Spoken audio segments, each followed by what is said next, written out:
This is Audible. Tantor Audio, a division of Recorded Books, presents Got Me Hoping by Casey Cox. Narrated by John Solo. 1. Noah. Whoa, back it up. You've never had a one-night stand? 3 sets of eyes land on me like laser beams. The last thing I expected to be doing tonight is admitting this to my friends and colleagues, especially during a drinking game I haven't played since my days in vet school. Why are we even playing Never Have I Ever? I complain grumble. It's a stupid game that always devolves into sex. You just answered your own question there. Gus smirks at me. He's the boss and owner of Vet Shop Boys, the veterinary clinic Fulton, Chase, and I work at. No, I've never had a one-night stand, I admit. I try to play it off casually, like it's no big deal, but I can feel my cheeks heating up. I'm 34 and single, so why haven't I had one? I scratch the back of my neck. Is that weird? Fulton's hand lands on my shoulder, his friendly eyes meeting mine. No, it's not weird. You're just not wired that way, that's all. Thankfully, that was our third and final shot for the evening. It's a Tuesday night, and all 4 of us are on the other side of 30, so we know our limits. I downed 2 out of 3 drinks, revealing that I'd both skinny dipped and had sex on a beach, so not a total prude. Should I have a one-night stand? My eyes bulge. Damn it, I hadn't meant to ask that out loud. It's up to you, man. Chase shrugs before taking a sip of his drink. I had a few in college before I met Julie and settled down. Some guys need to get that shit out of their system, you know? Gus nods. There's no harm in trying, right? I mean, you don't want to be 90 on your rocking chair with your husband by your side and wondering what a one-night stand could have been like. Besides, it's just some simple no-strings fun. Exactly, Chase chips in. Nothing more, nothing less. I take a sip of bourbon and let their words settle over me. Gus resumes his conversation with Chase, who's telling him all about Miles the turtle, who was brought in today with a small crack in his shell. Turns out the best thing to patch it up with is epoxy resin. Who knew? I finish off my bourbon as my eyes sweep around the bar. It's pretty busy for a weeknight. We're sitting in what's become our usual booth, tucked away in the corner behind the pool table. The dance floor in the distance is silhouetted with bodies. I guess you could say we're regulars here. Being a vet is the best job in the world, but sometimes it can get tough. It's not all cute puppies and cuddly kittens, so having a few drinks and socializing with one another is a good way to decompress and blow off some steam at the end of a long day. What's it really like? I mutter to Fulton, who's sitting beside me. He stops scrolling through his phone and squints at me, running the silver, thin-rimmed glasses back up his nose. What's what really like? A one-night stand. I reach for a glass of water and drain half of it in one go. Meh, overrated if you ask me. Kinda like jerking off with your non-dominant hand. I snort. What does that mean? Fulton places his phone on the table and turns to me. Well, it's familiar and feels okay-ish. It's also not that great and a little awkward, but it gets you the desired outcome. Which is... You tell me. I blow out a heavy breath. It's been 2 years. Fulton fiddles with his red and yellow polka dot bow tie. 2 years since... He stops himself as soon as he realizes what I'm referring to. Oh. Yeah. And there's been no one since? Nope. My voice is small, barely audible over the music. He adjusts his glasses. And you're still not on any of the apps, are you? Apps? Yeah, you know, like Grindr, Scruff, Tinder, Woof, Growl, Squawk, Oink, Yay, or... Fulton throws his head back before letting out a very horsey, nay. Okay, now you're just making animal noises. He lowers his head. True, but when did you realize? Meaning that in 2 years of being single, you haven't used a single dating app. There's gotta be a reason for that. My fingers circle the top of my glass as I think it over. Why aren't I on dating apps or having one-night stands? I've had 3 long-term relationships and been left with a broken heart each time. Fulton says it's because I give too much of myself. I treat my boyfriends too well. But isn't that how love is supposed to work? At their core, aren't relationships based on a foundation of, I treat him well, he treats me well? That hasn't exactly worked out that great for me so far. It takes 2 to tango, and I've been left solo on the dance floor more times than I care to remember. I can't deny that the lonely pull in my heart has been getting stronger lately. A gentle curiosity stirs in my stomach. Maybe some simple, no-strings fun might actually be the thing I need right now. A pool game is starting up between a bunch of guys in front of us. I notice one of the guys who's just walked in. He's tall and has shoulder-length blonde hair. I crane my head a little to get a better look, but one of his friends shoves a pool cue in his hands and blocks my view. "What if I want to do it?" I say. "Have a one-night stand, that is." Fulton sits up a little taller and clears his throat. "Well, then, as your best friend, fashionista with exquisite taste and one of the best veterinarians in all of Brookhaven, Virginia, let me offer you some sage advice, should you choose to resign from your position as president of the Blue Balls Society." I let out a low chuckle. Fulton is quirky as fuck. He likes wearing funky, colorful outfits. He celebrates his half-birthday since his actual birthday is on Christmas Day, and he listens to Mariah Carey Christmas carols in June. He also happens to be the best friend a guy could ever hope to have. I drain the remaining water. "Lay it on me." "First, set your expectations too low." "Okay." "Once you've done that, lower them again." "Geez, you're really selling it." Fulton's mouth slips into a smile. "I'm a realist. Besides, like the guys said, it's just one night of no-strings fun." "Fair enough." Now, before I give you the 4 golden rules for any one-night stand, I'm going to preface this by stating, for the record, that there is nothing wrong with you never having had a one-night stand. That borders on reverse sex shaming, and you know how I feel about any sort of shaming. "Roger that." I tip my fingers and salute, grinning. I love when Fulton goes on one of his mini rants. The rules, like all things to do with men and sex, are, unsurprisingly, very simple. I'm all ears. Fulton lifts a finger as he spouts each of them off. Don't spend the night. Don't see him again. Don't share anything personal. Don't fall in love with him. That's it. Stick to these 4 rules and you're golden. I quirk a cheeky eyebrow. That's an awful lot of daunting for something that's meant to be fun. It is what it is. Fulton shrugs, his face growing more serious.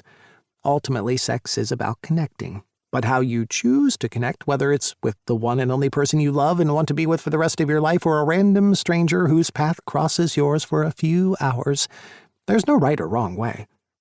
He takes a breath and looks like he's about to say something else when Gus's voice drifts over to us. Has anyone seen my fiancé?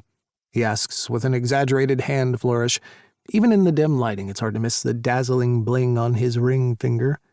My fiancé seems to have disappeared. Do you think I should go and look for my fiancé? Gus recently got engaged to Marco. He's just a teeny bit excited about it. Geez, anyone would think you're getting married or something. Fulton teases, but Gus doesn't bite. He's got Groomzilla written all over him in big bright neon letters, but after what that man's been through, no one deserves to find true love more than him. I'm happy for the guy, even if it means we'll no doubt have to endure months of wedding planning torture. I haven't seen him. Chase cranes his neck on the lookout for said missing fiancé. He mentioned something about going to the bathroom, but that was a good 10 minutes ago. Fulton lets out a yawn. I might take off, you guys. Chase nods and reaches for his jacket. Yeah, me too. We all get to our feet. Gus is still searching for Marco as we exchange a round of hugs. I gotta pee. I'll see you tomorrow at work. I've got the late shift, I announce to the group as I leave. As I approach the men's room, Marco stumbles out. He looks a little disheveled, his shirt's hanging out, and if I didn't know any better, I'd say his lips were swollen. Hey, Marco? You okay? Yeah. He averts my gaze. We're all leaving. Gus is looking for you. Oh, okay. Cool.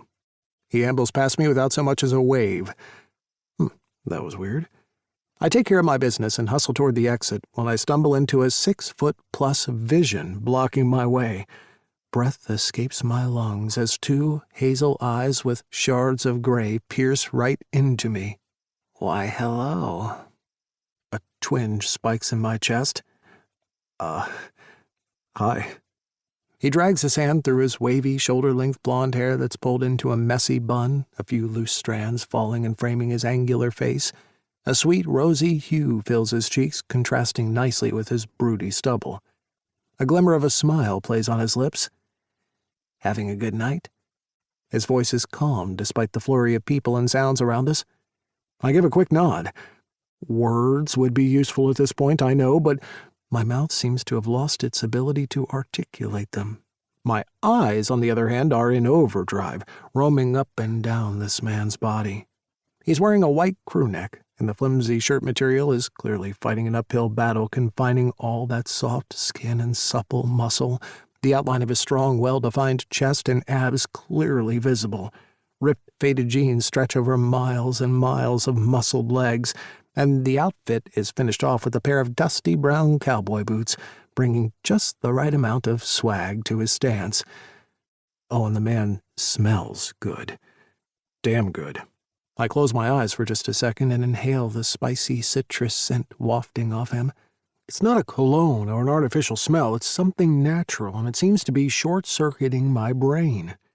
He's smiling at me, looking all flirty and inviting. He hands back the pool cue to one of his friends.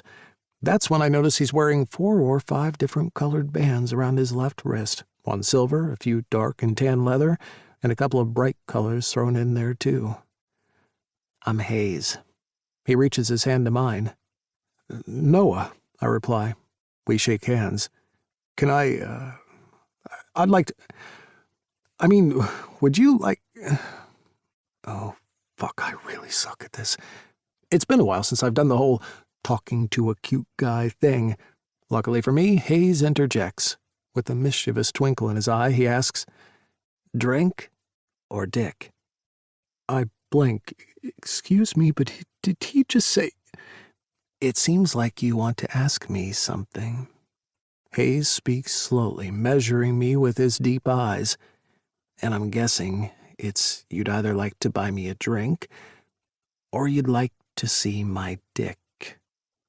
Drink, I squeak before clearing my throat so that I don't sound like a prepubescent teen. Drink.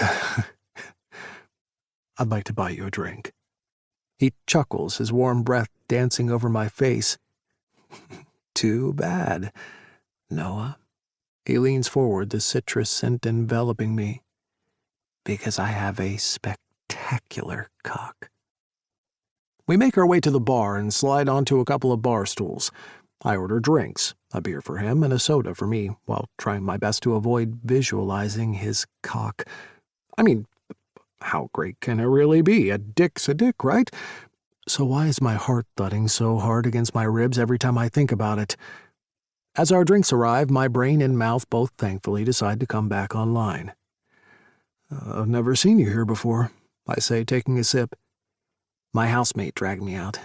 Don't come here a lot, even though we only live a few blocks away. I'm glad I came. A heat flushes through my chest.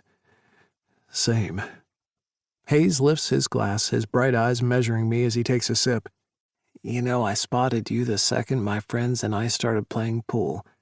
You were sitting in the corner booth talking to your friends, looking all Henry Cavill-like. Is he the one who plays Batman? No. A gentle smile pulls at Hayes' lips. He licks it away and says, You might be thinking of Ben Affleck. Right. Henry Cavill is way hotter. Thanks. The heat from my chest rises up my neck. I noticed you earlier, too, when you walked in and started playing pool with your friends. Hayes' smile deepens. What brings you out on a Tuesday night? After-work drinks, I explain. Any reason in particular your housemate dragged you out tonight? Hayes gives a slight shake of his head, and I watch as a few loose golden strands bounce around his face. Student life. Oh, What are you studying? Acting at the Brookhaven Performing Arts Academy. Very cool. I'll keep an eye out for you on the big screen. He clasps his hand over mine but says nothing. Our eyes stay locked as we share a comfortable silence. Hayes seems nice, and not just because he looks great and smells divine. There's something else about him, an ease that I can't help but find appealing. An energy crackles between us. I can feel it. The conversation I was having with my friends earlier in the night crashes into my mind. Here I am, sitting in a bar with a cute guy who has just told me he's got a great cock. Is this what perfect one-night stand material looks, talks, and smells like? I chew down on my lower lip before asking, Have you ever had a one-night stand? Clearly not what Hayes was expecting me to say, judging by how high both of his sandy-colored eyebrows shoot up. Why do I feel like this is a trick question? He answers with a nervous giggle. Not a trick question, I promise. My friends and I were talking about it earlier tonight, and it turns out I'm the only one from my crew who hasn't had one. Hayes's eyes narrow. I find that hard to believe. You're freaking gorgeous. He glides a hand over my bicep, and when he looks up at me, the desire in his eyes is hard to miss. Is this your way of asking me to be your first one-night stand? Hayes pulls out his bun and reties his hair as he waits for me to respond.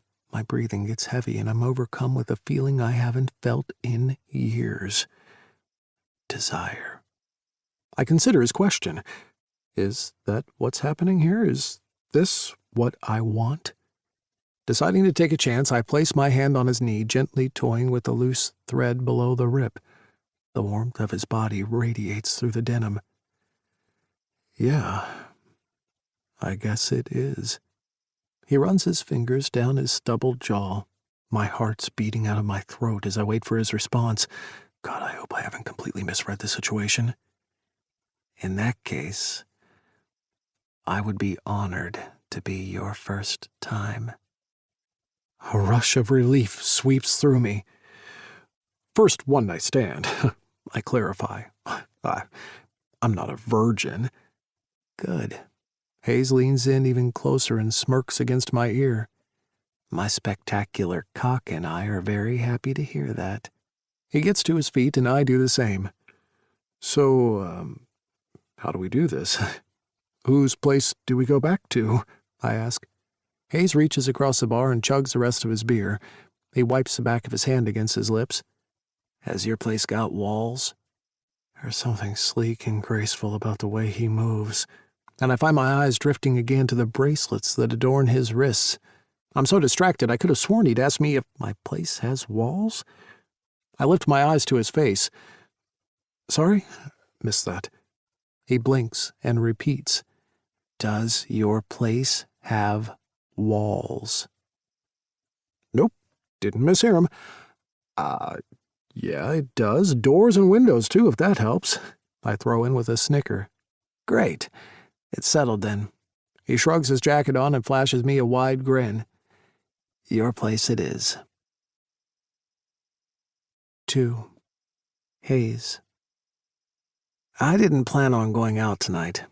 I was perfectly happy working on a new batch of patchouli and lemongrass soaps to leave for my housemates, bopping away to Beyoncé's Crazy in Love blasting through my headphones.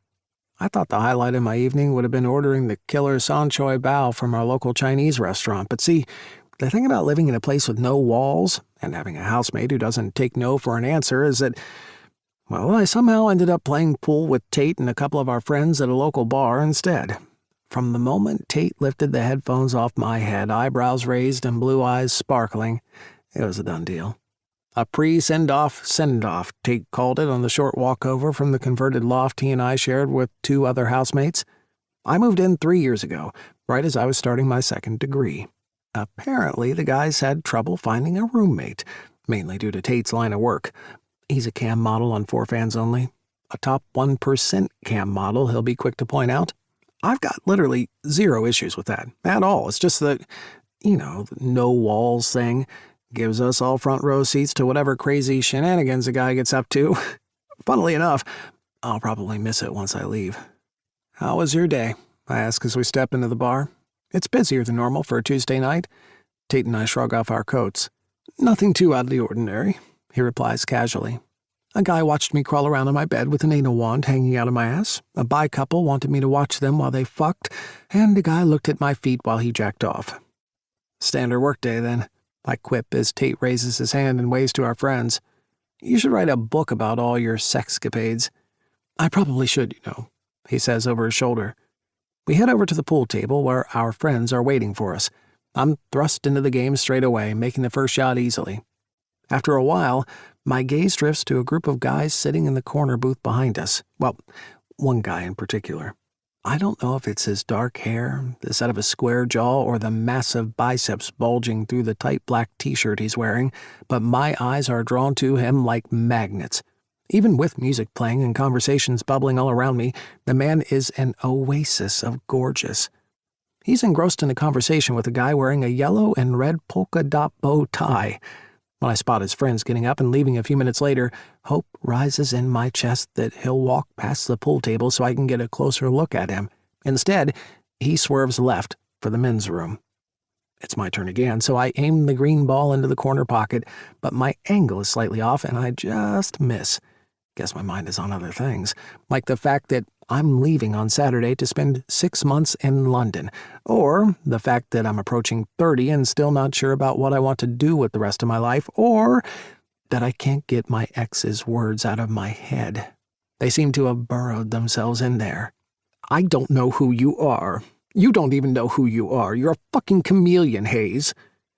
The bitterness of Daniel's sentiment has lost none of its sting since he ended things just over a year ago. We were together for almost 5 years. The real sad part, as much as I hate to admit it, he's probably right. I guess I am a chameleon, a laid-back, go-with-the-flow kind of person. On the good side, it means I can adapt and adjust to any situation I find myself in.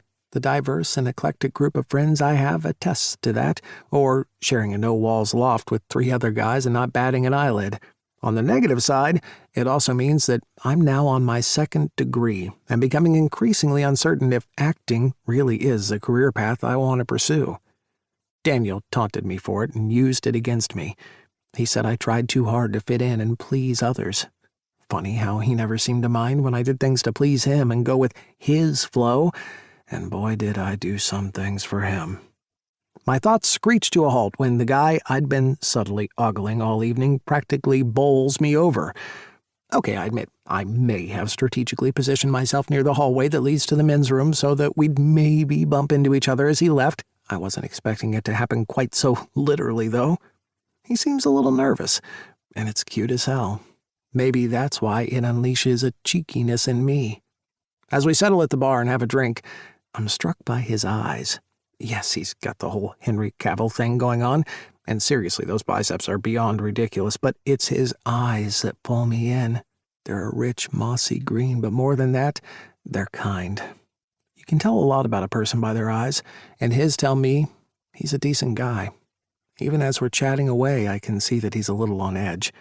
It's endearing, though, and when he tells me he's never had a one-night stand, the pieces fall perfectly into place.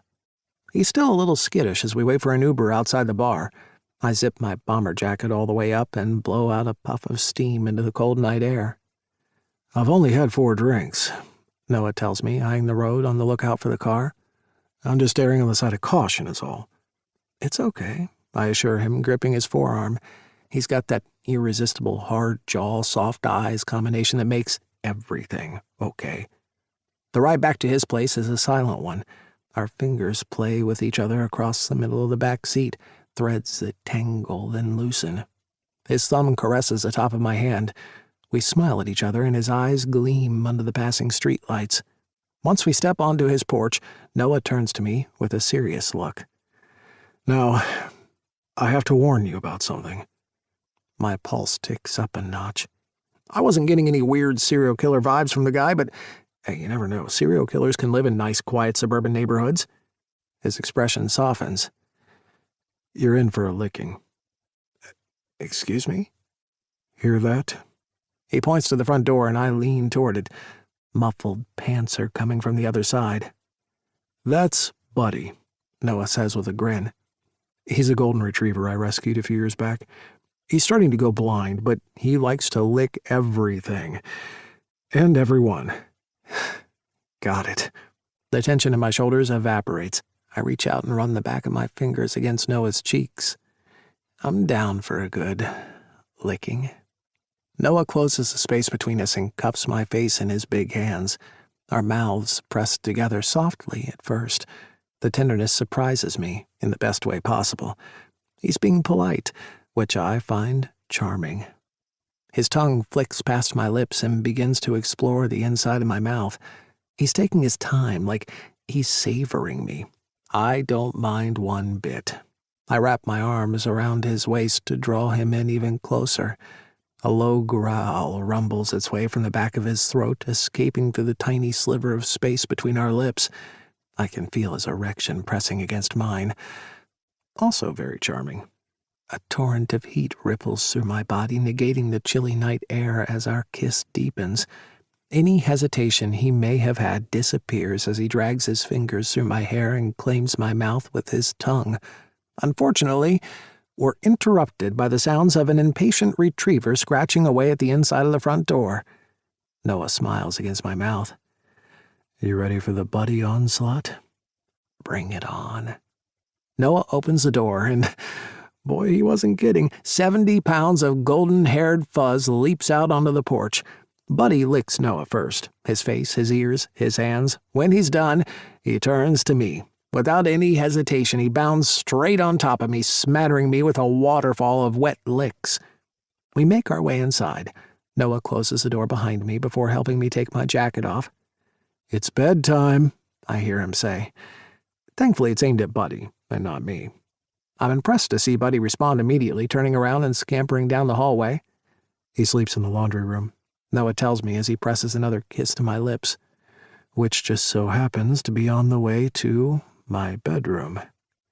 Well, what are we waiting for?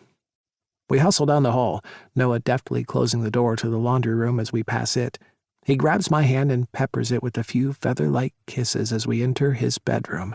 I don't take any time to notice the details of the room because as soon as the door closes, Noah and I wrap ourselves up in each other. Bodies pressed together, we kiss. It's a long, deep, passionate kiss, and I soak up every delicious drop of it. My hands travel across the hard planes of his back. As much as I don't want to pull away, we're still wearing clothes. Way too many clothes. I tug his shirt up. He gets the hint, and he helps me take it all the way off, and damn if I thought he was beautiful at the bar. Noah standing shirtless in front of me is truly a sight to behold. He's muscular in the way men are from doing manual labor, not because he spent countless hours at the gym. His arms are huge, and they bulge and flex with every movement he makes, but nothing about him feels forced or posy. A light dusting of dark hair covers his chest and trails down. No six-pack, but his stomach looks firm as fuck. No emotions for me to take my shirt off. So I do. He hums appreciatively, and I can feel the heat of his gaze as his eyes rove over my torso. I close the small distance between us, our lips finding each other softly. He threads his thick fingers through my hair, and it feels divine. We inch our way to the bed. When we get there, I pull back slightly. I can see his eyes have darkened. What's wrong? I ask, picking up on his hesitancy. We sit down at the edge of the bed. It's been a while since I've done this. I frown, confused. I thought you said you've never had a one-night stand before. I haven't. He plays with a loose thread on my jeans, averting my gaze. I mean sex. I haven't had sex in 2 years. At all? Shit, I didn't mean to blurt it out like that. Before I can say anything to let him know there's nothing wrong with not having had sex in a while, he juts his chin out. There is Max, I guess. My brows crease. Max? Noah tips his head toward the nightstand. Wait, you killed a guy called Max and stuffed him into your bedside table? His head falls back and he laughs. Noah's laughter is warm and breathy, and I'm happy my attempt to lighten the mood seems to have worked. Max is my dildo. My hand finds Noah's thigh. Well, no offense to Max, but he's no match for my cock. Is that so? Yeah. You want me to prove it? I tease. Noah licks his lips, nodding. I curl my fingers around the back of his neck and pull him in, our mouths melding. As we kiss, I make a promise to myself. This is Noah's first one-night stand, his first sex in 2 freaking years. I'm going to make this good for him. I manage to wrestle my lips away from his for a moment and jolt my head. Let's move up. Oh, and let's lose the pants. We scramble a little, taking off our trousers and briefs. I'm not going to lie, a happy warmth spreads through my chest when Noah's eyes widen as he takes me in. I wasn't lying about my cock. With an appreciative huff, his pants join my jeans on the floor as we make our way up the bed. With Noah on his back, his green eyes dart about, probing me. I can't tell what he's thinking, obviously, but I feel something between us, more than just innocent flirting or physical attraction. I shove those thoughts aside and remind myself that this is a one-time thing only, as I lick my way across his furry chest and down his stomach. A sigh escapes his lips as my tongue swirls over his hip bone. The heat coming off his granite hard cock is intense, but I ignore it as I probe my way further down and around. I scoop my hands behind his thighs and lift Noah's muscular legs into the air. Noah makes a startled sound. He's peering down at me, his eyes bursting with interest. Is this okay? I ask. He nods, and the tips of his hair clump against the sides of his face. As if to tell me that it really is okay, he hooks his elbows behind his knees, giving me exactly what I'm wanting. Access. With Noah holding his legs in position, I lower myself, ghosting my lips over his meaty ass cheeks. I don't know why I'm starting here with this. I realize how intimate eating someone out is, and yet it feels right. There's something about Noah that makes me feel like I can just do whatever I want to. I delicately dig my fingers into his flesh to stretch his ass open a little. Noah buries his head in the pillows as I gently blow a current of warm air toward his entrance. That's it. That's all I do. No direct contact, just my breath. Oh, God, he cries out. Hayes, I have no idea what you're doing, but that feels amazing. I smile. I haven't even really begun, and Noah's already quivering beneath me. I can't wait to see what happens when I introduce him to my spectacular cock. 3. Noah. Last Tuesday night, I went a little wild and treated myself to a small tub of low-fat ice cream while binging last season's This Pet's Got Talent for the 100th time. Tonight, I'm holding my legs up in the air for a stranger I met at the bar who's about to start tongue-fucking my hole. This Tuesday night wins. Hayes seems to be blowing nothing more than air against me, and it feels so damn good. If this is what all one-night stands are like, I can't believe I waited 34 years to have my first. A low, deep moan tears from my chest as I feel something warm against my entrance. I glance down the length of my body, but all I can see is the ashy blonde top of Hayes's hair.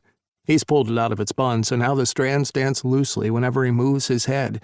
Speaking of head movements, his are slow and deliberate and igniting my body like nothing else.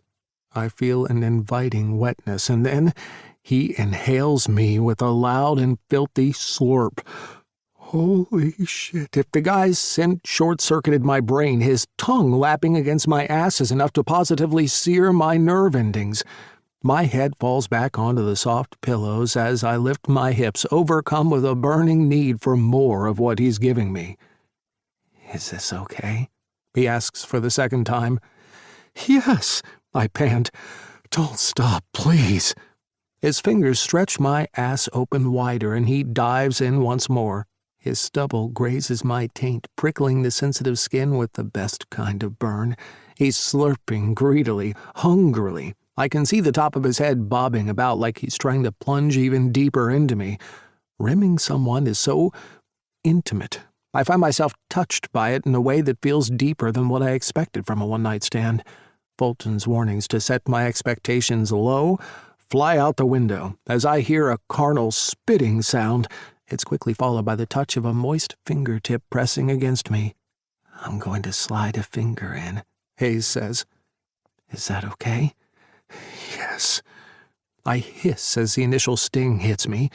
Fucking myself with the dildo doesn't come anywhere near Hayes's tender touch.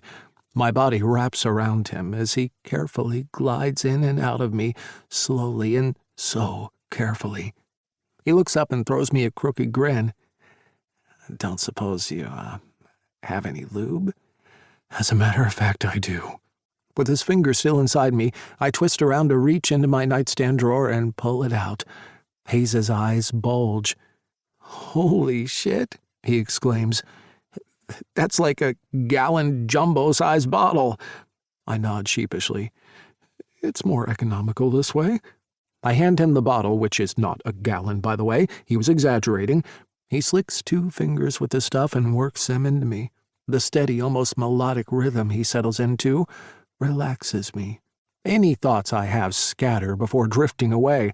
I'm floating on a cloud as pleasure rolls through my body. The vulnerability of surrendering like this to a stranger's touch doesn't scare me like I thought it might. Hayes knows what he's doing, and he's doing it incredibly well. He pulls away from me to sheathe his dick with a condom he must have had on him. The very same dick he hyped up at the bar.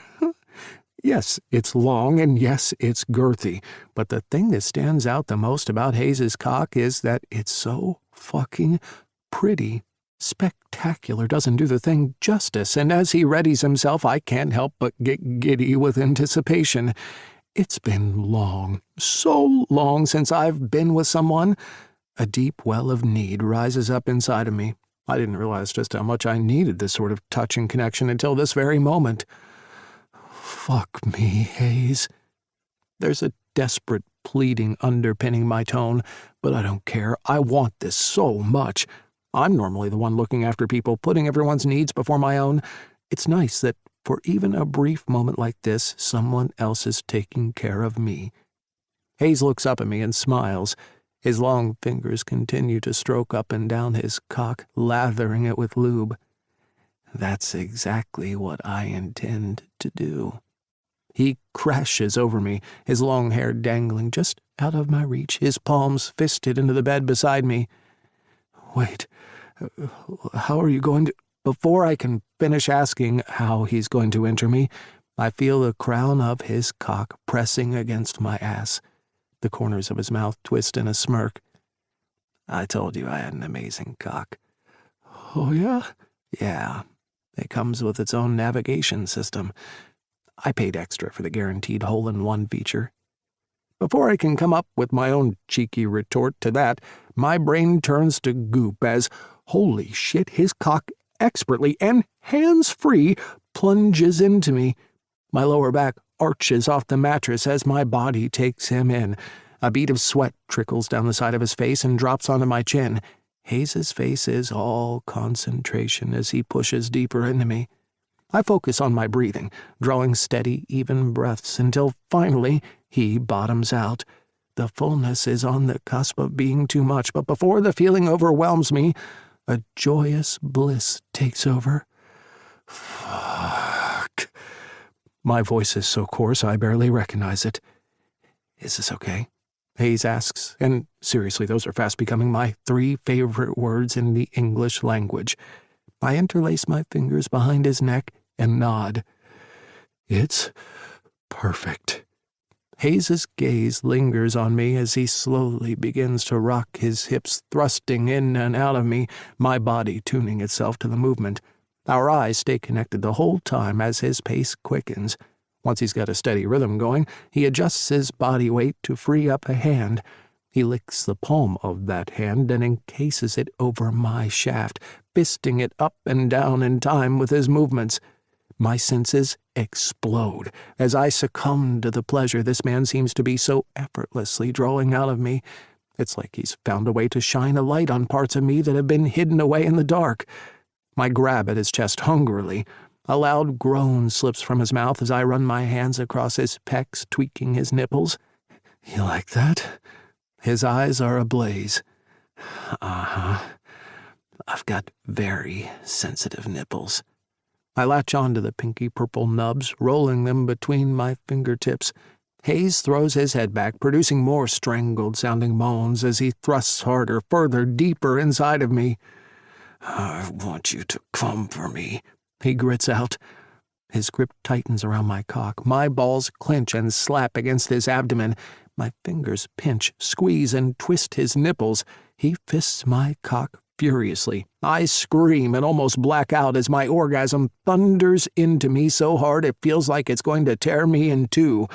As I'm writhing underneath him, Hayes's face scrunches up as he bellows out a whopping, "Holy fuck!" His whole body twitches and shudders as he comes to. We stay still for a few moments, catching our breath. A sigh heaves out of him. "I'm going to pull out of you, slowly. Is that okay?" "Very okay." I brush a strand of loose hair off his face, pinning it behind his ear. "Thank you." The care and attention he's showering me with throws me for a loop. This isn't something I'm used to. He pulls out of me more delicately than anyone I've ever been with. With the grace of a panther, he escapes into the ensuite. I hear water running, and a few seconds later, he returns with a washcloth to clean me up. His tongue pokes out of the corner of his mouth as he makes sure not to miss a single spot. He then takes the towel, lube, and condom into the bathroom before returning to the room and collapsing onto the bed beside me. I nestle into the nape of his shoulder. "Thank you," I repeat. "Why are you thanking me?" My fingers absently slide across his smooth chest. "For being so kind and gentle." He presses a kiss to my forehead as I continue. "For having a spectacular cock." His chest vibrates as he lets out a low laugh. "For being the best first one-night stand a guy could hope for." "It was my pleasure. Believe me, you were incredible." "Well, you weren't so bad yourself." I grin back. "What you did to my ass with just your tongue." Words float away from me at the memory. Does my cock get an honorable mention in any of this? I snicker. I don't know if honorable is the right word, but it was pretty fan-fucking-tastic. And man, what you did to my nipples, holy hell. I know this is just a one-night stand and all, but that was incredible. He pauses for a moment. You're incredible, Noah. My insides go all gooey at the compliment. I rub my feet against his as we fall into a comfortable silence. I'm feeling relaxed and dreamy until it hits me. This is the first and last time we'll ever see each other. It doesn't seem fair, even though we were both upfront about what this was, a one-time thing only. Still, I can't deny that a part of me does want more. We continue to lie in silence as my mind wanders back to Fulton and his 4 rules. Rule 1 was, don't spend the night. But we're at my place, not Hayes's, so I wonder if I can use that loophole to ask Hayes to stay the night.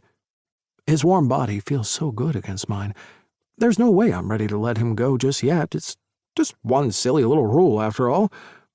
I look up at Hayes's face, his features soft and imbued with a golden post-orgasmic glow. I don't know if this is an appropriate thing to ask, but, do you want to stay the night? He beams down at me. Yeah. I'd love that. And with a gentle kiss on my forehead and a huge smile on my face, we fall asleep. Since I technically broke one teensy-tiny rule by spending the night with Hayes, I don't see any harm in cooking the guy breakfast the next day, right? He would have worked up an appetite last night.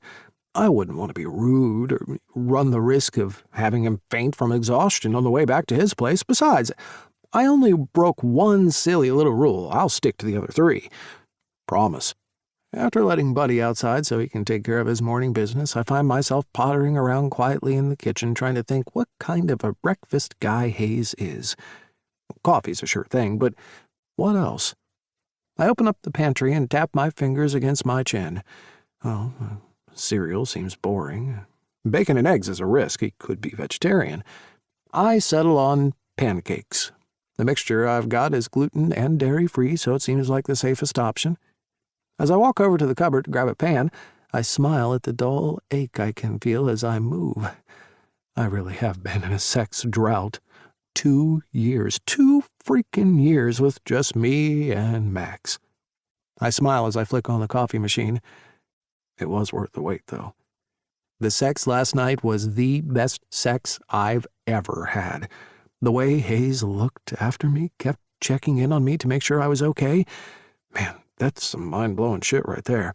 I've been in 3 long-term relationships and never felt that cared for, which, I guess, says a lot. Rather than lowering my expectations, Hayes has set them sky high. How will any other one-night stand ever be able to compete with that? A twinge pulls in my chest at that thought.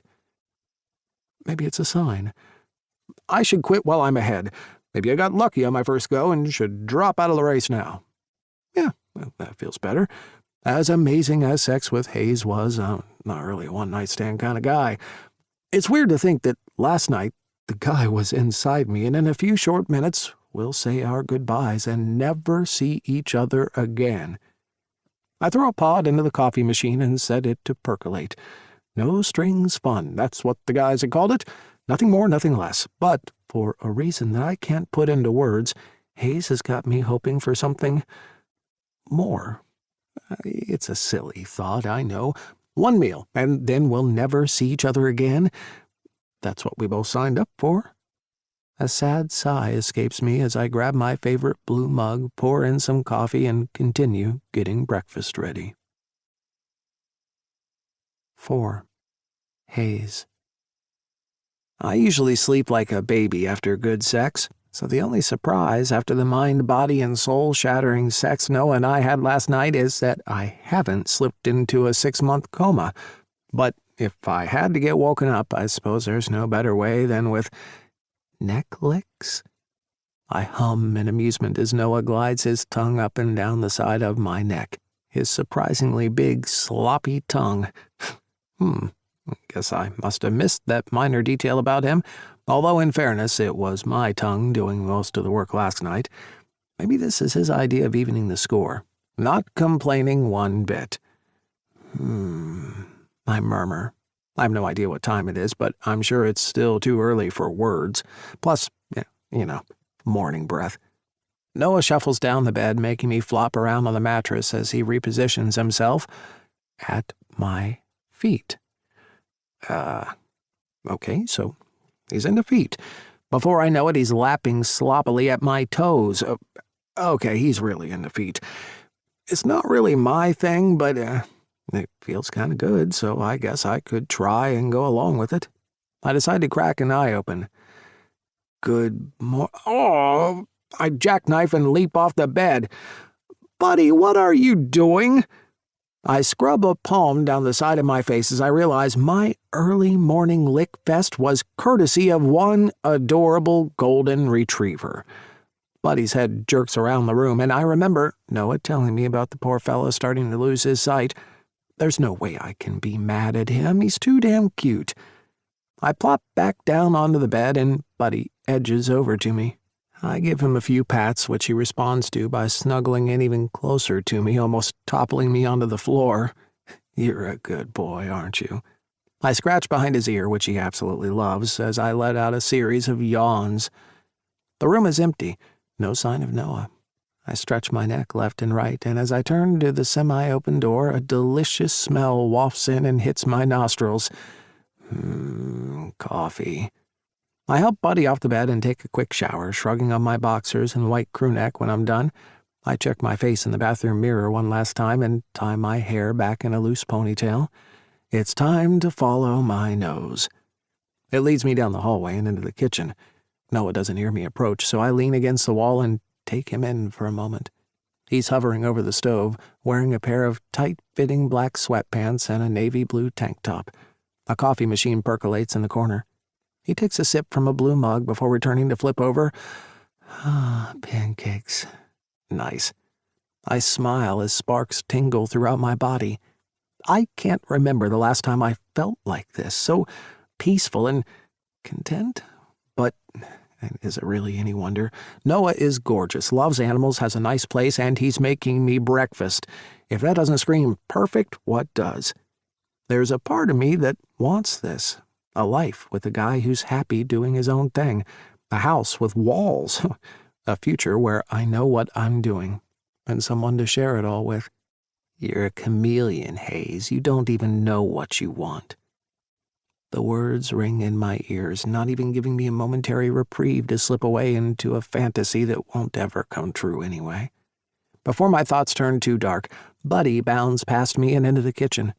As soon as Noah turns around to give him a pat, he notices me standing in the corner. His face lights up. Good morning. I smile, liking the way he combines the two words, making the greeting his own. Good morning. I step into the kitchen. I'm a little unsure as to what the etiquette here is. I'm sure I've had a few one-night stands before, but staying the night? That's a whole new thing. Do we kiss? Hug? Handshake? No, definitely not that. Noah eyes me standing in the middle of the room like a deer caught in headlights, but doesn't say anything. I solve the physical contact dilemma by opting to avoid it entirely. Instead, I amble over to the counter and take a seat in one of the high-backed stools. Would you like a coffee? His eyes glimmer in the morning light, and it makes my breath catch in my throat. Please, I manage to get out. Noah pours a cup and hands it to me. Our fingers meet briefly. There. That feels like the appropriate level of contact. I have no idea why the grazing of our fingertips sends electric pulses shooting up my spine. Then again, my whole life is a total calamity, so what do I know about anything? There's a cream and sugar, if you like, Noah says, tipping his head toward the counter. I'm good, thanks. I don't know if he's sensing my nervousness or if he's just giving me some time for the caffeine to kick in, but I appreciate the silence.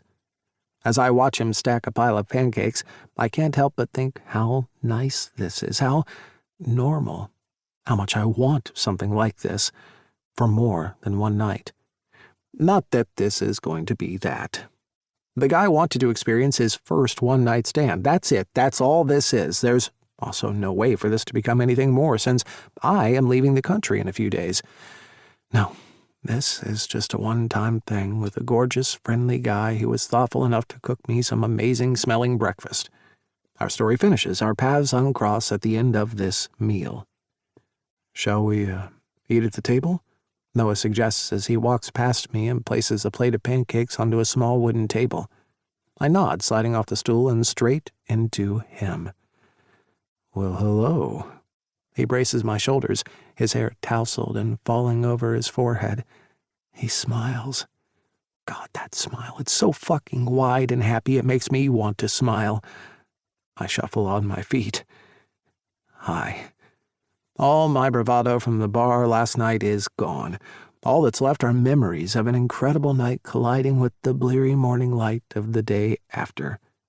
His eyes soften, and he leans in toward me right as I glance over at the table. Oh, shit. Noah was going to kiss me. I turn, inching my lips closer to his face just as he starts to move toward the kitchen. He backs up but trips over his feet. Not awkward at all. Plates, I say, slapping my hands against my thighs way too hard. Let me help you get some plates.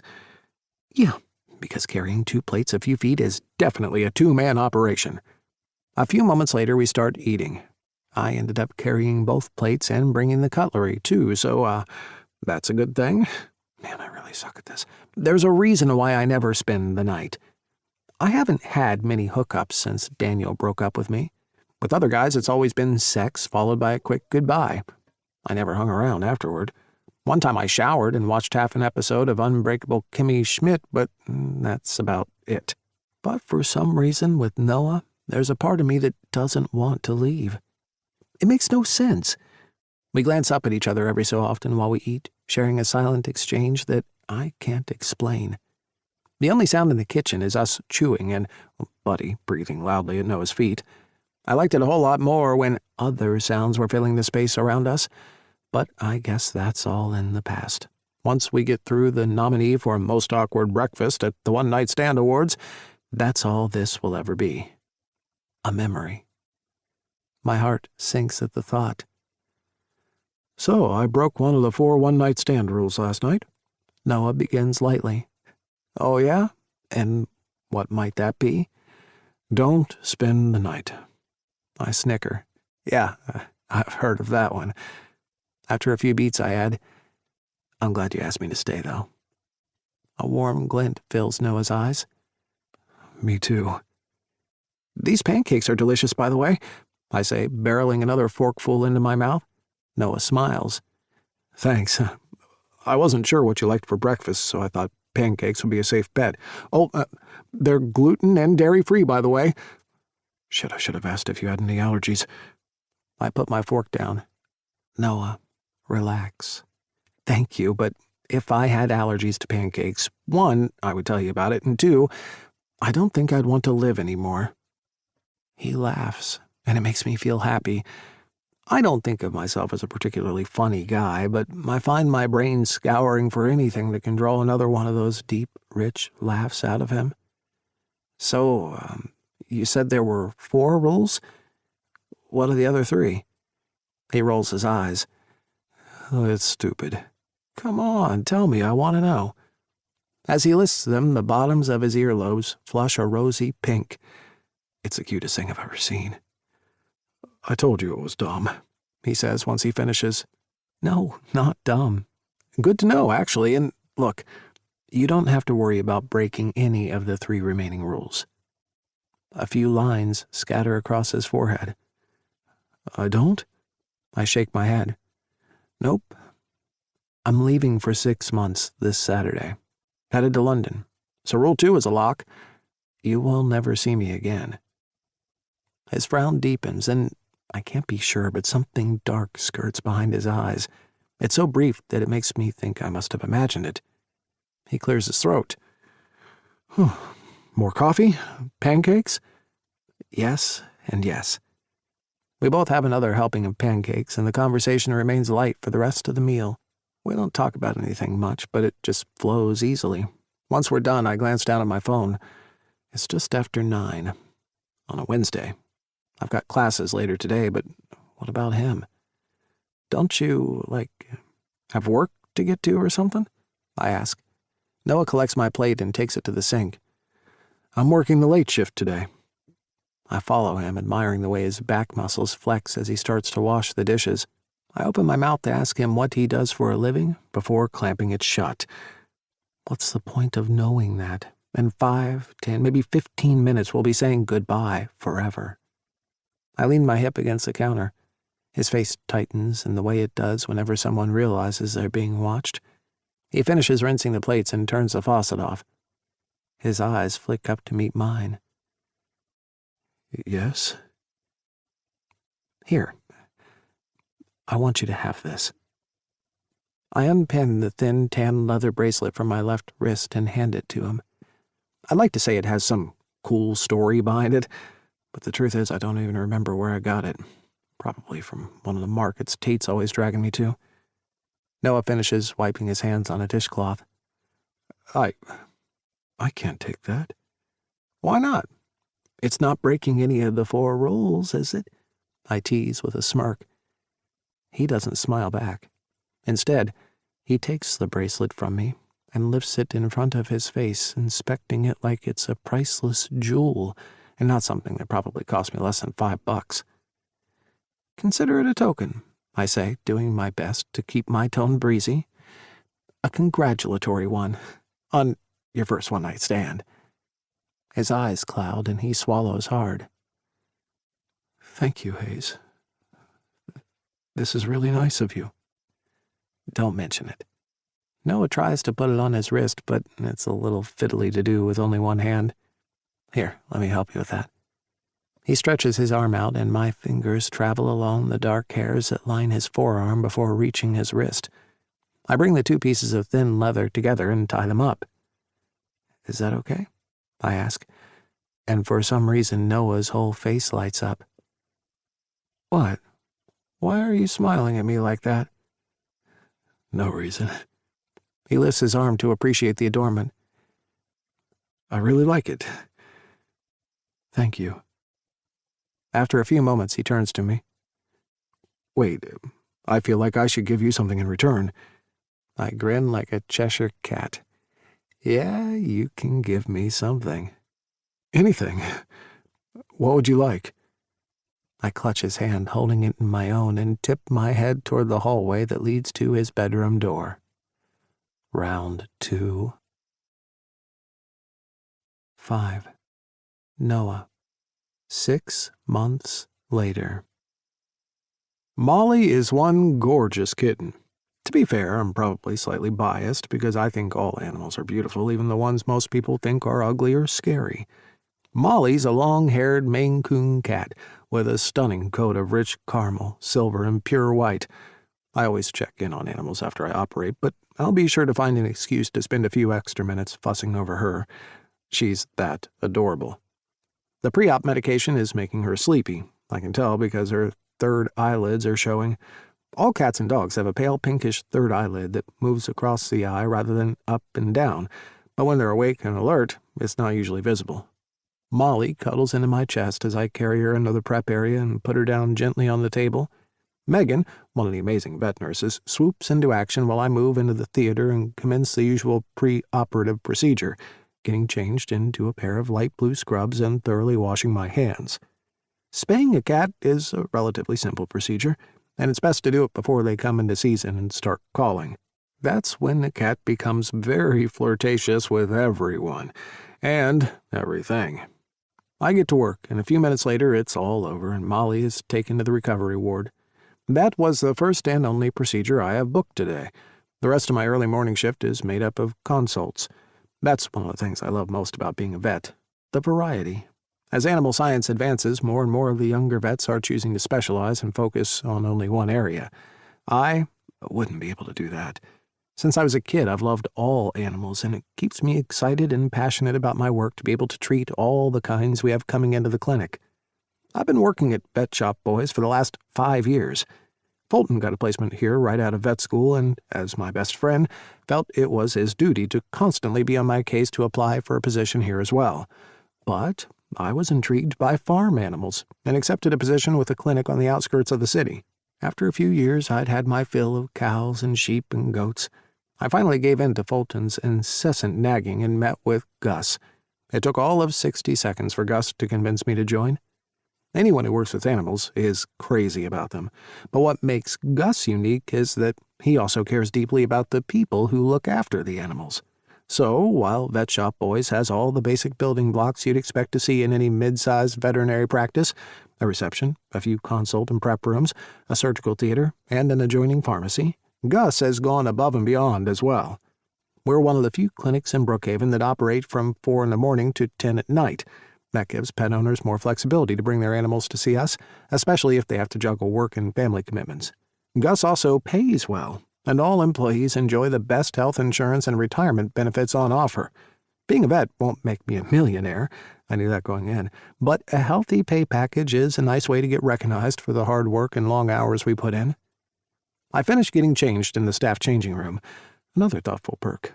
When Gus bought the building with his partner at the time, 16 years ago, they renovated and extended it, demolishing a few old rooms into a custom-designed theater, adding a pharmacy beside the main building, and creating staff-only spaces such as a changing room and a lounge where we can all hang out and take a break when we need it. I shrug on a white medical coat over my checkered red and black long-sleeve shirt. Beige pants complete the outfit. Typical vet garb, I know, but I've always liked it. I've wanted to be a vet since I was a kid, and to me, this is what vets look like. I still pinch myself sometimes that I get to actually do my dream job. I know how rare that is. I pull out the last piece of my outfit from my locker, fiddling with the tan leather bracelet as I slide it over my left wrist. Yeah, that bracelet. Yeah, the one from him. I haven't heard a word from Hayes in the 6 months since we, met. But that's to be expected. After breakfast and an incredible round two, the guy has got one seriously talented tongue on him. Seriously, if there was a tonguing Olympics, he'd win the gold medal in every category. We said our goodbyes, and he left. We didn't exchange numbers since he was leaving the country, and something about sticking to the 3 remaining rules. My face glows like it always does whenever I look at the bracelet. It's the only one I've ever worn in my life. It's not something I'd ever buy for myself, but it's a nice reminder of Hayes and our short time together. Silly and sentimental, I know. I wander over to the staff lounge at the end of the corridor. Fulton is sitting in one of the couches by the large bay windows, the late summer sunlight streaming through. Good morning. He peeks up from his phone. Before making myself a coffee, I walk over to get a glimpse of what he's got on. He often wears a funny shirt under his lab coat. It's kind of his thing. Hey, he says as I approach. He puts his phone down beside him and opens his arms. He knows what I'm here for. I glance down at the black shirt. Scrawled across the front in large white letters is, I kissed a pug, and I liked it. Kitty Purry. Despite myself, I snicker. Nice one. He beams proudly. $20 on Etsy. How could I resist?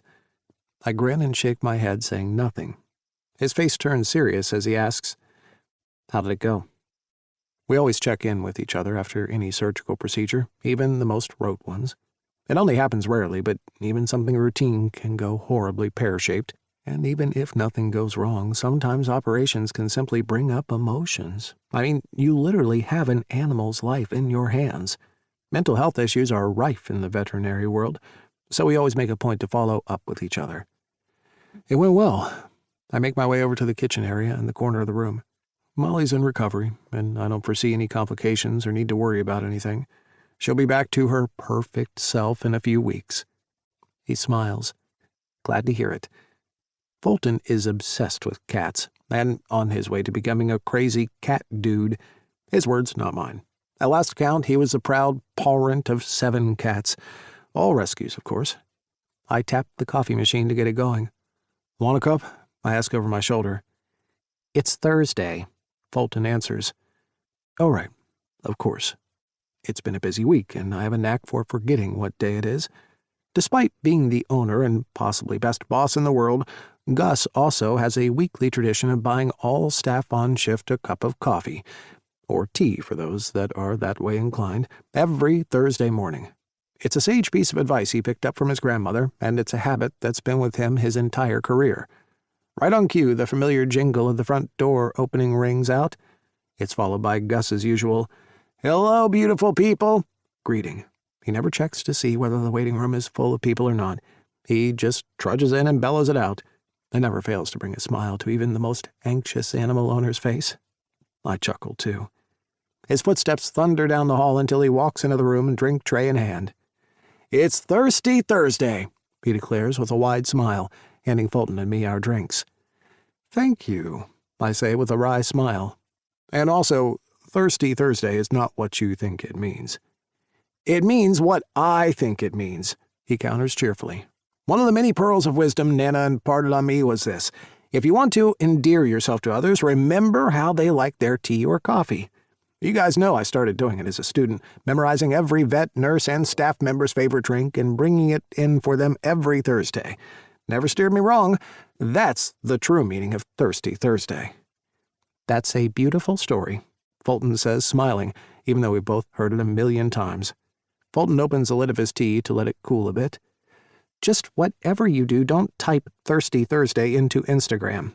You'll get quite the shock." Fulton and I chortle. "Joke's on you," Gus replies with a smirk. "I'm 47 years old. I'm not even allowed on Instagram." The 3 of us laugh. Gus plonks himself down on the couch. "There are 2 things we need to talk about." He's looking straight at me as he says it. I take a sip of coffee. "Yeah?" "1, you haven't confirmed your +1 for my wedding. It's next month," he reminds me. Like he's been reminding me weekly for the past 5 months, daily for the last 4 weeks. That's where you're wrong, because I have confirmed that I won't be bringing a +1 to your wedding. Have sadder words ever been spoken?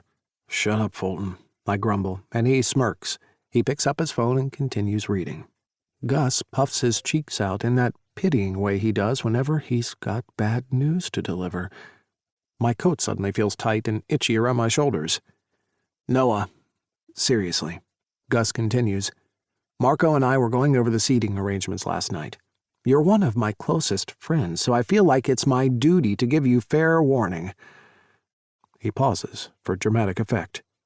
The singles table is bad, real bad. Mainly for Marco's side, of course. His relatives and friends are even more tragic than mine, if you can believe it. I can. Fulton deadpans into his tea. Shut up, Fulton, Gus and I say at the same time. Gus turns back to me. I do have a slutty third cousin coming in from Georgia that I can sit you next to, but I can't guarantee that he'll stay with you for the whole time. Is that the best you got? I joke. Gus throws a serious look my way. It is. It really is. Fine. I scratch the side of my face. I'll find someone. I still have a few weeks. 27 days. Gus lifts his index finger. You have 27 days to find a date to the most perfect day of my life, Noah Walters. I sigh and nod. We all thought Gus was going to be a nightmare groomzilla from hell, but he's been surprisingly low-key about the wedding planning. This is the thing he's bugging me about the most, so I guess the least I can do is scrounge up a date to bring with me. I take another sip. And the other thing you wanted to talk to me about? Gus gets up and yanks me by the hand. Good thing I've got sharp reflexes, otherwise I'd be wearing my coffee right about now. Where are we going? I ask as he drags me out of the room. You had a day off yesterday, so you haven't met our new receptionist. We have a new receptionist? But I saw Harmony behind the desk when I got in this morning. Harmony wants to reduce her hours, spend more time with her kids, so he's only going to be working a few days a week. He? Gus stops mid-stride and faces me in the narrow corridor. Yes, he. Gus emphasizes a word. And he is mighty fine. Not for me, of course, because I have an amazing, wonderful, and charming fiancée. He cups the back of his hand over his mouth. Who, just between us squirrel friends, is a devil in the sack. I wince. Too much information. We start walking toward the reception area, slower this time. Gus lowers his voice as he says, I have no problem with staff dating staff. Huh? What is he getting at? This guy would look amazing in a suit, and in my wedding photos, hand. I roll my eyes. Oh, you are too much. There is no way I'd ever We reach the front desk as a familiar, intoxicating, spicy citrus scent hits me. The last time I smelled anything like it was with... Oh my God. No, it couldn't be.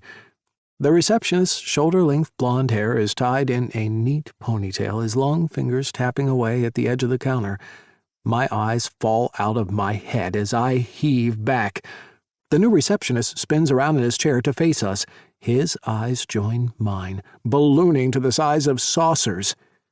Oh my God. Noah. Hayes. Gus's eyes dart between us like he's got front row seats at the U.S. Open. Wait, you two know each other? 6. Hayes. Noah? I blink a few times. I'm looking at Noah. Those friendly green eyes, that classically handsome face and square jaw, those bulging biceps straining the fabric of his coat. What on earth is Noah doing here? A few seconds pass until my brain snaps into gear. He's wearing a white overcoat, and he's with the owner, so duh, it's pretty obvious what's happening. Noah is a vet, and he works here. We've met. His words stumble out, but he hasn't stopped looking at me since I turned around to face him. Come to think of it, my eyes haven't left him either. Great, then, Gus says, his head still swinging between the two of us. Harmony, the receptionist who has been training me, walks up to us. So I see you've met Noah. He's the best. One of the best. Another vet chimes in behind Gus and Noah. I can't remember his name, but underneath his white coat he's wearing a t-shirt that's made me giggle every time I've walked past him this morning. He looks oddly familiar, like I've seen him somewhere before, but I can't place where. "Oh, Fulton," Harmony says with a giggle in her voice. "You know you're really my favorite." "I'm standing right here, you guys." Gus lets out a pretend exasperated sigh. This is only my second day here, and already it's one of the friendliest places I've ever worked at. I'm perched on the edge of the chair, my eyes still trained on Noah. He's still taking me in, his face a mixture of shock and something else that I can't quite make out. The bell above the front door chimes. "Mrs. Patterson," Harmony sings out brightly. "How are you? How's little Moosie doing?" I hear a cat let out a loud and very unimpressed-sounding meow. Fulton escorts Mrs. Patterson and her cat into a consult room. Everything that's happening is occurring on the periphery because Noah and I haven't taken our eyes off one another for even a second. The phone rings, and I hear Harmony answer it with a cheerful, "Good morning. This is Vet Shop Boys. You're speaking with Harmony." "Well, I might head off too. I've got some wedding planning stuff to sort out this morning," I hear Gus say. "Uh-huh," Noah replies absently. "We might need to do a last-minute venue change. We're thinking of flying guests to the moon for the reception." "Oh, that sounds good," Noah replies. "You know, that whole intergalactic craze is like so on trend for weddings right now. We're thinking of serving alien sashimi with sides of moon dust." "That sounds tasty," Noah mutters, and I giggle. Gotta be honest, I can't help but feel a little happy about the effect I seem to be having on the man. I hear an exasperated sigh, a real one this time, as Gus flings his arms in the air and turns on his heel to leave. With his eyes still pinning me, Noah leans forward. Can we talk for a second?" I spin around. Harmony's on the phone, but she nods her head anyway. That's some good multitasking/eavesdropping skills she's got going on there. I follow Noah down the hallway to the staff lounge. Ribbons of light stream through the windows into the empty room. We're standing face to face. "I had no idea you worked here," I blurt out right as Noah asks, "When did you get back?" We smile at each other. It's a little awkward, but it's also a little nice, too. "You first," we say in unison to each other, more smiling. I shake my head. "I swear I didn't plan this. You never told me what you did for a living, so I never expected—" "It's okay," he cuts in. His smile has been growing on his face the whole time we've been standing here. At some point, one of us, or both of us, have edged closer, and we're less than a foot apart. "When did you get back?" he repeats. 5 days ago. Everything's happened so fast I can barely believe it myself. My housemate Tate found the job listing online the day after I arrived, I explain. "Is this the housemate you share a house with no walls with?" I grin, distracted by the light catching the green in Noah's eyes. A fluttery feeling lands in my belly that he remembers such a small detail from the night we met. Yep, that's the one. Noah cocks his head as I go on. I submitted my application that same day. 2 days later, I'm being interviewed in Gus's office. The next day, Gus offered me the job. I started yesterday. I pause, chewing on my lip nervously. Is this okay? If Noah was smiling before, he's positively beaming now. Totally okay, he assures me. For some reason, I babble on about how the job suits me so well because it's part-time, which means I'll be able to fit it around my final year studies, how the pay and benefits are great, and how nice and friendly everyone here is. That's when I notice Noah's eyes have fallen to my lips. I stop talking. I can't think of anything else to say. Luckily, I don't have to. Noah's fingers interlace around my neck as he draws my mouth to his. Without thinking, my hands wrap around his waist, pulling him in closer to me. Our tongues tangle as a wave of bliss washes over me. The kiss deepens, his hands running through my hair, mine pressing into his lower back. It dawns on me that Noah's the last person I kissed. Yep. Despite being a sucker for a cute British accent, no one caught my eye while I was over there. No one's even come close, really. Not since... him. Whoa, Noah rears back. I'm so sorry, I shouldn't have done that. I step in closer to him, smoothing my hand down the front of his white coat and reveling in the firmness underneath the fabric. I need to ask Tate if vet porn is a thing, because if it's not, it sure as fuck needs to be. Noah's outfit is everything a vet's outfit should be, all clean and wholesome-like, but the body underneath it, holy hell. The memories of Noah lying naked under me drain my brain of all blood, shooting it south to my cock. It's okay. I like kissing you. His face stays blank, like he's holding in a breath. After a few beats, he smiles, his eyes crinkling at the edges. I like kissing you, too. He leans in and inhales, his eyelids fluttering. You smell amazing. You look amazing. We stop talking and our eyes lock. It's like we're both taking a moment to process the surprise of seeing each other again. I bet I was the last person he expected to run into today. I sure as heck never thought I'd be seeing him ever again. Noah reaches out, brushing my stubbled jaw with the back of his hand. My chest floods with warmth. I smile when I spot the bracelet he's wearing, the bracelet I gave him that he's still wearing after all these months. Nice bling, I remark. His smile fizzles. Oh, do you want it back? I laugh, gently tracing my fingers over his left wrist. No. I'm glad you're still wearing it. I am. I don't know why, but it makes me happy knowing he liked it enough to be wearing it more than half a year after we were supposed to never see each other again. Oh shit, that. His 4 rules about having a one-night stand. I can't remember all of them. All I know is that we broke the first one by spending the night together, and then I told him he wouldn't have to worry about breaking any more because we'd never see each other again. Guess that one's shot to shit now as well. I swallow hard. I can find another job, I offer, even though I don't really want to. But I'd do it. If he takes me up on it and says that's what he'd prefer, I'd quit and find work someplace else. I don't want this to be awkward for you, and if you'd prefer that I... His thick fingers cover my lips. No. His voice is firm. I would never make you quit your job. That's ridiculous. I bite into my lower lip. I can still taste him there. Are you sure? I mean, this is breaking one of the 4 golden rules, isn't it?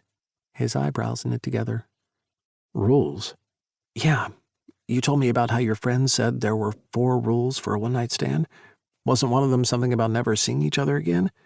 Kinda hard to do that if I'm working here. His hand finds its way to mine, and he squeezes around my fingers. I can't believe you remember that. I remember everything about that night. I suck in a breath, wishing there's some way to vacuum those words back in. I have no idea why I just revealed that to him. Noah's eyes are searing into me. He tightens his grip around my hand but says nothing.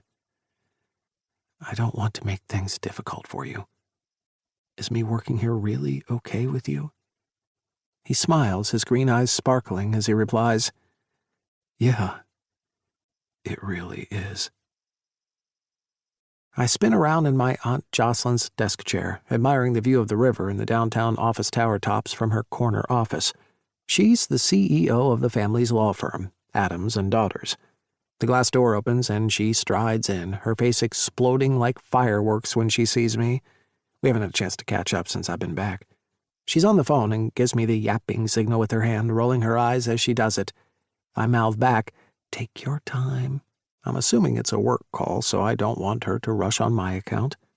Aunt Jocelyn is a badass. Well-traveled, has a degree and a double master's, legendary sharp tongue and quick wit, takes crap from no one, so life goals, basically. One of the things I love most about her is the way she came through for her brother, my dad, after Mom died. My birth turned from being a day of joy to a horrific day of mourning. Mom went into cardiac arrest right after giving birth to me. It turns out she had an undiagnosed high blood pressure condition called preeclampsia. Mom and I only shared a few short minutes on this earth. She died in the same hour I was born. Both sets of grandparents and my 2 other aunts, Jane and Stephanie, rallied around us, but Dad's always been closest with Jocelyn. Aunt Jocelyn had been living in Europe at the time.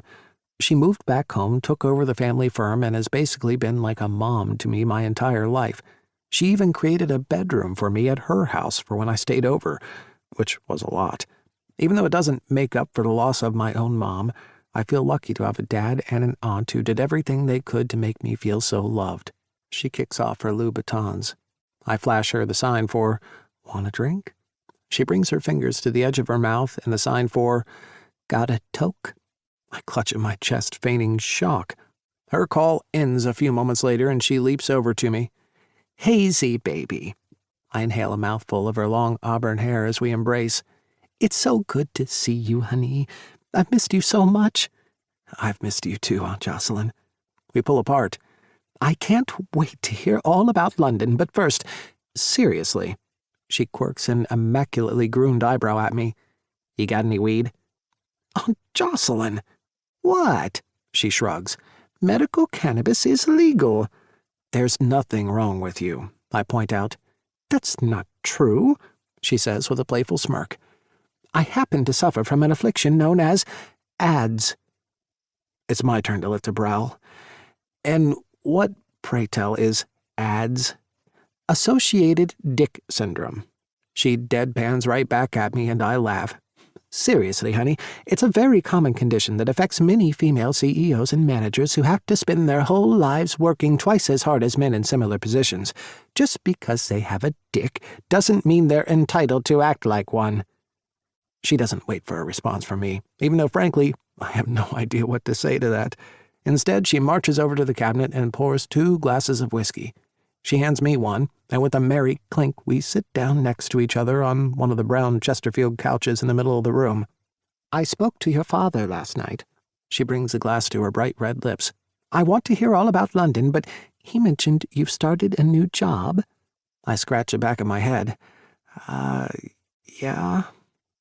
I know Aunt Jocelyn won't let me get away with a non-answer, so I fill her in on how Tate found the job ad, a bit about the clinic, and how great everyone who works there is. Okay, maybe not everyone who works here. I do my best to skirt around any mention of Noah, mainly because I don't really know what to say. After we kissed and talked briefly in the staff lounge, we kept it professional for the rest of our shift. It's only my second day there, so I still have a ton to learn. Seeing Noah popping into the waiting room as he calls owners and their pets in for their appointment is enough of a distraction. The thoughts that play on repeat in my mind of how I'd like to lock us into one of those consult rooms and tongue-fuck the life out of that sweet ass of his don't help either. "Hayes? Hello, Earth to Hayes." Aunt Jocelyn's bright red fingernails snap in front of my face, jolting me out of my Noah-inspired fantasy. "Are you okay, honey?" I'm fidgeting with my fingers, so I jam them into the pockets of my jeans. Well, still a bit jet-lagged, I guess. "Honey." Aunt Jocelyn places her hand on my knee, her tone soft and sweet. "Don't bullshit a bullshit artist." I glance up to find her smirking at me. "Jet lag doesn't make someone smile and look like—" "Wait, I know that look." She straightens up, shimmying her shoulders like a contestant on a game show who's sure they've got the right answer. "You met someone in London, didn't you?" "No." I should leave it at that. It'd be the smart thing to do, so of course I don't. "Not in London." Aunt Jocelyn drums her fingers against my knee, and I can see the cogs spinning in her mind. "At your new job?" She guesses correctly. Damn it. I wince, and that just seals the deal. "Wasn't today only your second day?" It's a little more complicated than that. A torrent of words tumbles out of me as I explain meeting Noah half a year ago, before launching into what's probably only a semi-coherent blur about one-night stands, and the 4 rules, and bracelets, and a hot kiss in the staff lounge. I don't know how much sense I'm making with any of this. I actually am still jet-lagged, and I haven't had a proper night's sleep since I got back. I must be making at least some sense, because Aunt Jocelyn simply nods along to what I'm saying, humming to herself every once in a while. I brace myself for a barrage of questions to be hurled at me, but she just smiles softly, and, for whatever reason, decides to take it easy on me and changes the topic. "So, tell me about London. How are the workshops? Are you a fully-fledged performer now?" Panic roils in my gut, but I do my best to suppress it. I plaster a smile onto my face. "It was good. Great, I mean." Amazing. With each word I utter, my voice goes up an octave. Aunt Jocelyn knows how much I've struggled to find my path. I'm closing in on 30 and on to my second degree, and yet still it doesn't feel like the right thing for me. My heart sinks. I don't want to revisit any of that for the millionth time, so I tell her about my student exchange at the London College of Performing Arts and the bunch of acting workshops I took over the summer. She then fills me in on what's been happening at home. We talk for a while longer before I get up to leave. She pulls me in for a hug. As she's holding me in close, she says something cryptic. Figuring out what you don't want, Hazy, is just as important as figuring out what you do want. Aunt Jocelyn's words stay with me all night, and I alternate thinking about what she may have meant and Noah. Seeing him again, kissing him again, knowing that we'll be seeing each other a whole lot more now. Having all these thoughts swirling around in my head is enough to leave my poor jet-lagged brain more than a little sore. I brush my teeth before bed when my gaze drops to the bracelets I'm wearing. I smile around my toothbrush, warmed by the fact Noah's been wearing a reminder of me on his wrist all this time. I drift off with thoughts of Noah playing behind my eyelids. 7. Noah. As was the case yesterday and the day before, I can smell Hayes before I see him. Okay, that sounds way creepier than I intended it. What I mean is, as soon as I swing the front door of the clinic open, Hayes' scent overwhelms the air in the office. The day I first saw him here, it was spicy citrus. Yesterday, it was peppermint. Today, it's something more earthy. Sandalwood, maybe? I've narrowed it down to the guy having the world's best collection of either body wash or shampoo. The smells are too enticing, too natural to be anything synthetic like cologne or deodorant.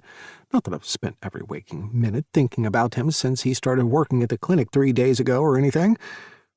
As I step into the reception area, Hayes peers up at me through thick, sandy-colored lashes and shoots me a smile. My breath hitches in my throat. I know he hasn't orchestrated it with the sun gods, but morning light is filtering in on him and showering him in an almost ethereal glow. His hair has gotten a few shades lighter over the summer, but man, that smile of his is as irresistible as it was the night we first met. I move forward, inhaling him with every step I take. Working weekends sucks, but it's 1,000 times better having Hayes here. Unfortunately, he only does the early morning shift. It's 4 hours long, while my shifts can stretch out to 12 and 14 hours. It's been crazy busy lately, and apart from the few minutes we snagged alone together in the staff lounge, we haven't had a chance to properly talk.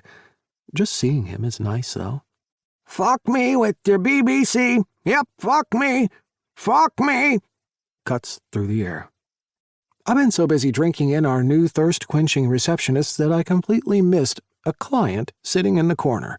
A bright red and blue eclectus parrot sits in a gold cage beside a middle-aged and very embarrassed woman. She is visibly mortified by the X-rated commentary her bird is squawking into the thankfully empty waiting room. "Noah, you're here. Great." Hayes leaps out of his chair and strides over to me. Each step he takes envelops me even deeper in his intoxicating fragrance. He's wearing a long-sleeved black button-up shirt, and it brings out the silver flecks in his hazel eyes. I manage to pull my gaze away from him for a moment and eye the woman sitting in the waiting room, frantically shushing the bird every time it lets rip with another stream of expletives. What is going on here? Hayes grabs me by the arm and leads me a few steps away from the woman and her misbehaving bird. He leans in closer and whispers, "That's Mrs. McPherson. She came back from a business trip late last night to find her parrot." "It's an eclectus," I interrupt and squint past Hayes' shoulder to get a better look at the brightly colored bird. A female, judging by its black beak. The males tend to have orange noses. Right, okay, whatever. I look back at Hayes. We're standing only a few inches apart, his hand still holding onto my arm. Not complaining about that. We haven't touched or been this close to one another since my I don't know what came over me moment when I kissed him 3 days ago, although, in fairness, he did kiss me right back. There's a slight tremor in Hayes' voice. That's when I notice he's trying to keep a straight face. "Noah, that bird is one foul-mouthed animal. You should hear some of the stuff coming out of her mouth." I swing my face right in front of Hayes's to block it from Mrs. McPherson's line of sight. I wouldn't want her to catch the smile now pulling at my lips either. She has no idea where the bird, Ruffles her name is, where Ruffles has picked up any of this stuff from. I bite the inside of my cheek and compose myself, reminding myself that we're at work and I need to be professional. You see a lot of things as a vet, but as they say, there's a first time for everything. I usher Mrs. McPherson and Ruffles into the nearest consult room. Before I step in, I peer over my shoulder at Hayes. He's sitting back at the front desk now. Our eyes meet for a moment, his still sparkling with the unexpected humor of the whole Ruffles situation. Warmth spreads like a long burning log inside of me. I want to kiss him again. I want to be with him again, feel his body on top of me, inside of me. I could spend the rest of the day staring at him. And he doesn't seem to be moving either. "Come on me! Come on my face, motherfucker!" Ruffles, it seems, has other ideas. "Holy shit, that's hysterical," Fulton cries, wiping a tear from his eye. I've just finished telling him about my encounter with the foul-mouthed parrot the previous morning. It was a much-needed comedic respite in an onslaught of otherwise long and exhausting days. Yesterday I did a 12-hour shift. Today I worked just over 14 hours. In addition to my usual round of consults, I operated on a cat that fell out of a window and on a German shepherd that got brought in after being hit by a car. I let out a yawn and slump further into the seat at our usual corner booth, at our usual bar, in the very same place where I first laid eyes on Hayes. Sitting here, I remember something I'd forgotten about that night. We bumped into each other when I came out of the men's room, but I actually noticed him before that when he first arrived and started playing pool with his friends. He caught my interest from the moment I laid eyes on him. He's kept it the entire time since, and now we're colleagues, and who knows what will happen. As if reading my mind, Fulton nudges into me. "So, what's it like working with Hayes?" "Good question," I mutter. "It's one I've been asking myself a lot." Fulton smiles warmly at me. I told him, and only him, about who Hayes is and how we met all those months ago. Fulton's great to talk to about stuff like this. There's never any pressure or judgment from him, and I know that all he wants is the best for me. "Come up with any answers yet?" I let out a breath. I know it's too soon to make anything out of it, but... Fulton sits, waiting patiently for me to find my words. "I've been thinking about him. A lot. I never expected to see him again." "Has there been any more kissing?" I chuckle. Yeah, I told him about that too. "No, I've barely seen him. It's been so busy these past few days." Fulton nods in agreement. "It's been crazy hectic. Hayes had a day off today, and I'm off tomorrow. I haven't looked at my roster for the rest of the week, so I don't know when I'll see him next." "Do you like him?" Before I can answer Fulton's question, I spot Gus, Chase, and Harmony approaching. Fulton changes the subject, wasting no time telling them about my encounter with Ruffles yesterday. "I'll get us a round of drinks," Chase offers, while Gus and Harmony are still laughing, shaking their heads in disbelief. "We'll talk later." Fulton turns and whispers to me, and I nod. I try to push thoughts of Hayes aside for a while at least and focus on what's right in front of me, which just so happens to be a pair of shoes. "So, blue suede shoes, what do you think?" Gus announces with a dramatic flair, plopping a pair of shoes into the middle of the table that are not only blue and suede, but bedazzled too. "They're wonderful," Harmony answers diplomatically. "What are they for?" "Marco's great-grandfather was Elvis Presley's Taylor's best friend," Gus begins, and it takes me a second to catch up with what he's said. Like I mentioned, it's been a long day. I nod. "Got it. And?" "Well, Marco thought it'd be fun if we both wore these shoes. They go well with our tuxes. Plus, you can never have too much blue at a wedding. Right?" He crosses his fingers and chuckles. Chase returns with our drinks, and I take a sip. Gus didn't turn out to be the groomzilla from hell some of us were expecting, although some of his choices, like blue suede shoes, are a little on the interesting side of the good taste spectrum. Out of seemingly nowhere, Fulton, who's sitting beside me, pulls out 3 ties and lays them out onto the table. Geez, guys, if I'd known this was going to turn into a fashion show, I would have gotten dressed up, Harmony jokes. I had an inkling we'd be talking about weddings, Fulton says, raising an eyebrow at Gus. I'd like to get group consensus on these. Chase scrunches his nose. What are they? Knitted ties, Fulton replies. I kind of like them. They're old school and were popular back in the 1950s, so I'm thinking new trend alert. He's laid out 3 colors on the table, burgundy, red, and green. I pick up the green tie and thread the material through my fingers. It feels nice, I comment. Gus leans over to inspect them, squinting. Yes to the style, no to the colors, the palette clashes. If you can find something in gray, black, or blue, you're good. Okay, so maybe Gus has a teeny bit of groomzilla lurking within him. Fulton seems happy with Gus's response, though, and carefully folds and packs the ties away. Harmony uses the temporary lull in conversation to change the topic. To me. So, Noah, her lips curve into a smirk. What's going on with you and Hayes? I have no idea what you mean. I take a pull of my drink. And I have no idea why you're smirking like that either. Uh-huh. She's full-on grinning now. So tell me, why is it that I can practically hear Hayes's neck snap every time you walk into the reception area? It does.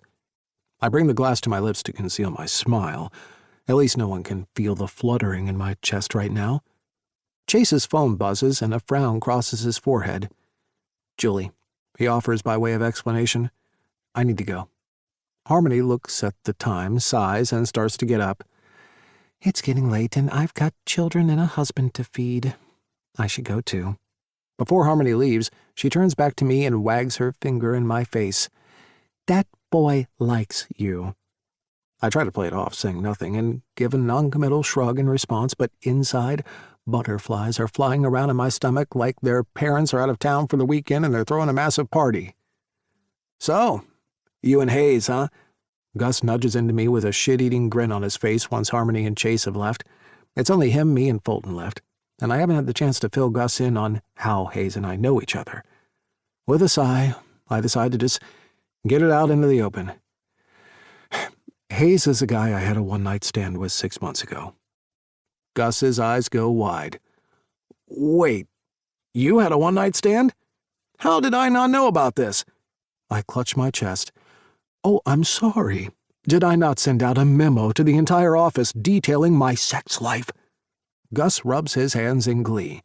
This round's on me. I want all the juicy details when I get back. We wait until he returns. Gus's tongue is practically hanging out of his mouth as he places the drinks in front of us. This is gonna be good. Now spill. I lift the glass to my lips. Remember that time we were playing Never Have I Ever and it turned out I was the only one who had never had a one-night stand? Gus nods. Well, after you guys left that night, I ran into someone. Hayes. We got to talking, and one thing led to another. Gus claps his hands in glee. I am very impressed. Why? I had a one-night stand. I didn't cure cancer. That's true, but I'm impressed that you stepped out of your comfort zone. Gus's voice goes soft, and he places his hand over mine.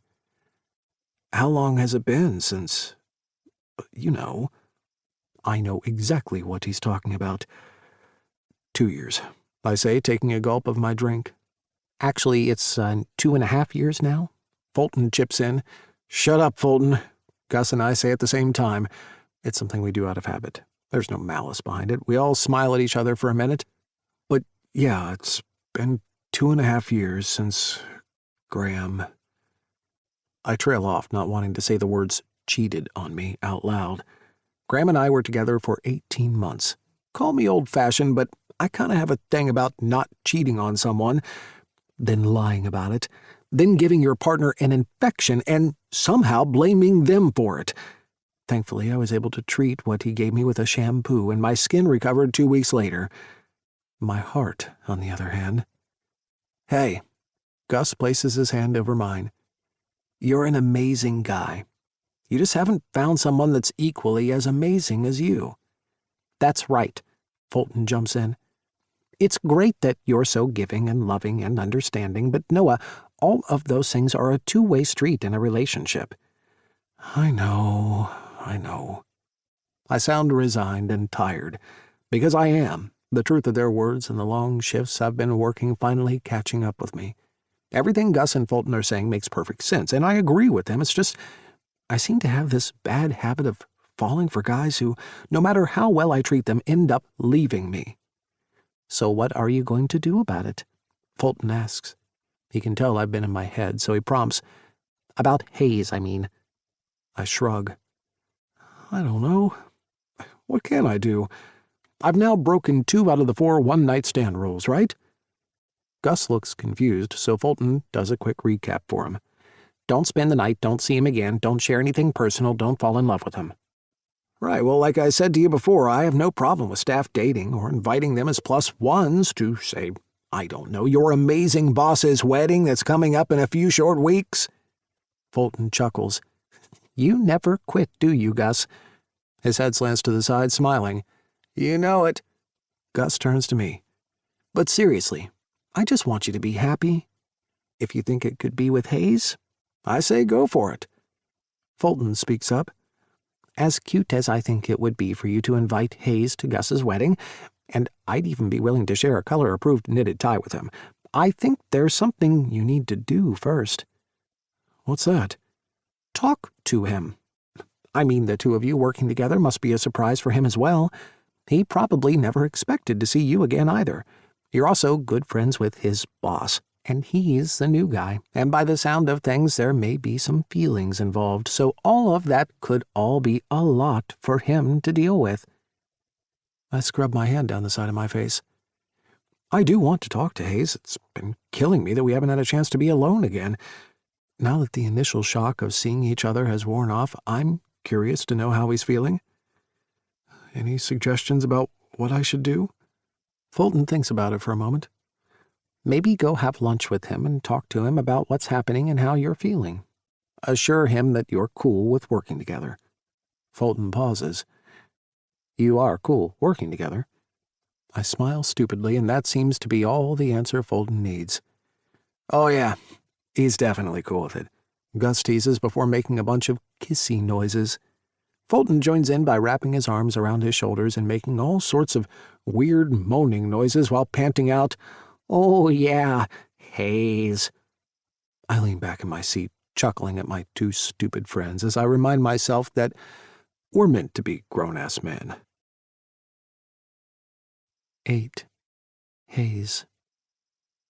I've been doing some investigative Googling, I announced to Noah as I walk into the staff lounge a couple of days after the Ruffles debacle.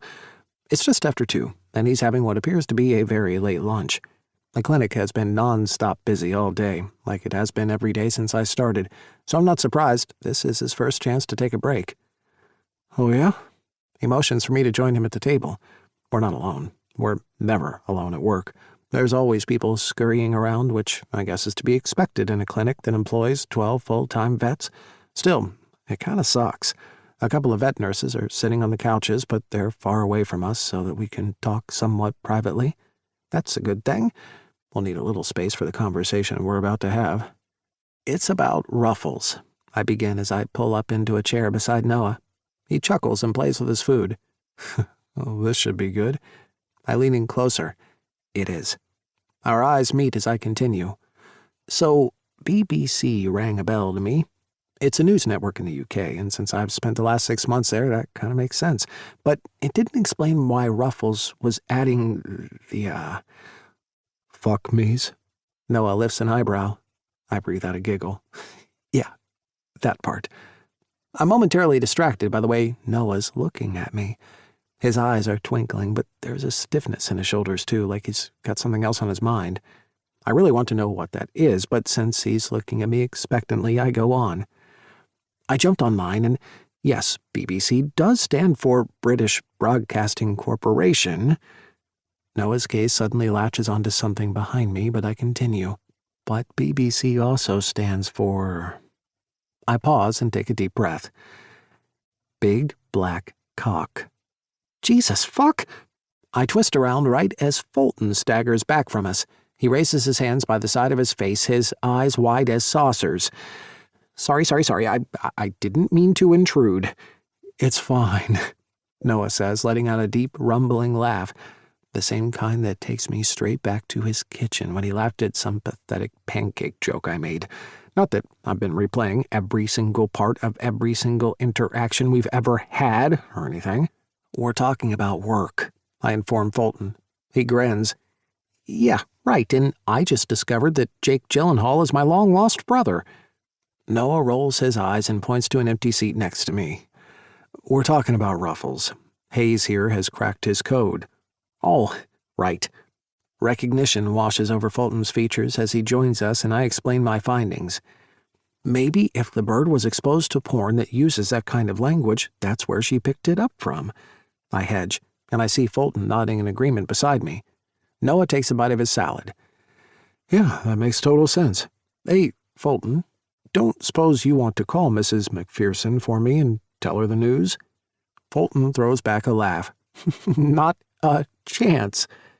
I find myself smiling along, but I can't help but be disappointed that once again Noah and I are surrounded by people. I don't want to be rude, so I sit there as Noah and Fulton discuss various talking bird species and the different ways they pick up language. I like Fulton. He's a really nice guy. Today his bright orange shirt says, "Dogs have owners, cats have staff." I just wish I could get some alone time with Noah. We haven't spoken properly since I started working here, and I think it's time we do the whole adulting thing and use words. I let out a sigh. Noah and I need to talk, but it won't be right now. I approach the consult room and lean against the doorframe. Noah's at his desk, tapping away furiously on the keyboard. One thing I've picked up in my time working at the clinic is that vets spend a lot of time typing, checking, reading, and updating their consult notes. My insides fill with a gooey warmth as I take a moment to take Noah in. He hasn't seen me, so I study the serious look on his face as he's staring at the screen, his rock-solid, broad shoulders that gently ebb and flow as he types, the way he stops and tilts his head from time to time as he's gathering his thoughts. I clear my throat and he looks up. A smile caresses his lips. Hayes. Sorry to interrupt. I step into the room. Your 4 o'clock just rang. They're running 10 minutes late.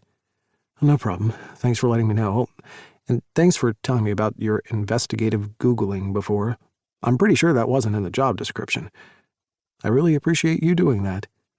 I shuffle on my feet. Don't mention it. I've spoken to Harmony, and she's told me how quickly you're picking everything up, and I see the way you interact with everyone. You're a great addition to the team. His words are like a match to kindling, my chest exploding with a fiery heat. Thanks. I really appreciate you saying that. I turn on my heel and start to leave when... Hayes? I spin around.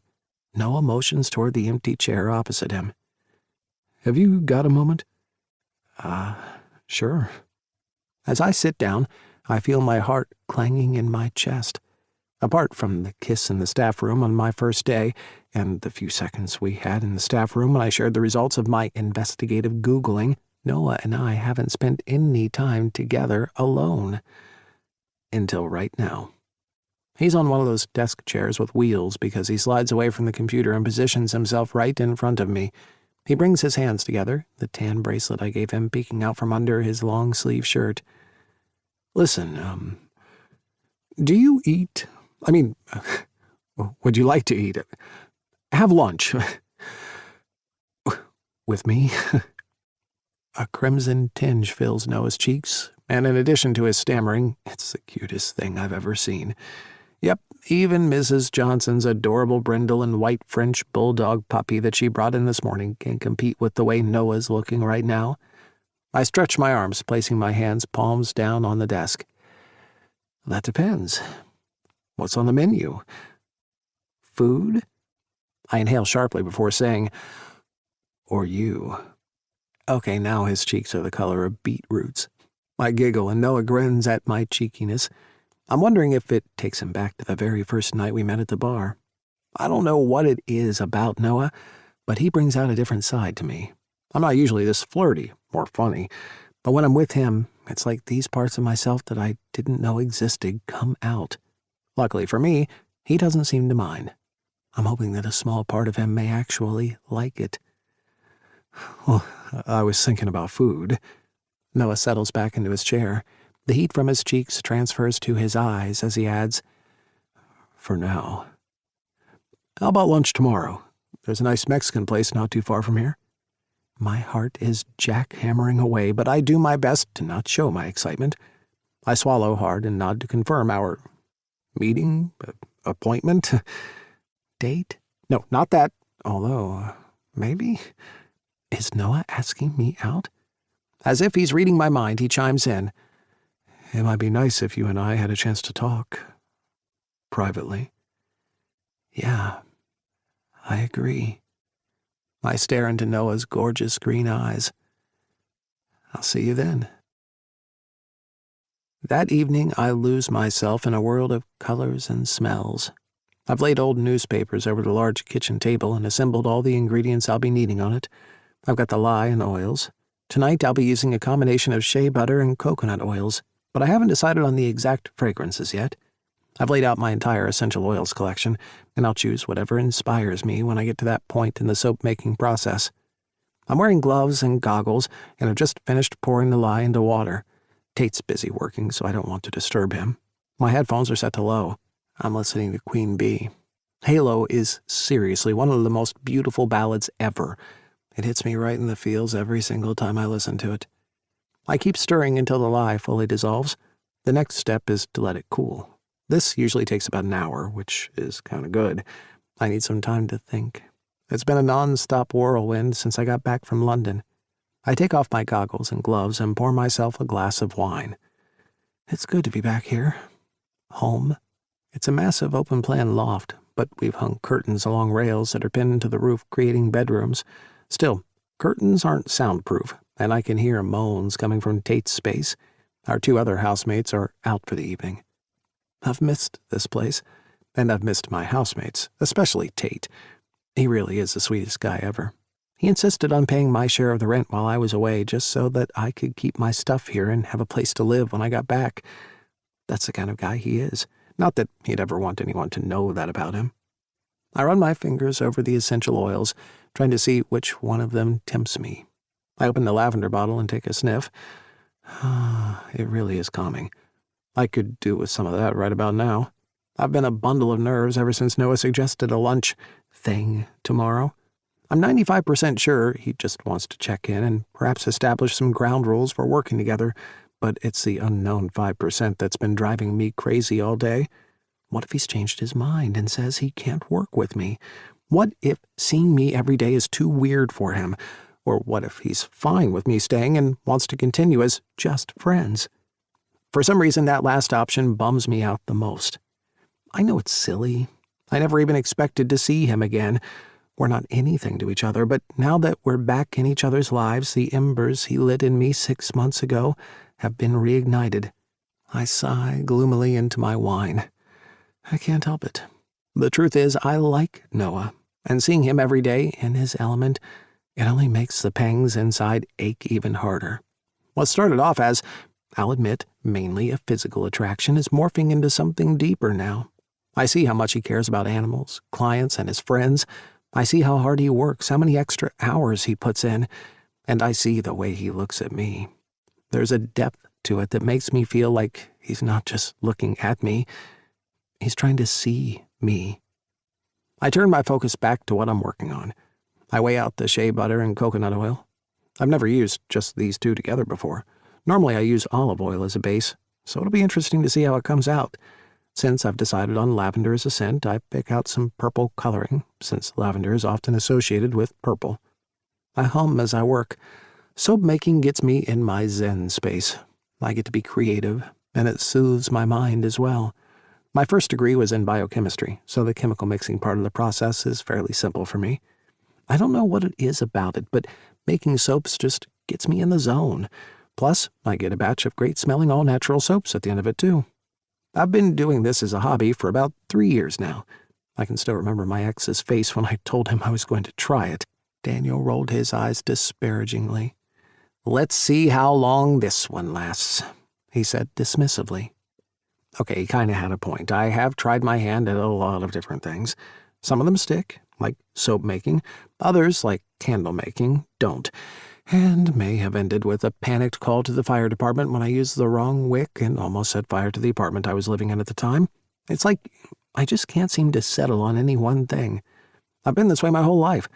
I'm average level good at a whole bunch of things, but not brilliantly great or super passionate about any one thing.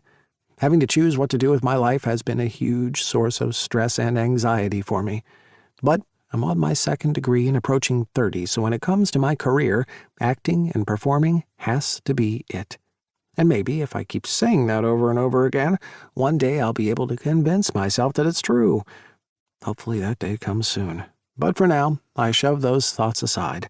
I'm in my Zen zone and determined to stay here. From the corner of my eye, I see Tate sweep into the kitchen. He starts frantically opening and shutting every single drawer and cupboard. I take my headphones off and swivel around to face him. The clanging sounds reverberate around us. "Looking for something?" I ask after a few moments when he shows no signs of slowing down. Tate turns to me, a serious look set on his face. "I need something smooth and shiny that's safe to shoot out of my ass because—" He pauses and gives a little shrug. "You know, safety first." If this were my first week or month living with Tate, my jaw might have dropped to the floor right about now, but since I've had exposure to some of the more, colorful requests he's received as a cam model, I take it in my stride. I tap my fingers along the table. "Look in the fridge," I suggest. "Try the vegetable drawer." He darts over, but soon enough his shoulders slump. He comes up and flops down next to me. "No good?" I ask. "Nah." He eyes my soaps and spots the color bottle. "Ooh, purple, my favorite." "You can have some when I'm done," I say. "Thanks." Tate's eyes stay on me. "How are you doing? We've kind of been missing each other since you've been back. Everything okay?" I give a quick nod, getting up to fetch a glass of water. "I'm all good. How's the new job going?" I can't help the smile that spreads across my face. It's great. Everyone there is so nice and friendly. The animals are cute. I mean, I only see them when they come in. I'm not exposed to any of the hard or icky stuff, and my voice trails off. After a few moments, Tate prompts. "And?" Between my work, studies, and jet lag, I haven't had a chance to tell him about Noah yet.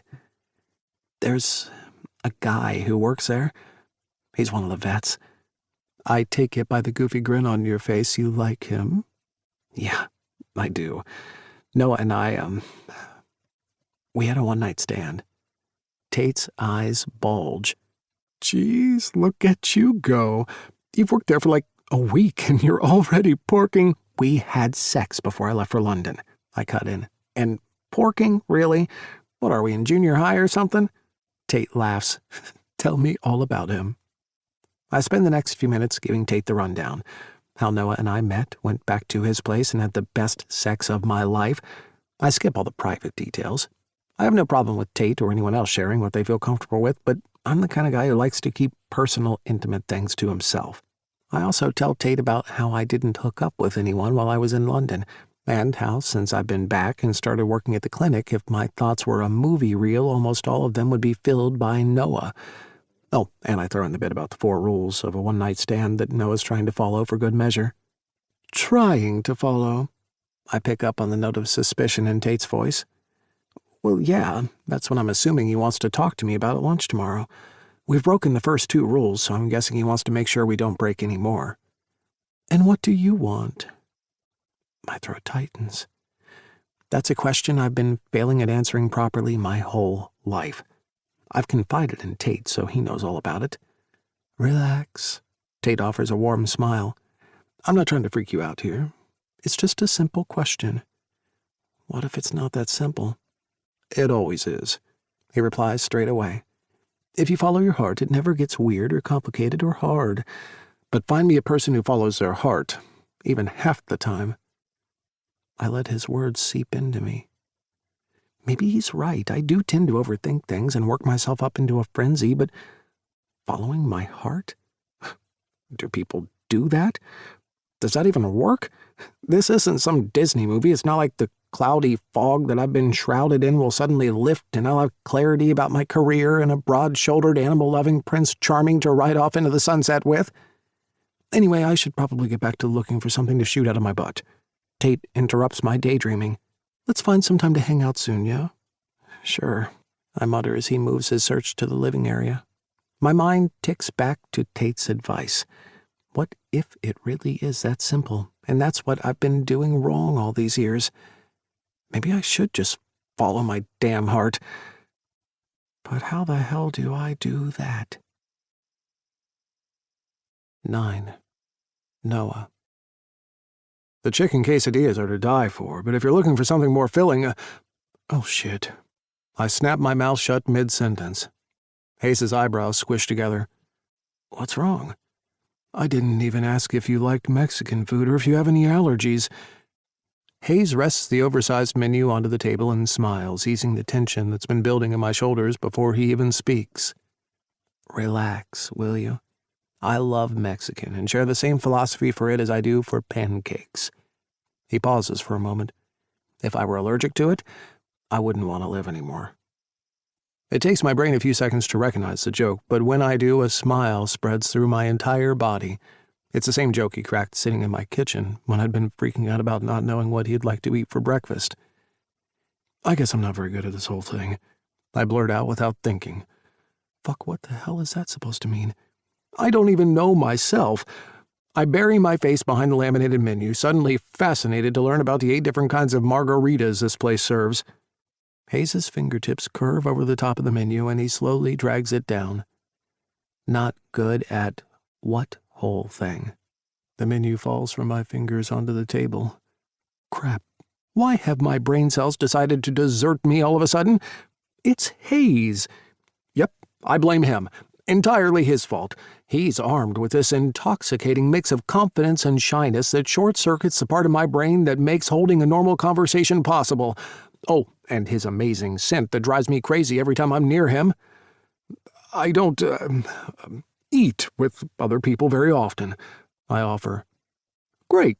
That's basically code for I'm a pathetic loser who hasn't even been on a date in 2.5 years.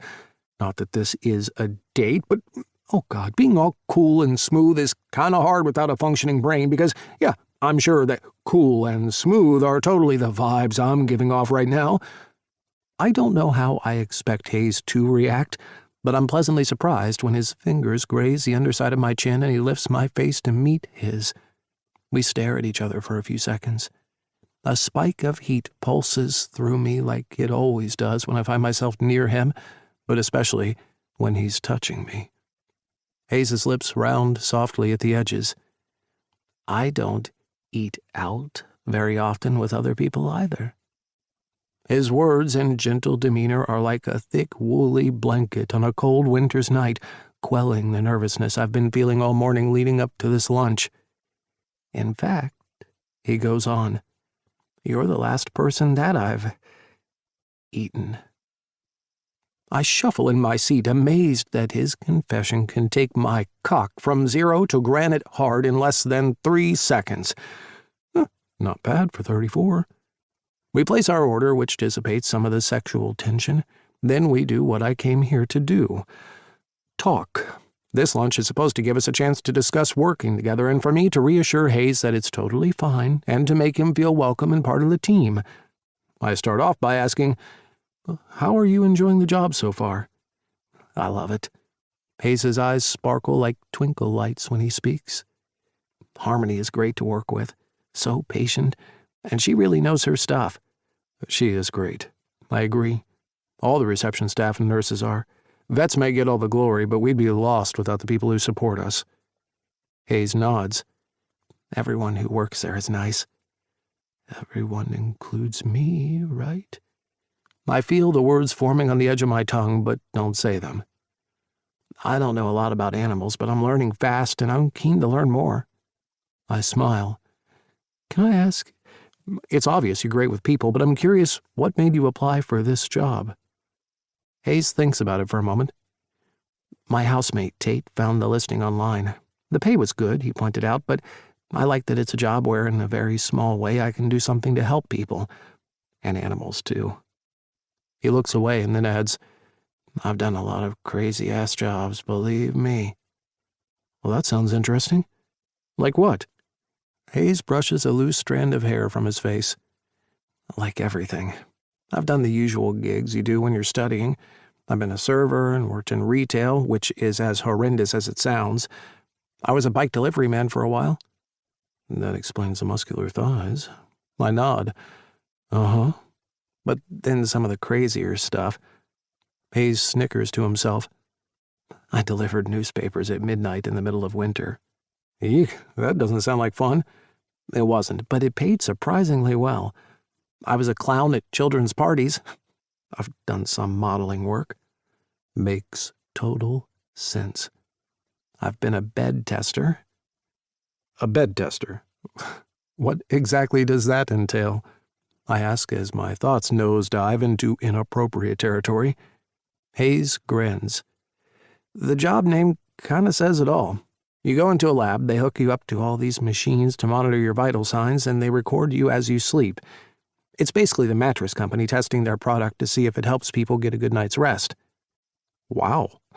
It sounds like you've certainly done a lot. That's really cool. A look flashes on Hayes' face like he doesn't quite know what to make of what I just said. What about you? He asks, but it sounds like he's deflecting a little. I don't know what goes on in the consult room or in the operating theater, but I see you in the waiting room. You're a natural with clients. You're able to calm them down and make them feel at ease almost straight away. How did you get to be so good with people? I chuckle to myself. Well, it's funny. When I joined Vet Shop Boys, the first thing Gus made me do was take a week-long course in neuro-linguistic programming. Hayes' eyes narrow. What's that? It's a way of using language and behavior to interact better with others. You basically mirror people's words and actions as a way of connecting with them and establishing trust and rapport, I explain. I thought Gus was crazy at first. I'd done my vet training and I'd worked in a farm clinic for a few years, so I had experience with all sorts of animals under my belt. I thought to myself, why the hell is Gus making me take a course in dealing with people? Hayes leans forward, spiking an eyebrow. And I learned a valuable lesson.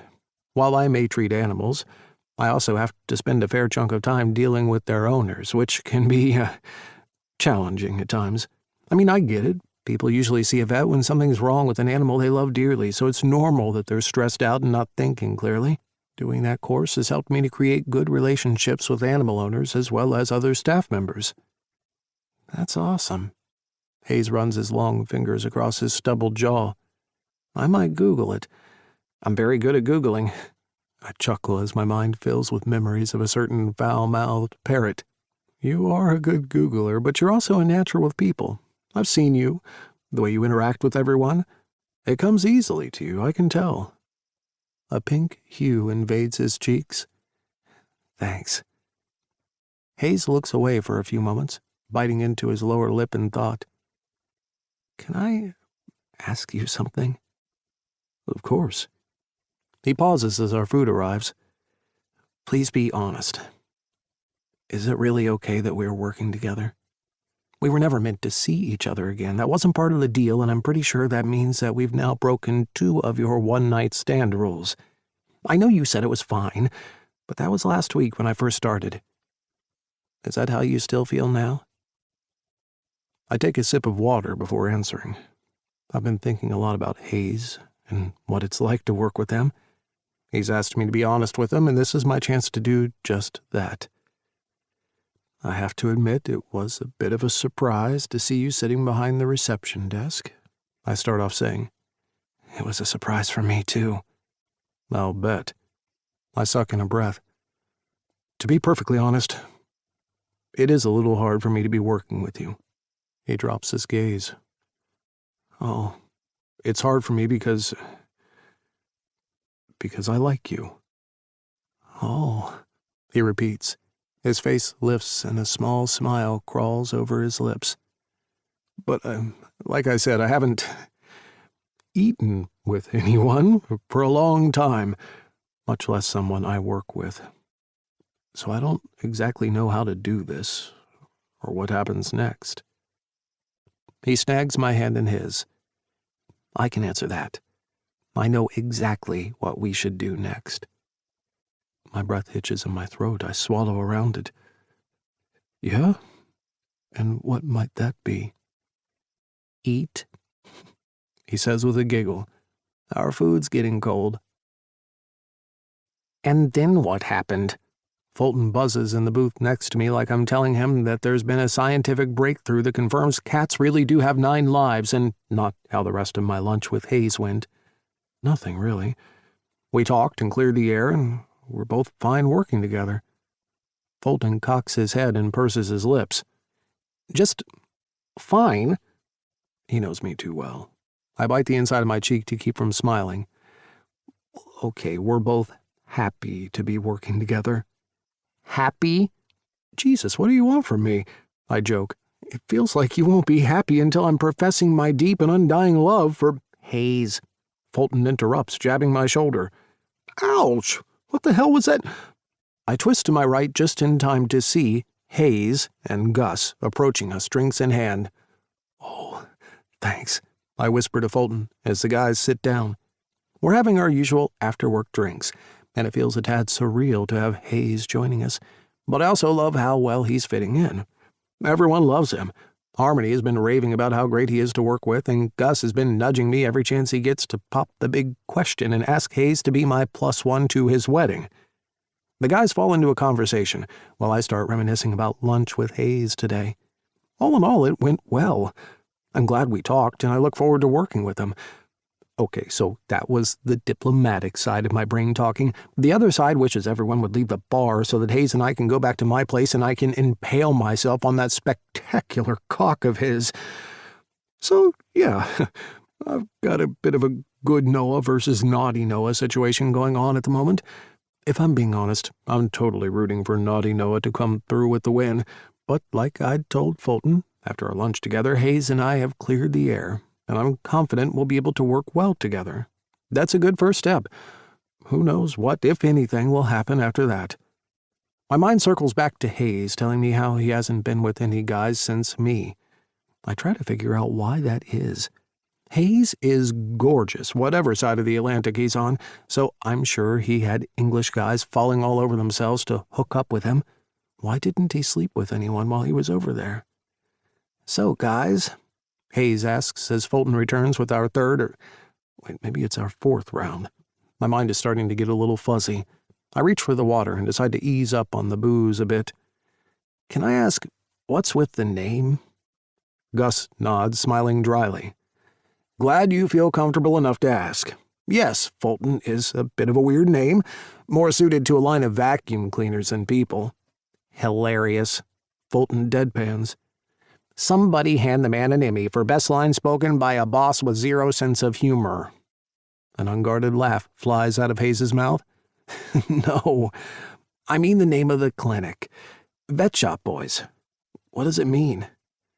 How old are you? Fulton turns to Hayes. If you don't mind me asking, that is. Not at all. I'm 29, almost 30. And you don't get the reference? Gus leans his elbows against the edge of the table.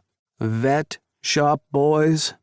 He says it slowly, adding extra emphasis on the vet. Hayes stares at us blankly. You know, like Pet Shop Boys? Gus finally prompts. Hayes blinks a few more times, clearly not getting the connection. After a few moments, he says, Is it like the Golden Girls or something? Gus huffs out a laugh. Same era, I guess, but the Golden Girls was a TV show. The Pet Shop Boys was a band in the 1980s. Hayes scrunches his nose as he smirks. Wait, they had music back then? We all laugh.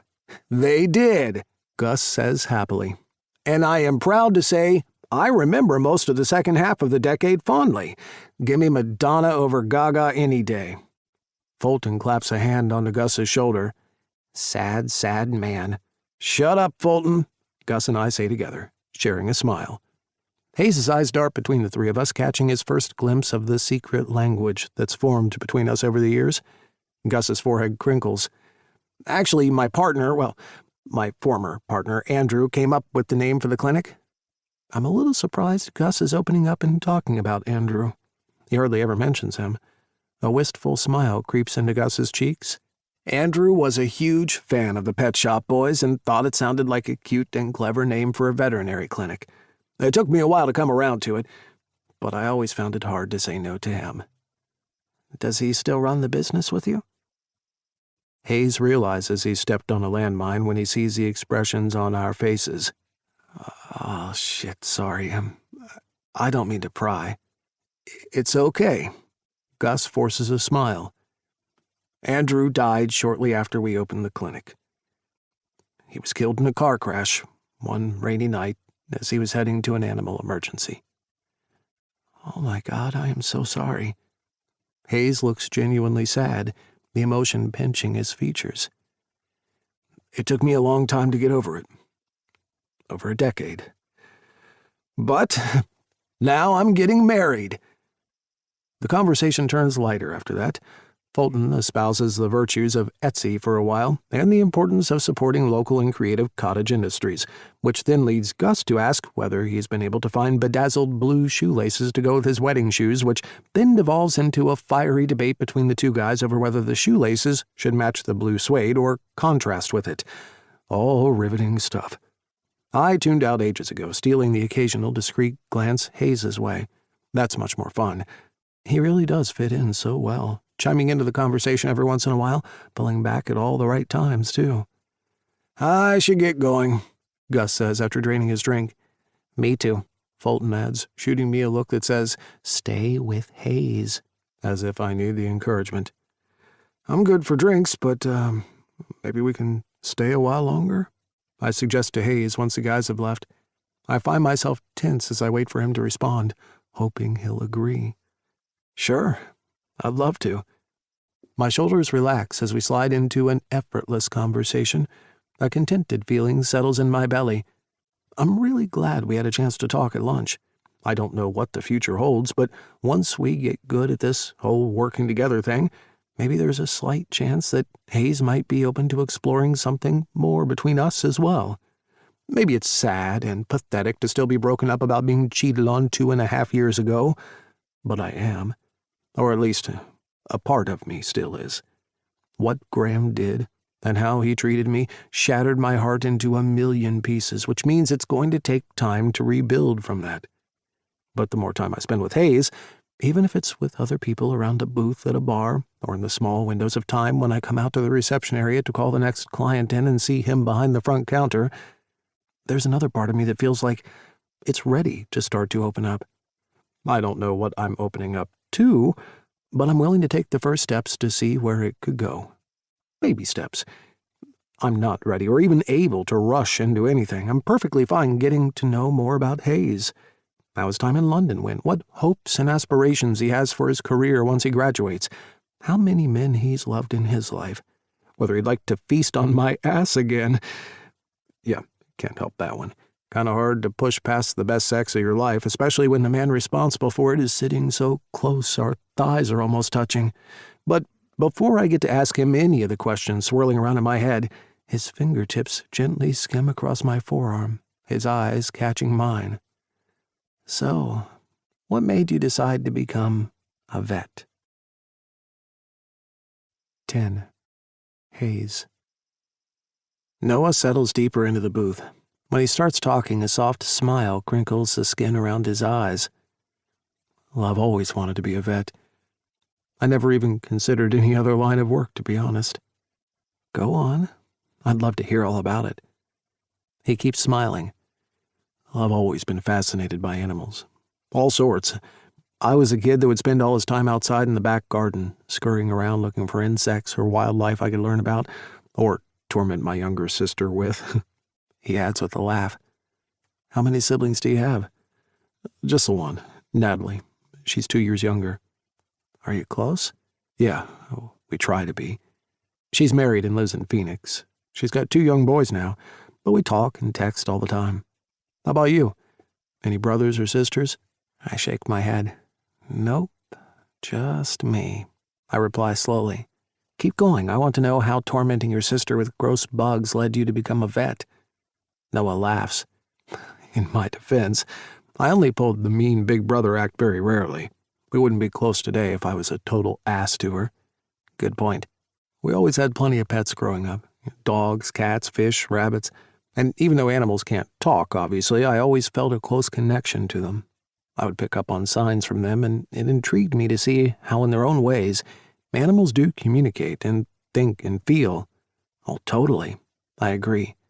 For as long as I can remember, I would tell my parents I wanted to work with animals when I grew up. When I was 14, Mom arranged for me to spend some time volunteering at a wildlife rescue center not too far from where we lived. It was eye-opening, to say the least. In what way? The place was run by a wonderful woman named Tammy. Her passion for the place and the animals in it was unwavering. I loved the center from the moment I set foot in it. He rubs down the front of his shirt, deep in the memory. It was my first exposure to seeing animals hurt and in distress.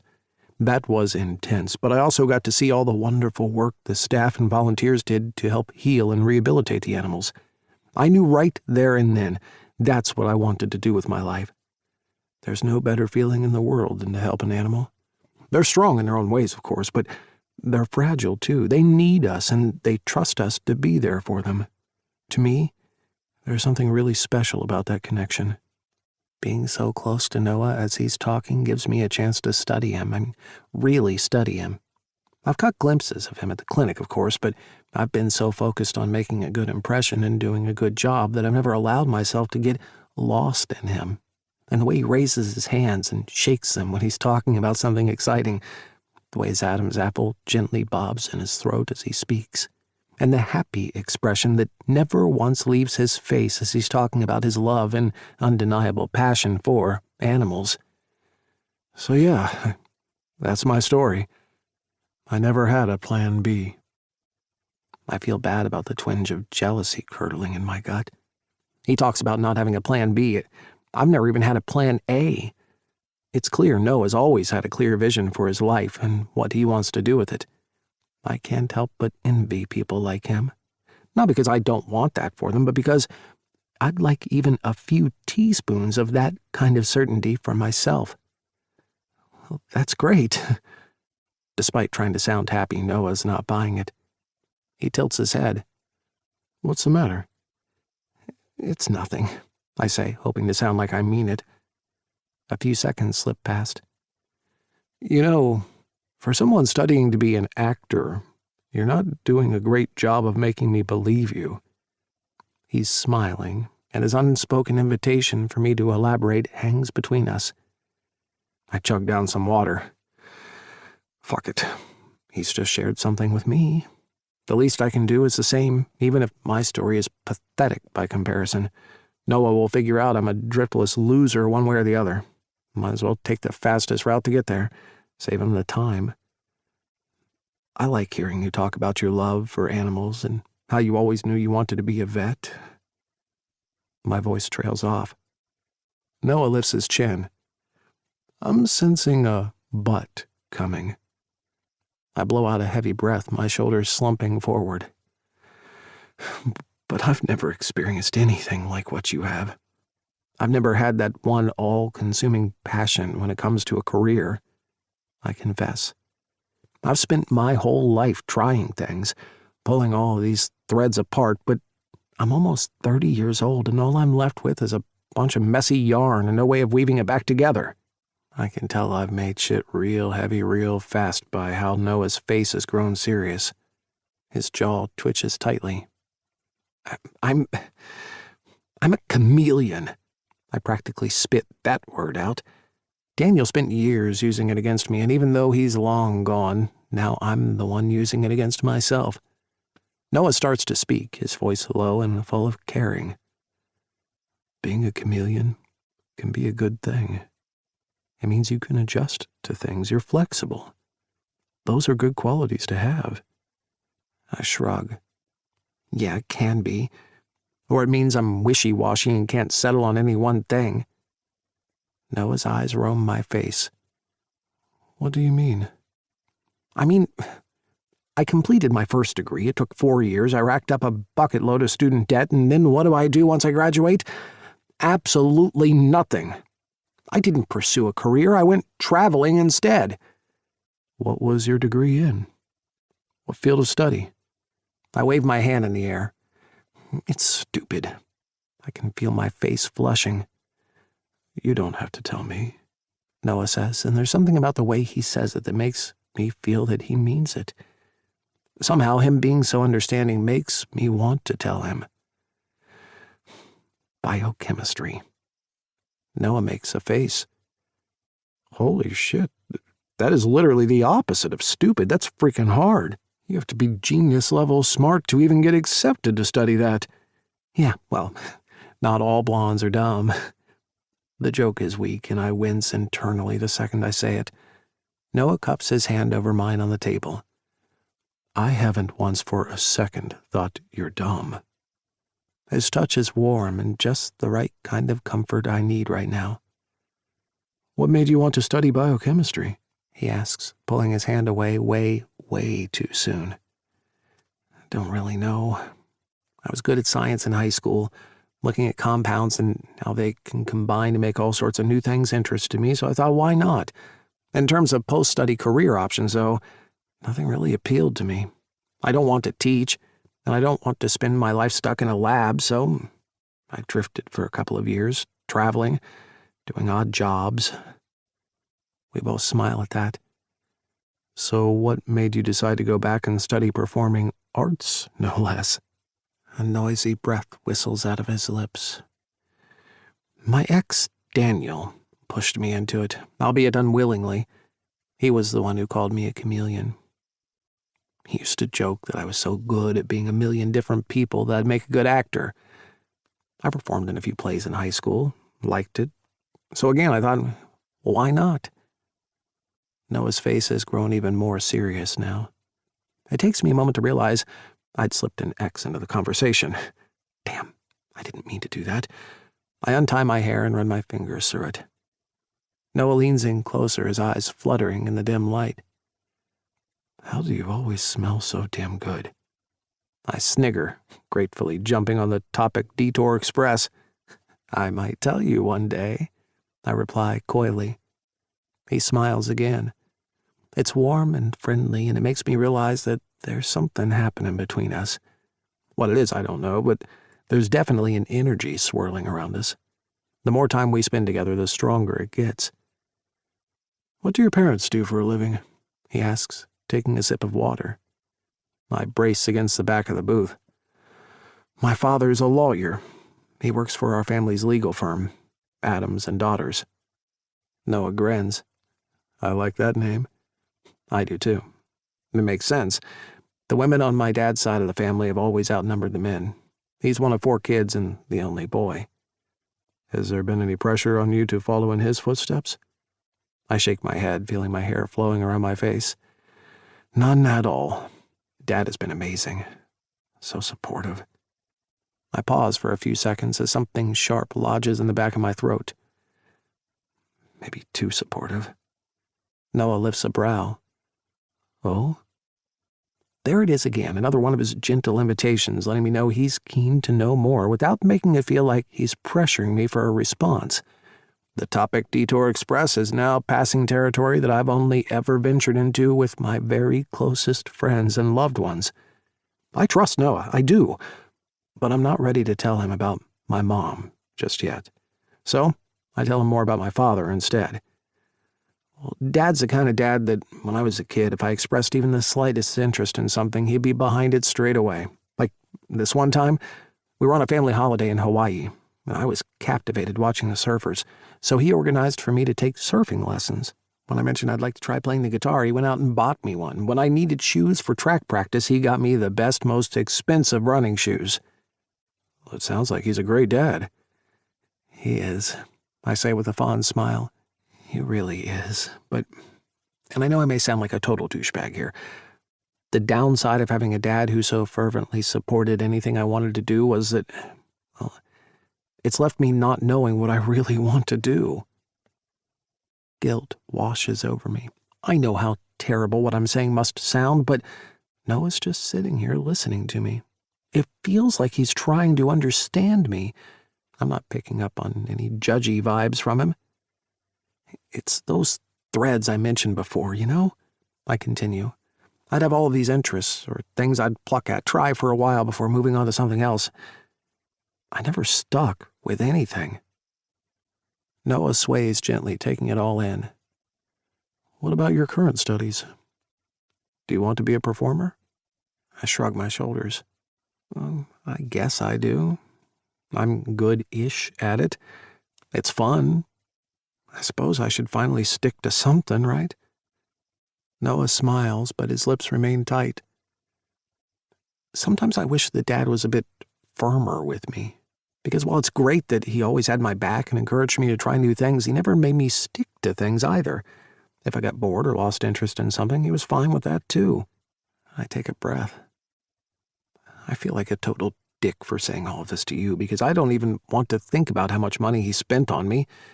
Believe me, I know how fortunate and privileged and lucky I am to have a dad that loves me so much and was able to afford to support all my whims, but at the same time, I'm approaching 30, and I feel lost. A silence settles between us. I guess that was a lot to dump on the guy. More than I'd expected to reveal. 3 things, Noah says, lifting 3 fingers. 1, you're not a douchebag or a dick for saying any of this. It sounds like your dad loves you very much and did his best. At the same time, it's okay for you to say that despite that, maybe he didn't give you the guidance or the discipline that you may have needed from him. It's not a negative reflection on either one of you. I feel a bit better. Okay. 2. Noah leans in closer. No one says you can only have one dream. There are no rules about these sorts of things. Personally, I think it's good to try your hand at a range of things. It makes a person well-rounded. You've taken time to explore different things. That's never a bad thing. But time is running out, I counter. I'm almost 30 years old. That's like Hollywood 40 and gay 50. He chuckles. And that brings me to my 3rd and final point before I vacate my position atop this soapbox. He pauses, his eyes catching my small smile. It's never too late. I don't know anything about how Hollywood works, obviously, but when I turned 30, guess what happened the next day? I cock my head to the side. What? Nothing, he exclaims with an exaggerated lilt. I woke up, and the sky hadn't fallen down. The sun was still shining. Life went on as normal. These days, 30, 40, even 50 aren't the old ages that maybe they used to be. I was reading an article the other day about a woman who was going to college at the age of 82. You still have your whole life ahead of you.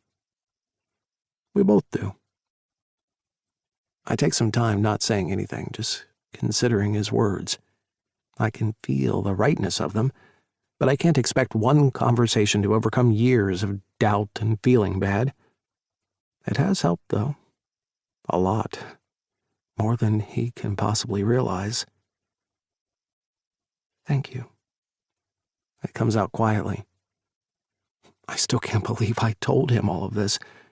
Maybe it's my way of preempting things. The harshness of my ex's words still stings. I never want anyone to hurl them in my face again.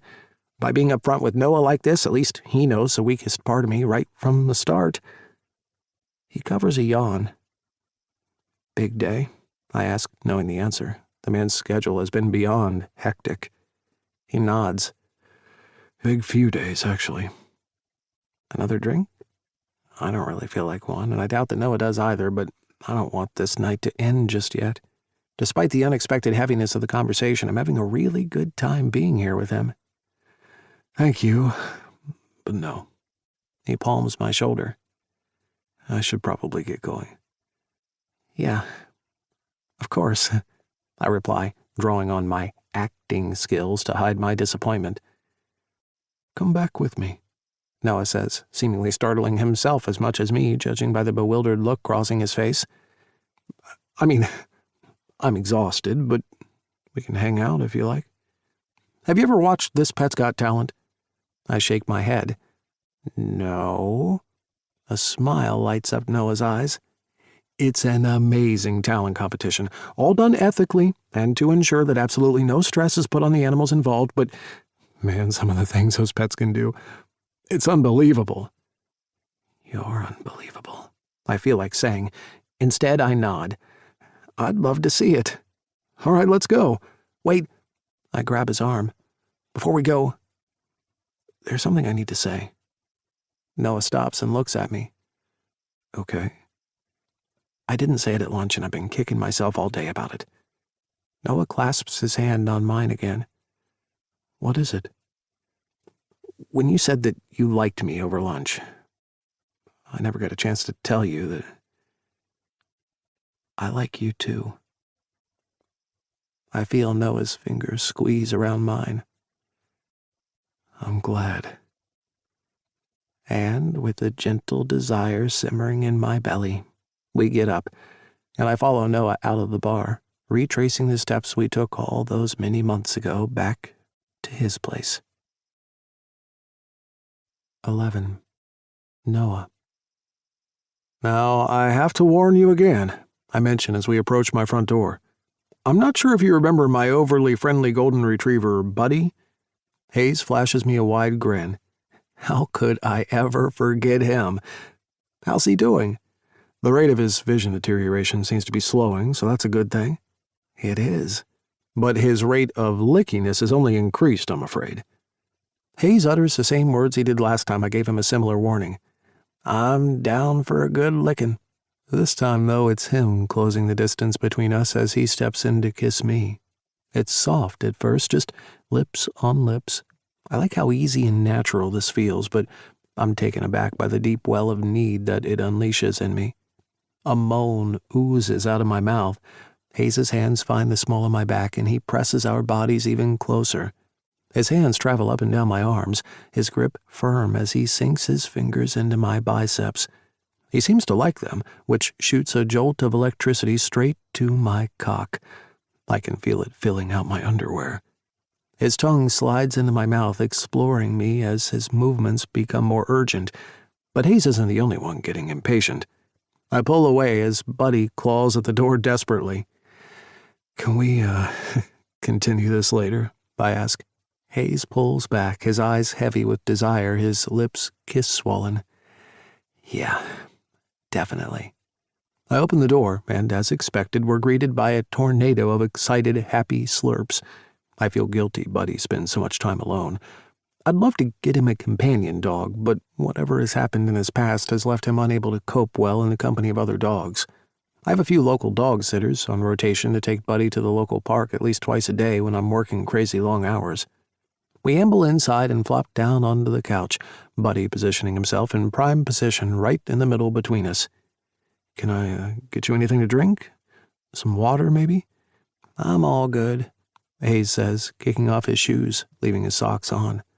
I do the same, and despite having an overexcited retriever situated between us, our feet touch. Hayes smiles sweetly when I rub the top of his foot with the underside of mine. I'm glad to see him relax a bit now that we're here. The conversation at the bar took a few unexpected turns, and I can see it affected him. I'm glad he shared what he did, even though it's brought up a slew of new questions for me. He only mentioned his dad and never once said anything about his mom. I wonder if maybe his parents divorced when he was young, or if there's some other reason he didn't mention her. I never pry. That's not my style. If and when he's ready to share, I'll be here. It also pained me to hear about the struggle he's been having choosing a career. I can't relate to that at all, since my own experience has been so different, but it's clear he wants to find what he's meant to be doing with his life. I know he'll figure it out. I just hope he's kind to himself in the meantime. I bring up the first episode of last season's This Pet's Got Talent and find myself explaining the rules to him. The show basically follows a bunch of vets who travel the country and visit people who have submitted their pets for consideration based on some unique or interesting talent they have. It's not like a typical reality-style TV show, and that it's not really a competition, and there's no manufactured drama either. I explained to Hayes the reasons why the vets spend so much time with the owners and the animals.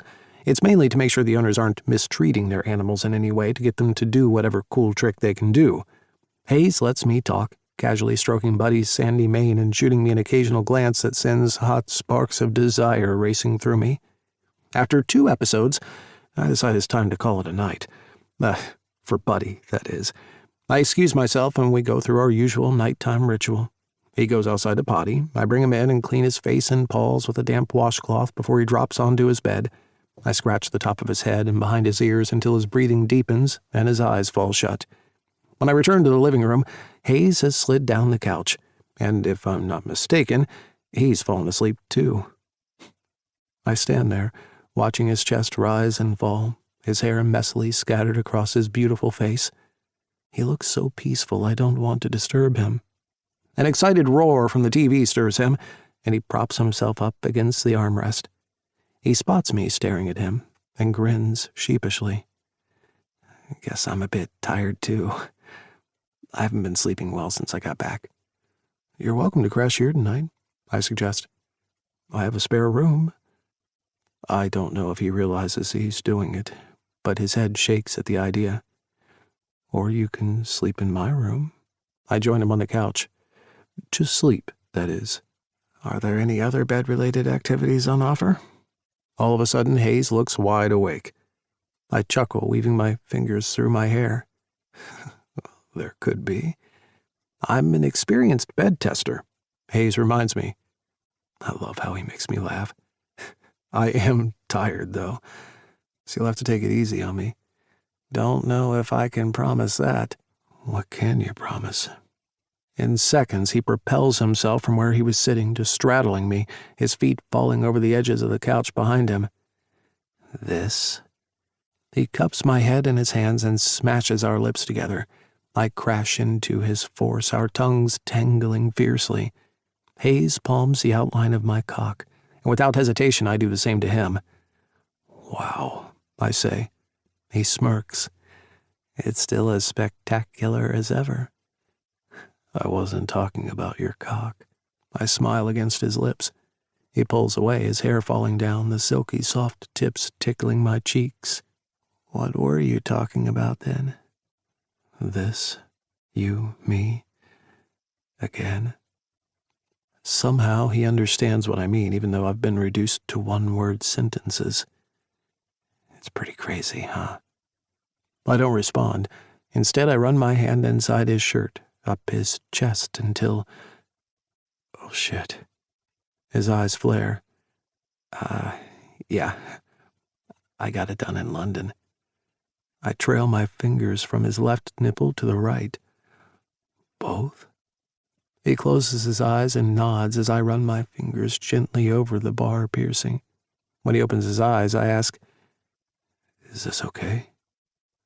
I feel the tremors that quiver the insides of his thighs against my own legs. I gently move him off me and position him down on the couch, peeling off his shirt in one smooth movement. His chest is as glorious as I remember it, his muscles lean and tight, his skin glowing with a late summer tan. The only discernible differences are the 2 silver bars pierced into his nipples. I've always had sensitive nipples, Hayes informs me as he brings my fingers to his mouth. He sticks his tongue out and gently laps against the tips of them. He then lowers my wet fingertips to his nipples and moans at the contact. I'm transfixed by the pleasure this simple touch brings to him, as well as by the way he's using my body to make himself feel so good. I grip his shoulders, laying him down onto the couch, and drop to my knees beside him. I smooth my hands across his chest, trailing over his hip bones, skimming the tight divots of his abs. Leaning over his chest, I form an O shape with my lips. With no warning, I gently blow at his left nipple first, before moving to the right. Holy fuck! Hayes shrieks, his head falling back. How are you? He jerks his head down to see what I'm doing. A few moments later, I stop fanning his nipples to answer his unasked question. That's something I picked up from this guy I had a one-night stand with. Do you like it? Fuck yeah. I've never heard Hayes' voice sound so guttural before. You know, I can come just from nipple play, he reveals. The need in his voice infuses into me, releasing fireworks in my belly. Is that a challenge? He smirks, looking down at me. It can be. If you're not too tired, that is. I feel like I've just shot back 10 espressos. I'm a lot of things right now. I lower my voice, my lips hovering over his chest. But tired is not one of them. His long fingers wrap around the back of my neck, and he pulls me into him, my tongue lapping at his sensitive skin, aiming a series of targeted flicks at the metal bar. Hayes is writhing underneath me, and it's the hottest feeling in the world, knowing I'm responsible for eliciting this response from him. I unzip my pants to free my own aching cock. I've been working so much I can't even remember the last time I jacked off. The hot, swollen flesh feels good in my hand. Can I bite them? I ask. I can see Hayes's head bob up and down, but I wait for him to say yes and hopefully provide some guidance. I've never been with a guy who has such sensitive nipples. I wonder if mine are. Up until this moment, I can't say I've given it a lot of thought. Yes. Hayes fills the silence. Just be gentle. At first, anyway. Of course. My breath stutters in my throat as I manage to catch the word baby before it tumbles out of me. I spend the next few minutes, hours, days, I don't give even the remotest shit about time right now, circling, nibbling, munching, and devouring Hayes's nipples. I've never spent so much time and energy on such a small, focused part of a man's body before. It's arousing as hell, and I continue jerking myself off. I keep reminding myself to slow my movements down. I don't want either one of us coming until every single detail of Hayes's nipples are emblazoned into my memory forever. I can sense Hayes is getting closer, though. His cock sticks out from below his taut stomach. His balls, heavy and full, are bundled tight against his body. I've never seen so much pre-cum streaming out of a cock in my life. He makes the few droplets of cum beaded at the head of my cock look like a leaky faucet compared to his Niagara Falls. The clear liquid dribbles down his shaft and pools in the thick patch of pubic hair at the base, making the ashy tips twinkle in the soft light. He said he can come from nipple play alone. A spark shudders through my cock as I try to visualize what that would look like. I've never seen any kind of hands-free orgasm. I always thought there had to be at least some touch, some friction. As I continue lapping at his purple nubs, his body rocks, and his lower back twists off the couch. More. Harder. He's begging now, reduced to a writhing mess as my fingers join my tongue, pinching, stroking, twisting, and tweaking the life out of his hardened nipples. When Hayes's body crashes back onto the sofa again, I turn my head just in time to catch the release spilling out of him. Rope after rope of cream drizzles his stomach and chest as his groans fill my ears, encouraging me to follow suit. I dip my fingers into his release and drench my cock with it, using it as lube. It only takes a few short seconds as my body starts to rock. I feel Hayes's fingers cup my face, his plump lips meeting mine as my orgasm washes over me. I surrender to the blissfulness of it, letting myself ride the waves until they subside. My eyes are squeezed shut, but Hayes's lips are still on mine, his smell inside my head, his panting ringing in my ears, his cum coating my cock. My senses have never been this overloaded, and I never want this sensation to subside. I don't want to move or open my eyes, afraid this will all have been some sort of splendid dream. Are you all right? Hayes's words break the spell, but at least they confirm that this is indeed real. What we did in fact just happen. Nothing can take that away. I blink my eyes open, my gaze rests on his face, his sweat-drenched forehead, the simmering heat still in his eyes, the gentle upward curve playing at the corners of his mouth. You came? He asks, brushing the backs of his fingers along my cheekbone. I nod. Yeah. I wish you hadn't. I wanted to make you come. Next time. He grabs hold of my shirt sleeve, lazily thumbing it. Yes, but I still feel bad. I want to do something for you. Oh, believe me, you have. I don't think I'm ever going to forget how amazing it was to see you come like that. That's crazy. I always thought hands-free orgasms were an urban legend.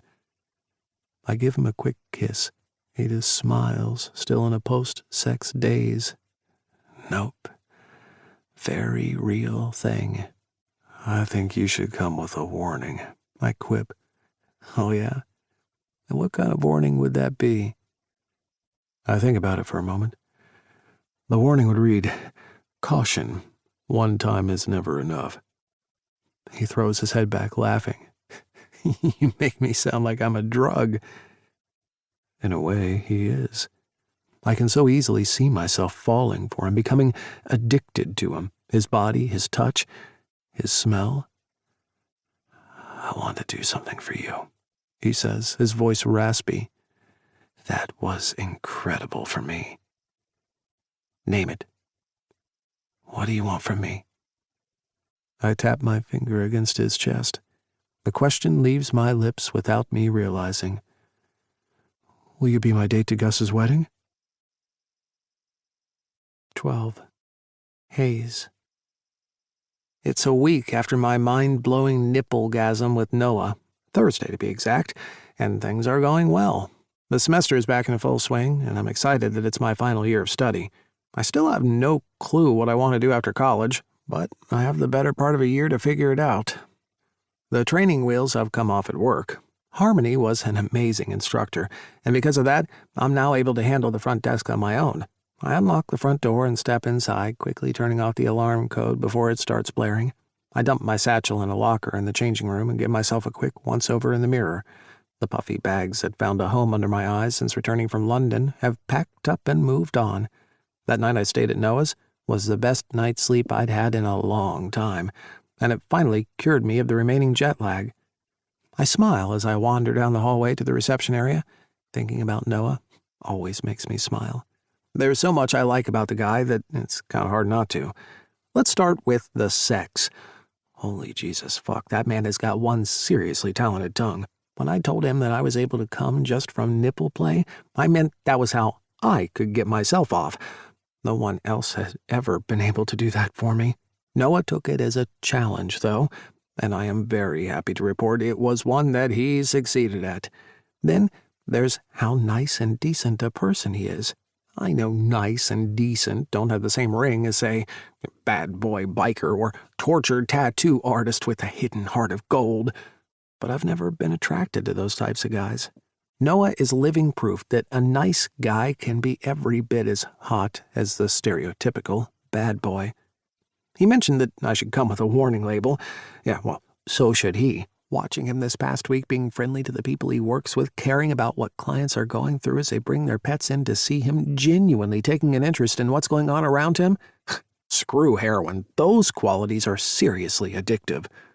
I also need to briefly pay tribute to the man's appearance. He looks the part of the handsome vet to a T, with his checkered shirts that he sometimes folds the sleeves up on to reveal his lightly hairy forearms, as well as a certain tan leather bracelet, the white lab coat that drapes his strong, broad shoulders, the tight pants he wears that encase his thick trunk-like legs, and a meaty ass that feels like it's practically begging me to tear into it with my fingers, or my tongue. Well, I don't mind which. Finally, there's him inviting me to Gus's wedding. That was unexpected, in the best possible way. It's kind of obvious that we moved on from the one-night stand category, but it isn't clear where that leaves us. We're colleagues now, so we see each other most days, and we hang out at the bar a few times a week too, but that only puts us in colleague land, which is still, unfortunately, a few towns over from Boyfriendville. And is that where I want things to go with Noah? Yeah, it is. The computer is booting up when the bell above the door chimes. I don't even have to look up to know who it is. Hello, beautiful people. I chuckle at the excessively loud and over-the-top entrance Gus makes every Thursday morning. Today, though, in addition to the tray of drinks he's carrying for staff, he's got a certain sexy someone by his side. Good morning.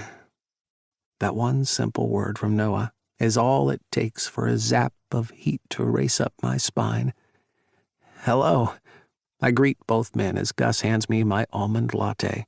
"It's Thirsty Thursday," he roars, giving what is essentially the gay white male version of Oprah Winfrey belting out her infamous "you get a car and you get a car" bit. "Thanks," I chuckle. "It's a good thing no one is here yet because I have to tell you something." Gus stops and looks at me. "Yeah?" I take a quick sip of my coffee, trying to figure out a nice way to put it. The guy is my boss and all, so I have to be tactful. Well, please don't take this the wrong way, but do you know what Thirsty Thursday actually means? Noah barks out a laugh at my question as he and Gus exchange a knowing look. They're friends, and I've noticed they do that a lot. They develop their own language, their own inside jokes over time. It's nice to see, but I'm clearly missing something here. Gus turns back to me and says, "Thank you for letting me know." Then his eyes twinkle mischievously as he adds, "Oh, and for the 100 millionth time, can I just say how happy I am that you'll be at my wedding next weekend?" I laugh. Gus has mentioned it a few 100 times this past week, and with that, he disappears down the hallway, leaving Noah and me alone. Noah leans against the counter, his head tipping ever so slightly in my direction. His eyes flicker shut. "What are you, patchouli?" I answer, assuming he's asking me about my fragrance. His lips curve up as he shoots me a coy look from behind his thick lashes. "You always smell so damn good. It's addictive." My heart is thundering in my chest. Frustratingly, Noah and I still hardly ever get any time alone at the clinic, so whenever we do, I hardcore flirt with the guy. What can I say? I like him, and for the first time in longer than I can remember, a feeling has settled in the pit of my stomach, a feeling that's telling me to just go for it. Noah looks over his shoulder toward the door. It's still early, and his first scheduled appointment isn't for another 10 minutes, but that doesn't mean we won't get interrupted by an emergency. As I've discovered working here for the past few weeks, things can go from calm to crazy in the blink of an eye. His lips twitch. "What are you doing tomorrow night?" I take another sip of my coffee, eyeing him. If I didn't know any better, I'd say the guy was a little nervous. I continue with my flirting game. "Dunno," I say with a cheeky grin. "What am I doing tomorrow night?" His shoulders fall and the tension across his face eases. He smiles. "Going out on a date with me? I hope."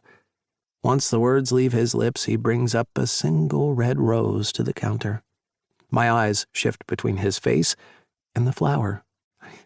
It's such a simple gesture, but man, it feels so freaking amazing. "A date?" I take the flower from him and bring it to my nose. A delicate rose scent wafts in the air. "Wait, aren't I already going with you to Gus's wedding?" "Yes, you are, but I've been thinking about it," and he pauses. "I'd like it if our first date was just us, and not at someone's wedding. But it's silly. I know. It's not silly. I think it's nice." Noah breathes out. "Good, because I'd really like to get to know you better." I'm smiling so hard, swirling the thornless stem between my fingers. I'd like that too. We fall silent for a few beats. He swallows, and I can see his Adam's apple jouncing in his throat. "Well, I should get ready for my first appointment. Might see you later?" "Sure thing." The rest of the morning goes by uneventfully, but the smile that fills my face doesn't fade for a moment. I spend the entire shift feeling like I'm floating on air. Because I had an early start, my workday is over by lunchtime. Noah's should be as well. I've pretty much committed his schedule to memory at this point, but as I walk into the staff lounge, I see him standing over the sink, scarfing down a salad. He's still wearing his white overcoat. "What are you doing?" I ask him. He finishes chewing his food and swipes the back of his hand across his lips. "Sorry, I'm eating like a pig." "I wasn't talking about that. I mean, why aren't you leaving? You should be finishing right about now, yeah?" He gives a clipped nod. "Yeah, keyword should be. We're short-staffed, and Fulton's surgery ran into some unexpected complications, so he's still in theater, which means someone has to cover his afternoon consultations. It's no big deal." "Hey." My hand rests on his arm. "It is a big deal. You've been working nonstop. Please make sure you look after yourself, too." He runs his plate under the water. "Long hours are a part of being a vet. If I wanted to have a 9-to-5 job where I could leave the office right on the dot, I'd be an accountant or something." He's drying his hands on a dishcloth when I walk up, so I'm standing right behind him. He turns around and we're face to face. I'm using all of my self-control to keep my arms by the sides of my body, even though every cell in me wants to run them up and down his chest. Whatever I was about to say flies out of my mind, melted by the heated look Noah is pinning me with. He glances over to the door before pulling me in for a kiss. It's quick and rough and urgent. I close my eyes and kiss him back just as hard.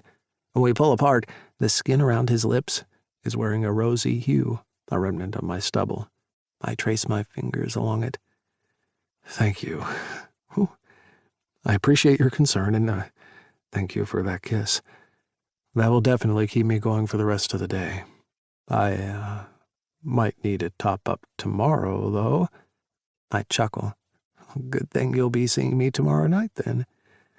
"Good thing indeed." "The article was brutal," Aunt Jocelyn scoffs. She's sitting on the couch across from Dad and me in her office, the ice cubes in her drink rattling noisily.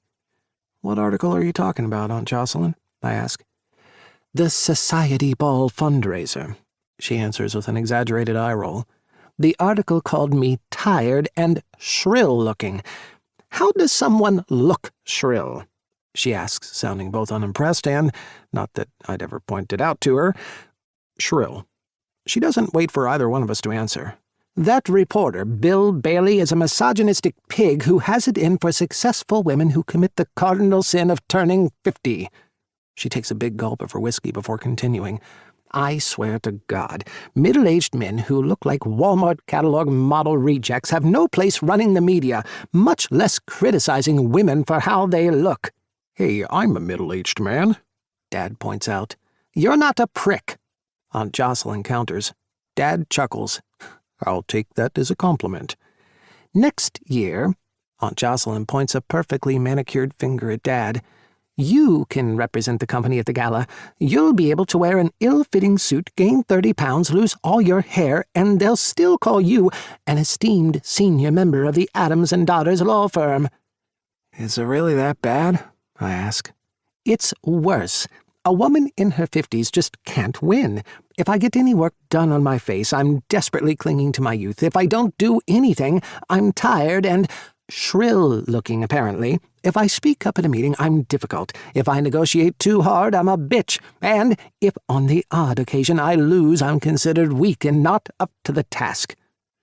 Aunt Jocelyn jangles her now empty glass toward me. "Hazy, baby, Auntie Jocelyn needs a refill." I top up her glass. Dad and I are sticking to water since it's only 4 in the afternoon, while we patiently sit and listen to Aunt Jocelyn rampaging against sexism in the media. Once she's done, I sit up straighter and square my shoulders. "Can I ask you guys something?"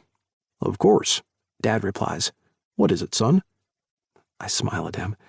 We really look nothing alike. Apparently I got my looks from my mom.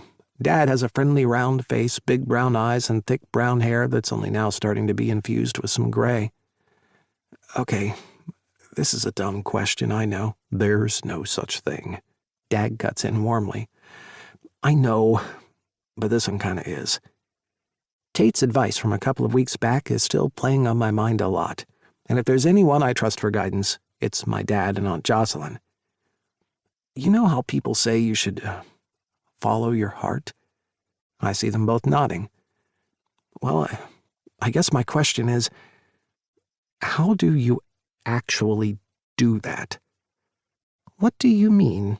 Aunt Jocelyn leans forward, resting her drink on the coffee table. "Well, I agree that it sounds like good advice, but I'm a little stuck on the practical side of things."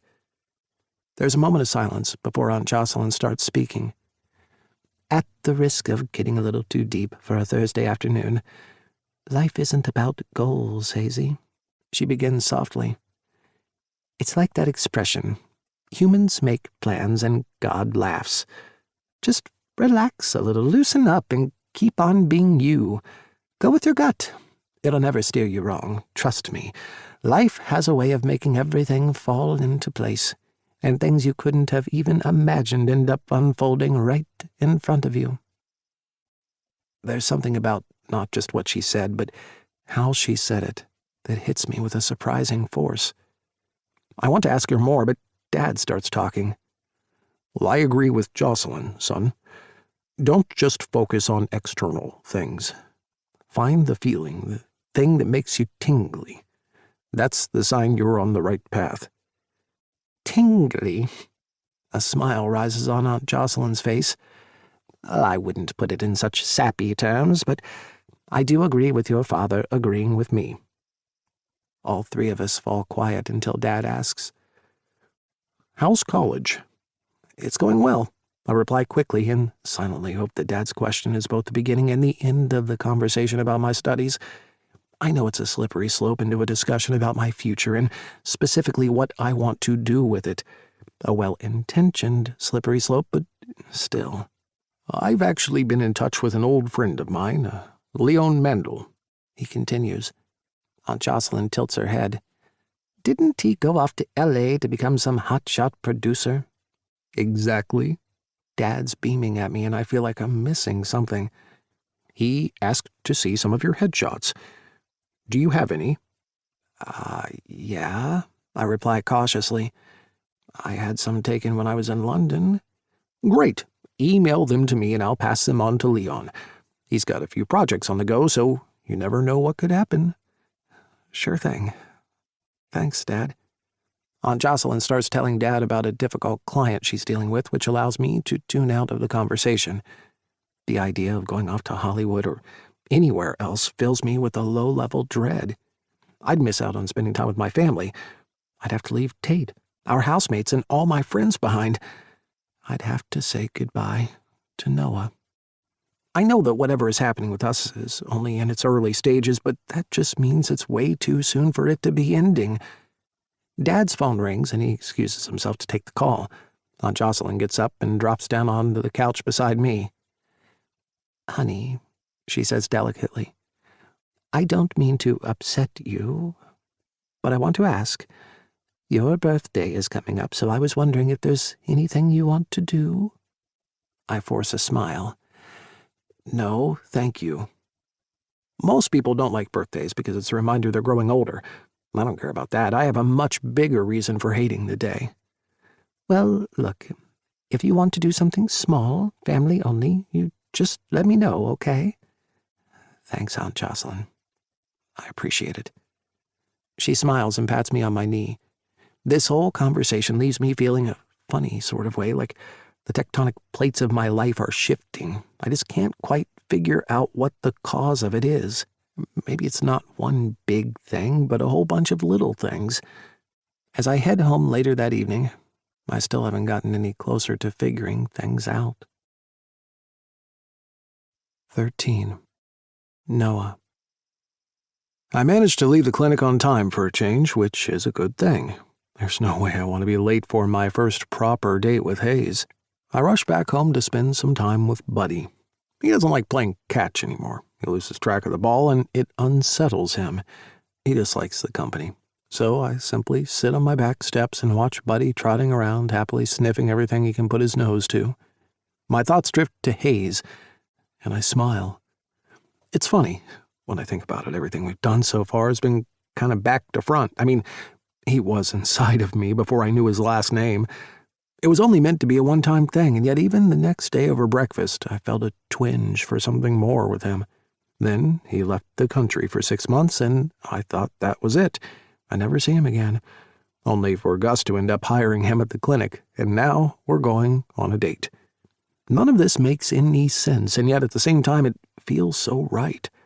My attraction to Hayes runs deeper than superficial things like his appearance or heavenly scent. He stirred a curiosity in me. I want to keep finding out more about him, unravel all the pieces and make him who he is.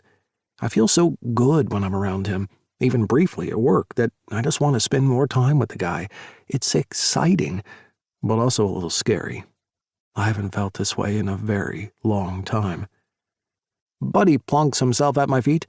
I scratch all of his favorite spots, and he reciprocates with his usual tongue bath in return. I make sure to shower extra thoroughly to get all remnants of him off me. The warm water sluices over my tired, aching muscles. I've been working a lot lately, even by my own standards.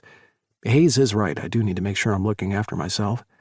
My cock perks up at the mere mention of Hayes. My fingers wrap around my thickening base and I give it a few tugs.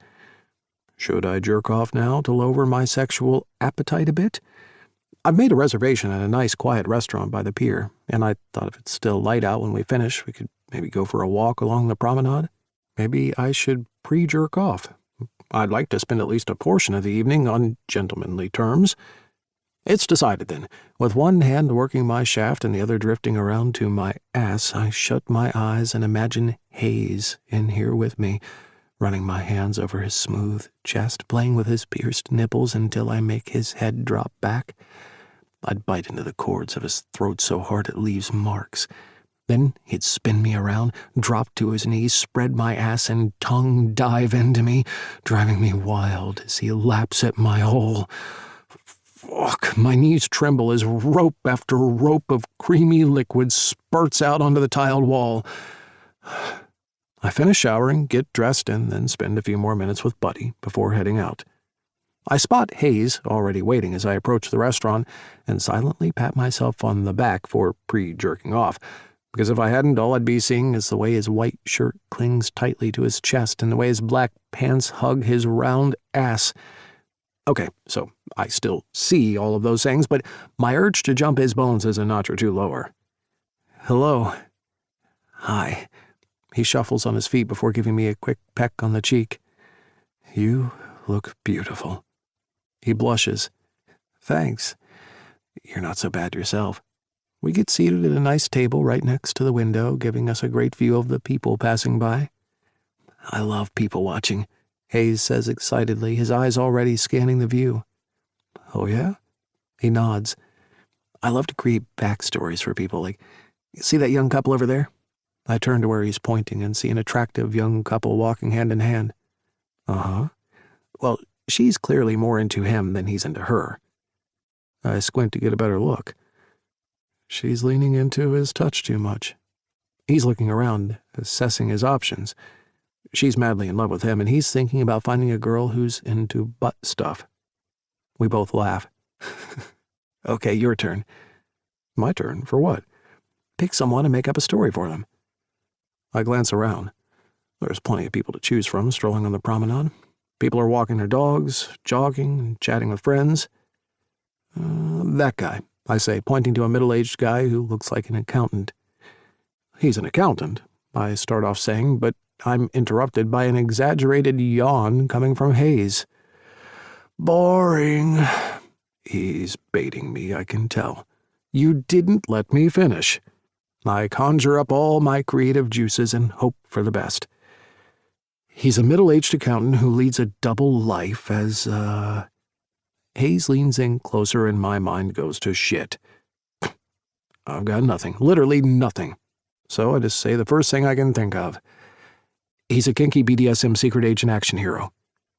Hayes burst out laughing. Whoa! Sounds like he's got a lot going on then. Oh, that's just the beginning. The more I play along with this, the more I find myself relaxing and easing into the conversation. That's the thing about being with Hayes. Things always feel so easy, so right. Once the story of our middle-aged accountant delves into paranormal territory, we call it quits. Wow. I never thought of myself as the creative type, I observe with a chuckle. Hayes grins happily. See, there you go. You learned something new about yourself. I swipe my hand down the front of my shirt and look Hayes straight in the eye. Thank you. For what? For agreeing to this date. Hayes doesn't say anything, so I go on. I've been thinking about you and me. How we met, how we're back in each other's lives now. I like being around you. Our fingers meet in the middle of the table. I feel exactly the same way. You do? Hayes takes a sip of water. Yeah, you do something funny to me. Well, I am kind of known for creating amazingly creative backstories about people I've never met. Hayes giggles. And it's the cutest sound I've ever heard. What I'm trying to say is that when I'm around you, I feel good. I feel like I'm myself. That makes me happy. It does, especially after what he told me about his ex calling him a chameleon and meaning it in a bad way and the trouble he's had settling on a career. I like that you feel like that with me, I add. For the first time all evening, Hayes turns serious. It's a little weird, though. How do you mean? He's thinking about it. I can't tell if he's nervous to tell me or if he doesn't quite know for sure himself. He starts cautiously. I don't know how much to say. I mean, I don't want you to think I'm some lunatic. Hayes, I would never think that. And you don't have to tell me anything you don't want to. I'd never pressure you. That seems to relax him a little. Okay, thanks. It's just... He blows out a heavy breath. I guess the thing about being called a chameleon is that it affects your self-confidence. After a while, I started to believe it, and it was scary to think that I didn't know who I was. But with you, I don't know. I feel like I'm being me, but like new parts of me. Okay, I'm kind of following, but what do you mean by new parts of you? Hayes pulls out a strand of hair and twirls it around his finger. I mean, you bring things out in me. Like, well, I'm not usually so flirty or funny, but with you I am those things. I smile. I have noticed that. You alternate in this really cool way between being out there and serving some serious sass, but then you also get all shy and super cute. I like that. Really? Of course. Why wouldn't I? You don't think I'm being disingenuous or fake? I don't know. Are you being disingenuous or fake? No, of course not. His response is so sharp I can tell he's being honest. So then there's no problem, right? See, this is what I meant when I said being a chameleon can be a good thing. Sounds like you're discovering new sides to yourself. That's a wonderful thing. You're wonderful. I feel my cheeks flame. I mean it, he presses. What Daniel said to me really messed me up. I don't think you realize how much you've helped me to see things differently, see myself differently. As long as you're real and honest, and yourself, that's all that matters, I say. After that, a silence wraps around us. We've fallen into more serious terrain again, which we have a habit of doing. I don't mind, though. We seem to be doing everything out of order. Besides, I'm 34. I'm too old for bullshit and playing games.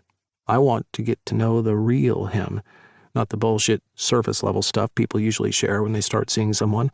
I mean, if everyone's so down to earth and enjoys long walks on the beach, why is dating such a minefield? I value honesty and being real. With that in mind, I decide to break the silence. Since this is a first proper date, I suppose we should cover some first date topics, right? Hayes looks at me curiously.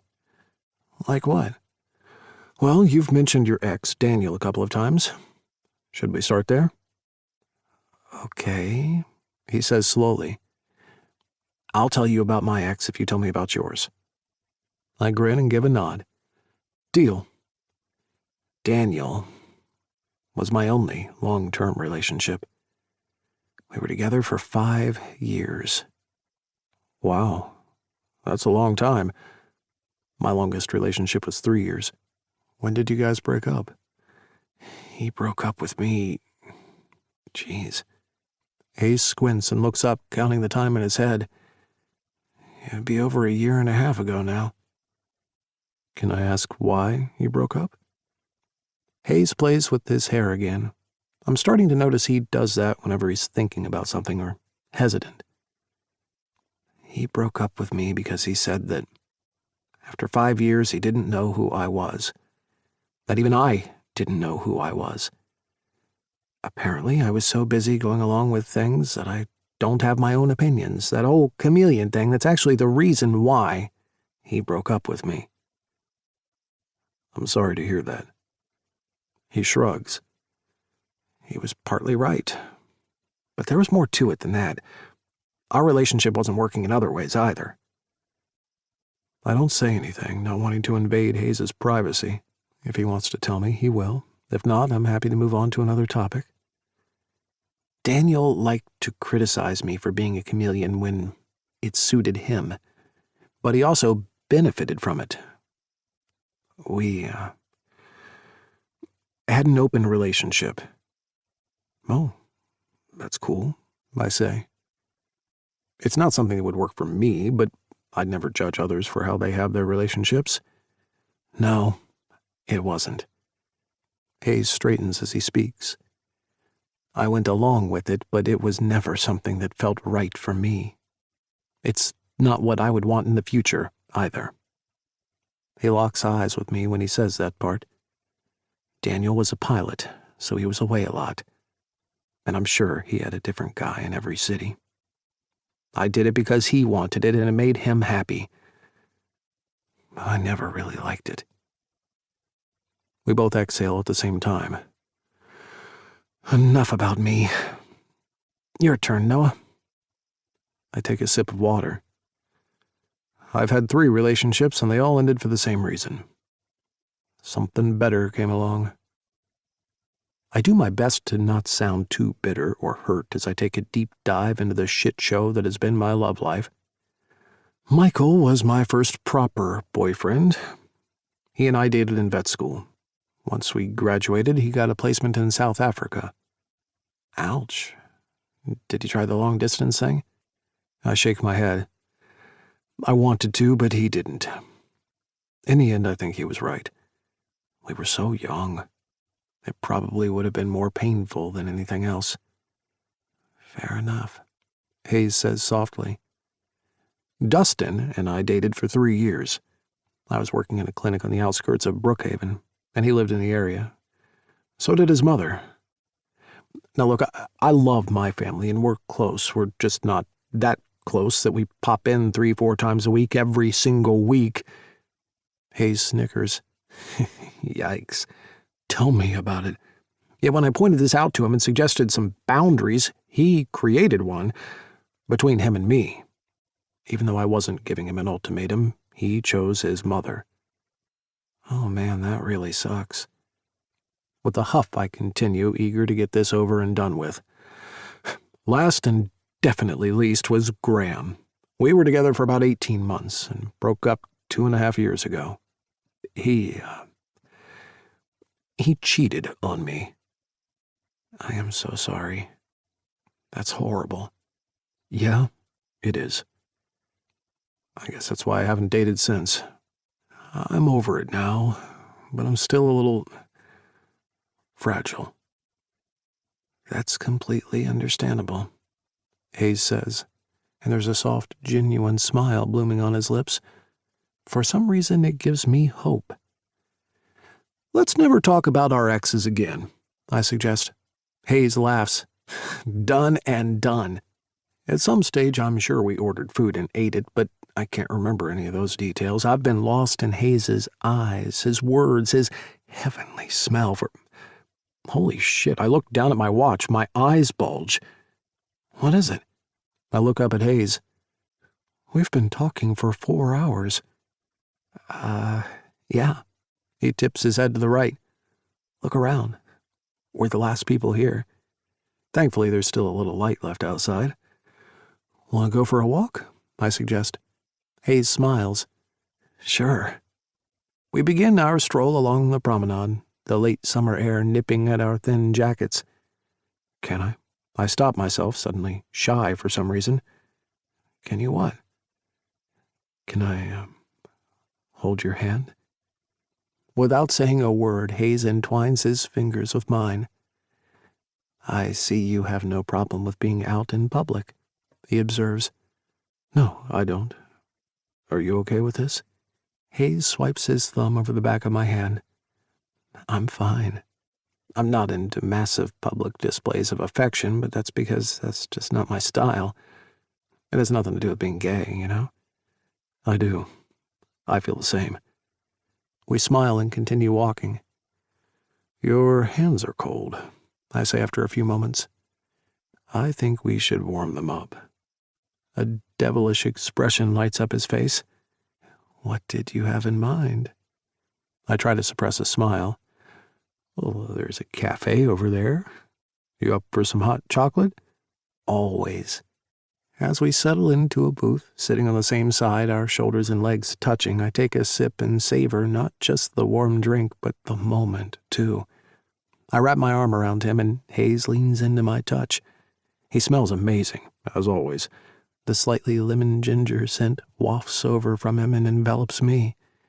It's a bubble I hope will never burst. We've been talking about everything and nothing tonight.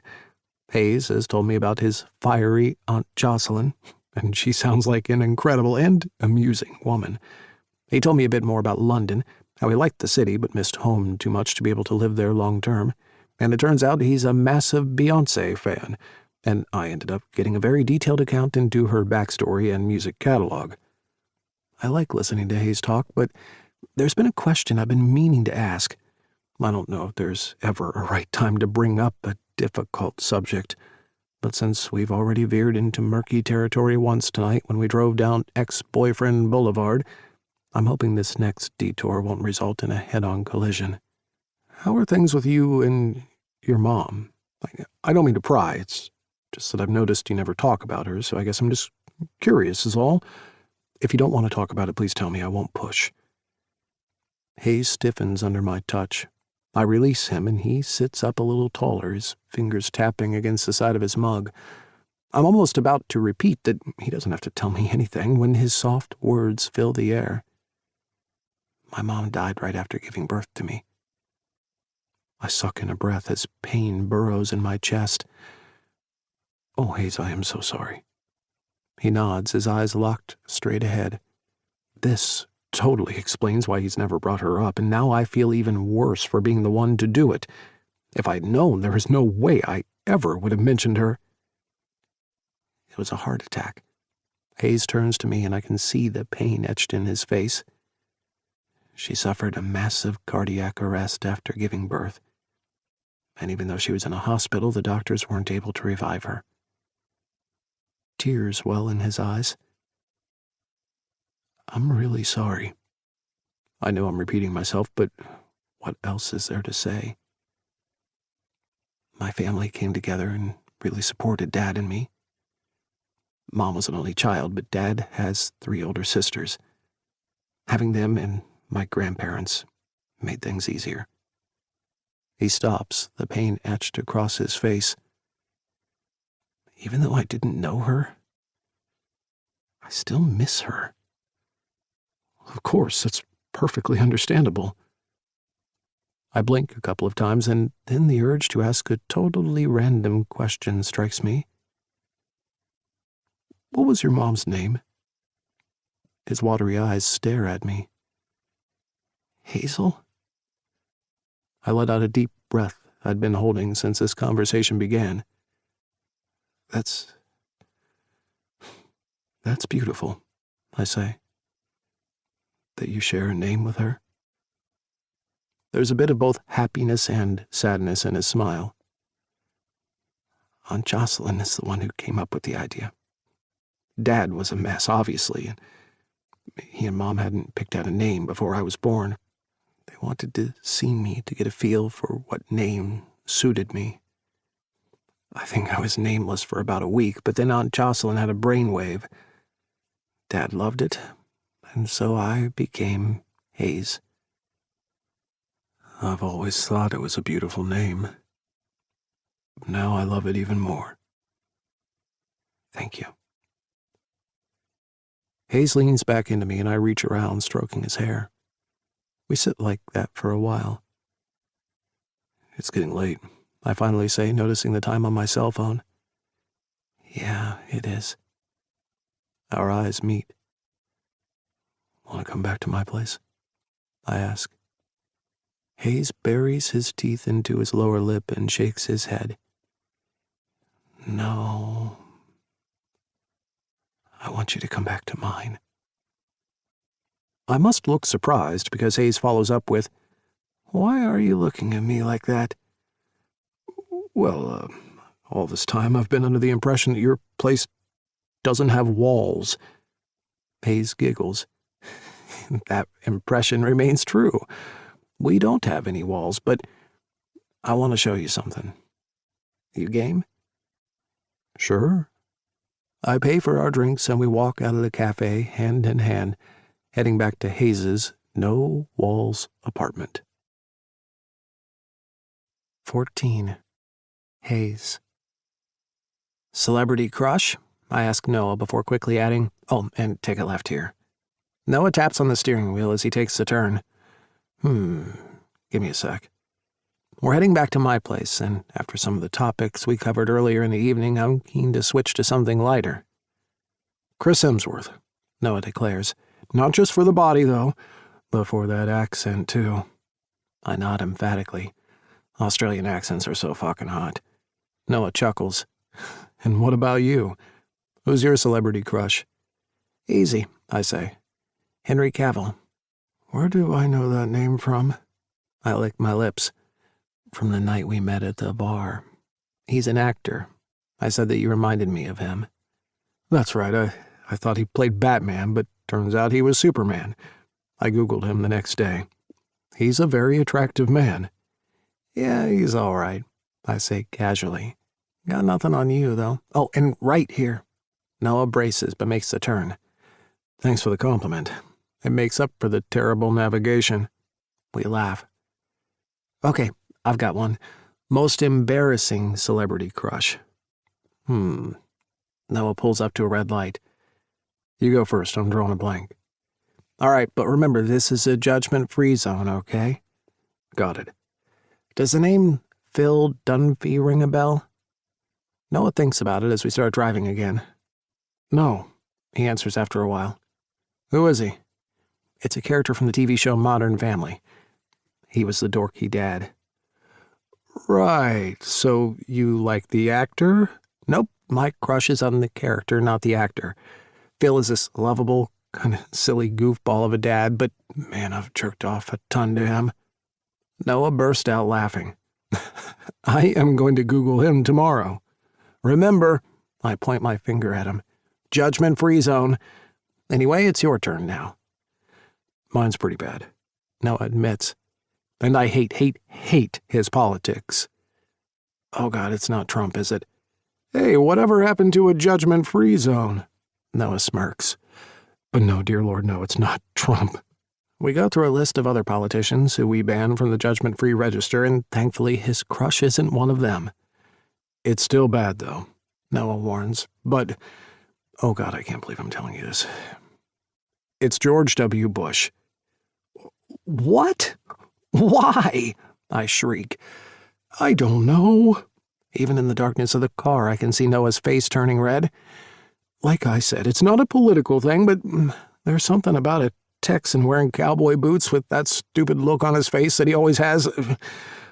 I don't know. It kind of does something for me.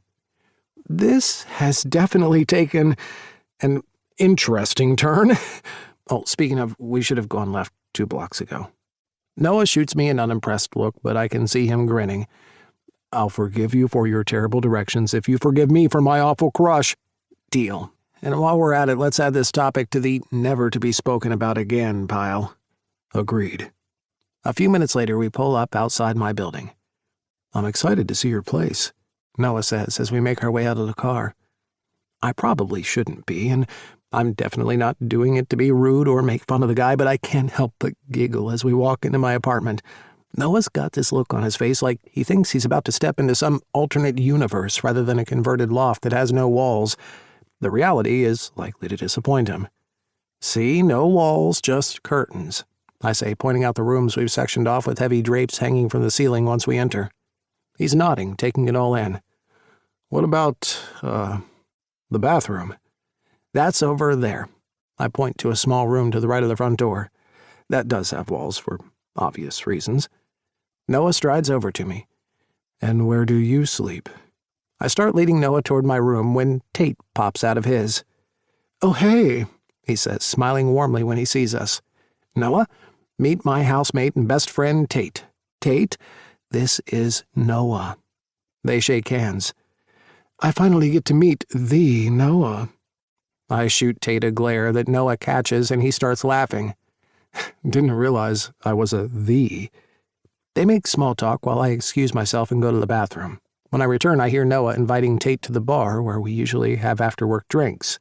"You're always more than welcome to join us," Noah tells Tate. "We're a pretty friendly bunch, aren't we, Hayes?" "Yeah, they're not too scary," I reply, and Noah nudges into me playfully. Tate excuses himself, and we resume the grand tour. First stop, my bedroom. It's actually a pretty decent size. It comfortably fits a king-size bed, a row of cupboards, and dressers, with room for my favorite armchair I had to twist Dad's arm to let me have. Noah looks around and seems to be taking it all in, not too freaked out by anything. Not that I have anything to compare his reaction to. That's when it dawns on me that I've never brought a guy back to this place before. Daniel visited once, hated it, and swore he'd never come back again. "How do you, have intimate relations in here?" Noah asks, his lips twisting in a smirk. I don't. I step up next to him and crash my lips into his.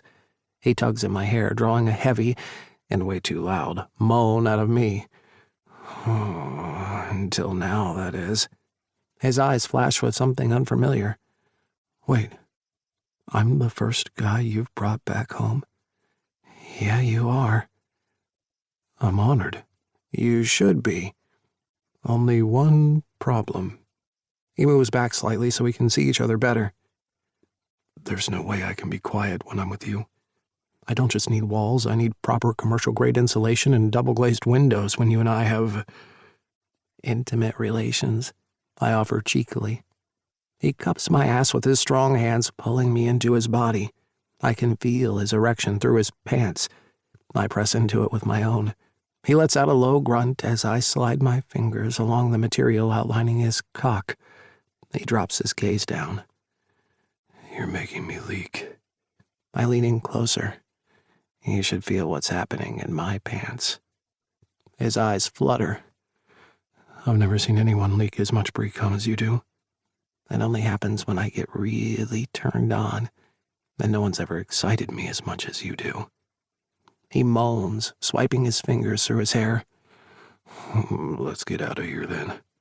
I need you so fucking much." "Can I show you something first?"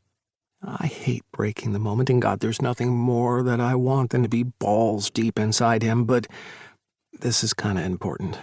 Noah nods and follows me out into the kitchen. I lead him to my setup.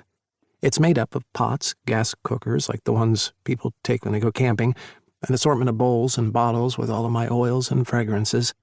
He taps his fingers against his chin, his lips stretched in a smile. "So from what I'm seeing here, I assume you're showing me your meth lab?" I laugh. Not even close.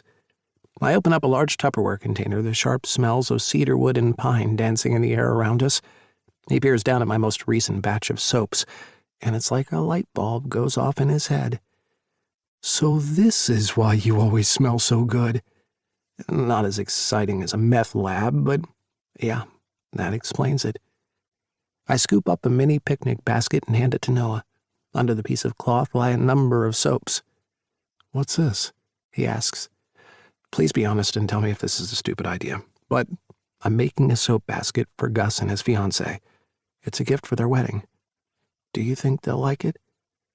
Noah's eyes shift between the basket and me a couple of times before he says, "Hayes, they will love it. This is such a beautiful and thoughtful gift. I can't believe you did this."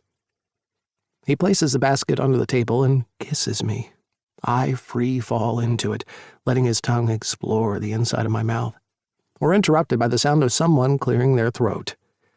"Don't mind me, guys," Tate says, gingerly tiptoeing into the kitchen. "Just wanted to get some juice." Noah straightens up. I flash him a look, and his eyes widen when he notices the massive bulge he's sporting. He ducks behind a chair to cover himself. "That's okay," I tell Tate.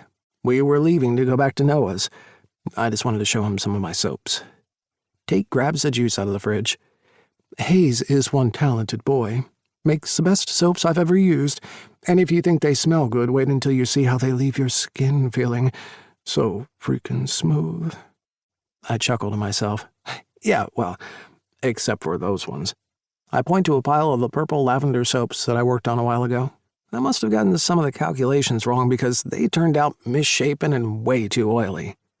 That's where you are very wrong, my friend. And with that cryptic comment, Tate snags an apple out of the fruit bowl and leaves. What did he mean by that? Noah asks, stepping out from behind the chair. I shrug. I have no idea. But who cares? I think we have more pressing matters to attend to. It's only a 10-minute drive to Noah's place. As much as I'd like nothing more than to tear off every piece of fabric standing between me and his body the second we step into his house, Noah has paw rent duties to fulfill with Buddy. That's after we're both treated to an onslaught of wet, sloppy doggy kisses, of course. By the time Noah tucks Buddy away for the night and comes out of the shower, my cock is not only achingly hard, it's oozing pre-cum like you wouldn't believe. I'm lying on his bed, resting against the headboard, casually jacking myself off. Holy shit, Noah mutters, stepping out of the bathroom completely naked. The light from the bedside lamps illuminates his skin. Is there anything more beautiful than what I'm looking at? He asks in a low, deep voice. I can think of one thing. I shoot back, smiling. The guy I'm looking at. Noah leaps across the room and jumps onto the bed beside me. His lips collide with mine, and the kiss that strikes up between us feels better than magic. I've already pulled out supplies from his nightstand. I position myself on top of him, and his fingers tangle in my hair that's falling by the side of my face. I want to fuck you. Is that okay? Yes. He growls back, his green eyes blazing. I prepped in the shower, he informs me, so I'm ready for you. Now. The thick need in his voice sends even more pre-cum gushing out of me. I scooch up the side of his body, pointing my glistening cock at Noah. His gaze drops to it. His lips smack together noisily. I want to taste it, he says, not taking his eyes off my leaking slit. I want to taste you. Oh, you will. But I have something else in mind, something even better. Do you trust me? He nods, and I wait until he replies with a hungry, yes. I kneel right beside his face and squeeze the tip of my dick, coaxing more pre-cum out of it. I aim my cock at his face, bring it in nice and close, and then swipe the tip along each of his cheeks, coating them with the clear liquid. I want to mark you, then fuck you. The words fall out of the deepest part of me, a part of me that I've never shared with anyone before. Is that okay? Fuck yes. Noah peers up at me through his dark lashes, and the sight of him with my pre-cum smeared on his cheeks is enough to send me over the edge right there and then. I slip a condom on, and even though Noah's prepped himself, I lube up a finger and slide it in gently just to be on the safe side. The last thing I want to do is hurt him. I would really love to rim him, but I can see he's too far gone for that. I want to feast on his ass for hours, and Noah is way too impatient for that right now. We'll have to leave that for next time. I'm ready, he moans impatiently. Need your cock inside of me. Smiling, I give him what he needs. I drop onto my elbows so I can see his face up close as my cock lines up against his entrance. We start kissing, and with one slow, steady movement, I ease myself all the way inside of him. It's the most exquisite feeling, bottoming out inside Noah with my tongue deep inside his mouth. Noah's fingers claw into my hair, and he gives a gentle tug. I pull out and rut against him. His fingernails dig into my scalp. I do it again, harder and faster. He hisses around my lips. Fuck yeah. Noah's cock is thick and heavy and slapping against his stomach with every thrust. I grab it by the base, and it feels like fire in my hand. I start jacking him off, matching my hand rhythm to my hips. Our bodies are in sync, moving together in the most beautiful way. I'm overcome with emotion. Noah looks so beautiful, lying underneath me, his eyes closed, surrendering to the bliss. Suddenly his eyes shoot open. Oh, fuck, I'm close. I speed up, jacking his cock hard, running into his body with all my force. I can see him losing balance, approaching the edge, and then falling into the abyss. Holy motherfucking... Noah wasn't kidding about needing commercial-grade insulation. His cries have probably woken up the entire neighborhood. His body bucks and jerks and twitches for a long time until finally, he rides the crest into a deep stillness. I wipe away the beads of sweat that line his forehead. Wow, he croaks. I'm still inside him. My cock pulses. I can feel that, he coos softly. I do it again on purpose this time, my cock still so achingly hard for him. It feels beautiful, I whisper. Noah closes his eyes and nods. He's still sweating quite a lot, so I gently blow on his face to help cool him down. After a few minutes, he opens his eyes and cradles my face in his hands. I want to taste you. Are you sure? Yes. Please. I'd love to come inside him, but after the massive orgasm that just tore through him, I realized that might not be the most comfortable thing for him. Slowly, and as carefully as I can, I pull out. I peel the condom off and scoop my fingers into the pools of cum cooling on his belly. I slick my cock with his release. It only takes a few strokes to get me close. Noah shuffles around on the bed, positioning himself near my cock. He glances up at me, his pre-cum-stained cheeks catching in the light. I'm close, I warn. I want you. Then he opens his mouth wide to let me know he really means it. The sight of him like that pushes me over the edge. Noah clamps down on my cock as it explodes, shooting torrents of cum straight down his throat. He expertly sucks the crown, coaxing more and more out of me, swallowing it all without any hesitation. The whole time I'm coming, I'm staring at him, transfixed by the beauty of this moment. He says. He takes my softening cock out of his mouth and admires it for a few seconds. You taste as good as you look and smell. I chuckle before quickly dashing into his ensuite to grab some towels to clean us up.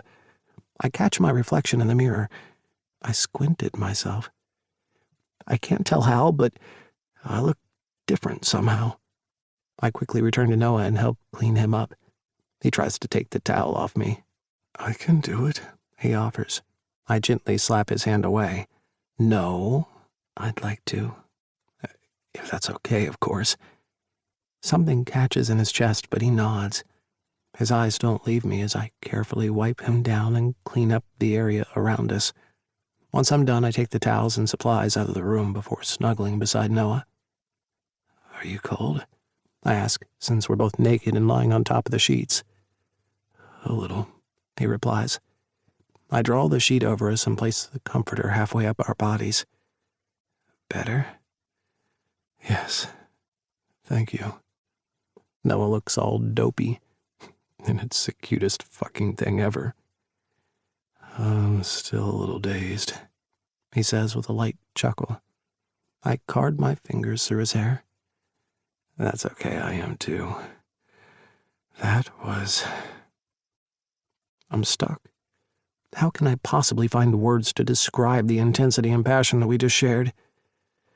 So, I start rubbing the back of my hand across his cheeks. We've covered ex-boyfriends, family, my love of Beyoncé, awkward celebrity crushes, your horrible navigation skills. Noah chimes in. I giggle. That too. Plus some mind-blowing sex. So, I think this officially qualifies as the best first date ever. Would you like me to call the Guinness Book of Records, or do you want to do that? Nuh-uh. I swoop in, pressing my lips to Noah's. I'm not sharing this with anyone. 15. Noah. I'm cooking sex pasta. I've got strawberries and watermelon. There's some chocolate over there, plus some asparagus and artichokes. Oh, and oysters, too. Gus announces with a series of accompanying hand flourishes. What the hell is sex pasta? I ask. Chase Fulton and Gus's younger brother and best man David are milling around in Gus's kitchen. Pasta equals carbs, and carbs are a good fuel for sex. Gus wipes his palms down the front of his I'm getting married tomorrow apron that Fulton got for him. Guys, I'm 47 years old. I don't want to have any trouble getting the old fella up tomorrow night. Maybe stop referring to him as an old fella? Shut up, Fulton, Gus replies, and Fulton flips him the bird. You may also want to lay easy on the asparagus there. It makes your cum taste funky. Chase chips in, quickly tacking on, at least that's what Julie's told me. Fulton flashes me a funny look, but before either one of us can say anything else, David approaches Gus. There's not a lot of food here, big brother. Oh yeah, that's because this is what I'm eating. I've ordered Mexican takeout for you guys. And right on cue, the doorbell rings. Fulton, be a dear and get that, would you? Gus orders with a chuckle. It earns him another middle finger salute, but Fulton obliges. We clear the coffee table and lay the food out on it. We each find a spot to sit in Gus's massive living room and dig in. This is much nicer than some crazy bachelor party with strippers, I say, chewing loudly around my chicken quesadilla. That's what I thought. Gus wipes his mouth. I want to spend my last night of singlehood with the people I love the most. That's really sweet, Fulton says quietly. I agree, I say. It is. What's Marco doing? Chase asks. Partying with his friends. I've been told strippers will be involved. Gus replies with a dramatic eye roll. David looks over at his brother. You don't mind? Nah, I trust him. I'm marrying him, right? What would it say about me if I don't trust the guy I'm about to spend the rest of my life with? A funny twinge pokes the insides of my belly at Gus's words. I may need to lay off the jalapenos.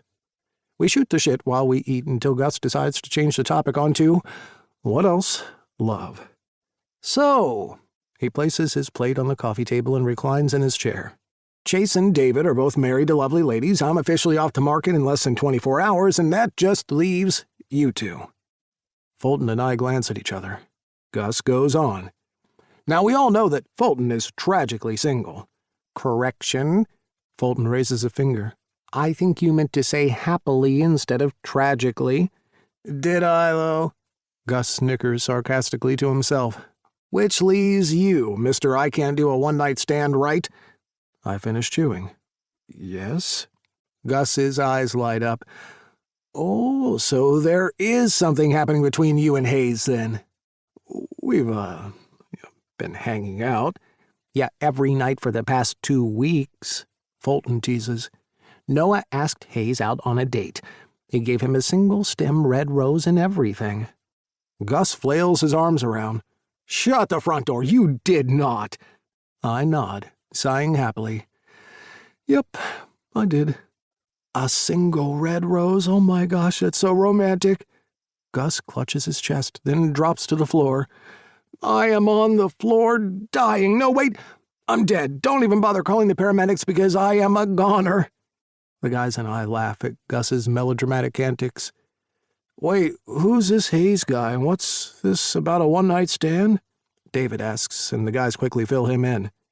The question that remains, Fulton cocks his head to the side and scratches his jaw, is how many more of the 4 rules have you broken? I roll my eyes, but he's got that animated expression on his face. There's no way to stop the Fulton train when he gets on a roll like this. I settle back into the sofa, knowing Fulton as well as I do, this could take a while. You broke the first rule, don't spend the night. The first night you met him, technically he spent the night with me, and as we've discussed at length, Noah Walters, that's not a valid loophole. Geez, Judge Judy much? Chase snorts. Ignoring him, Fulton continues. Then you broke the second rule by seeing him again. Yeah, because he started working at the clinic, I point out. That's more Gus's fault for hiring him than mine. What can I say? The world needs more love. Gus grasps at his chest. I'm happy to play Cupid in whatever way I can." "You guys are ganging up on me," I protest jokingly. "Don't worry, man, I got your back." "Thanks, Chase. It's nice to know I can rely on one of my friends." We laugh again. "So now," Fulton leans forward and squints at me, "the question is, have you shared anything personal?" Gus gets to his feet. "While you ponder that, I might get us some beers, yeah?" "Or something stronger," I suggest. David and Chase help Gus clear the plates, leaving me alone with Fulton. "Well," he presses softly, "have you shared anything personal with him? Or has he shared anything personal with you?" "Oh, yeah, actually we have. On our first date, things got kind of intense. We shared a lot of stuff about ex-boyfriends and family." I deliberately leave out the awkward celebrity crush conversation. Not even Fulton knows about that, and I'm perfectly happy keeping it that way. And we've obviously been talking and getting to know each other better these past few weeks. What are you thinking?" I ask. "Nothing. I'm just humming." "Fulton!" "Fine. I'm just thinking that this is really major for you. I'm happy for you. And more than that, I'm proud of you. It sounds like you're moving on with your life after everything that happened." Suddenly, the weirdest thing happens. I go from sitting on the couch chatting to my best friend at my good friend's low-key bachelor party to feeling like I've been left dangling upside down at the top of a roller coaster ride that's come to an abrupt stop. "Here." Fulton leaps to his feet and hands me a glass of water. "Drink this." I gulp it down as Fulton bites his lower lip, studying me carefully. "You okay?" he asks, taking the empty glass from me. "What just happened?" "I think I just had a mini freakout."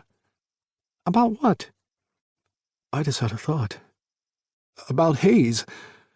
Things are going so well, we've been loving hanging out together, and I guess I've been so caught up in the niceness and yumminess of it all that I haven't stopped to think about..."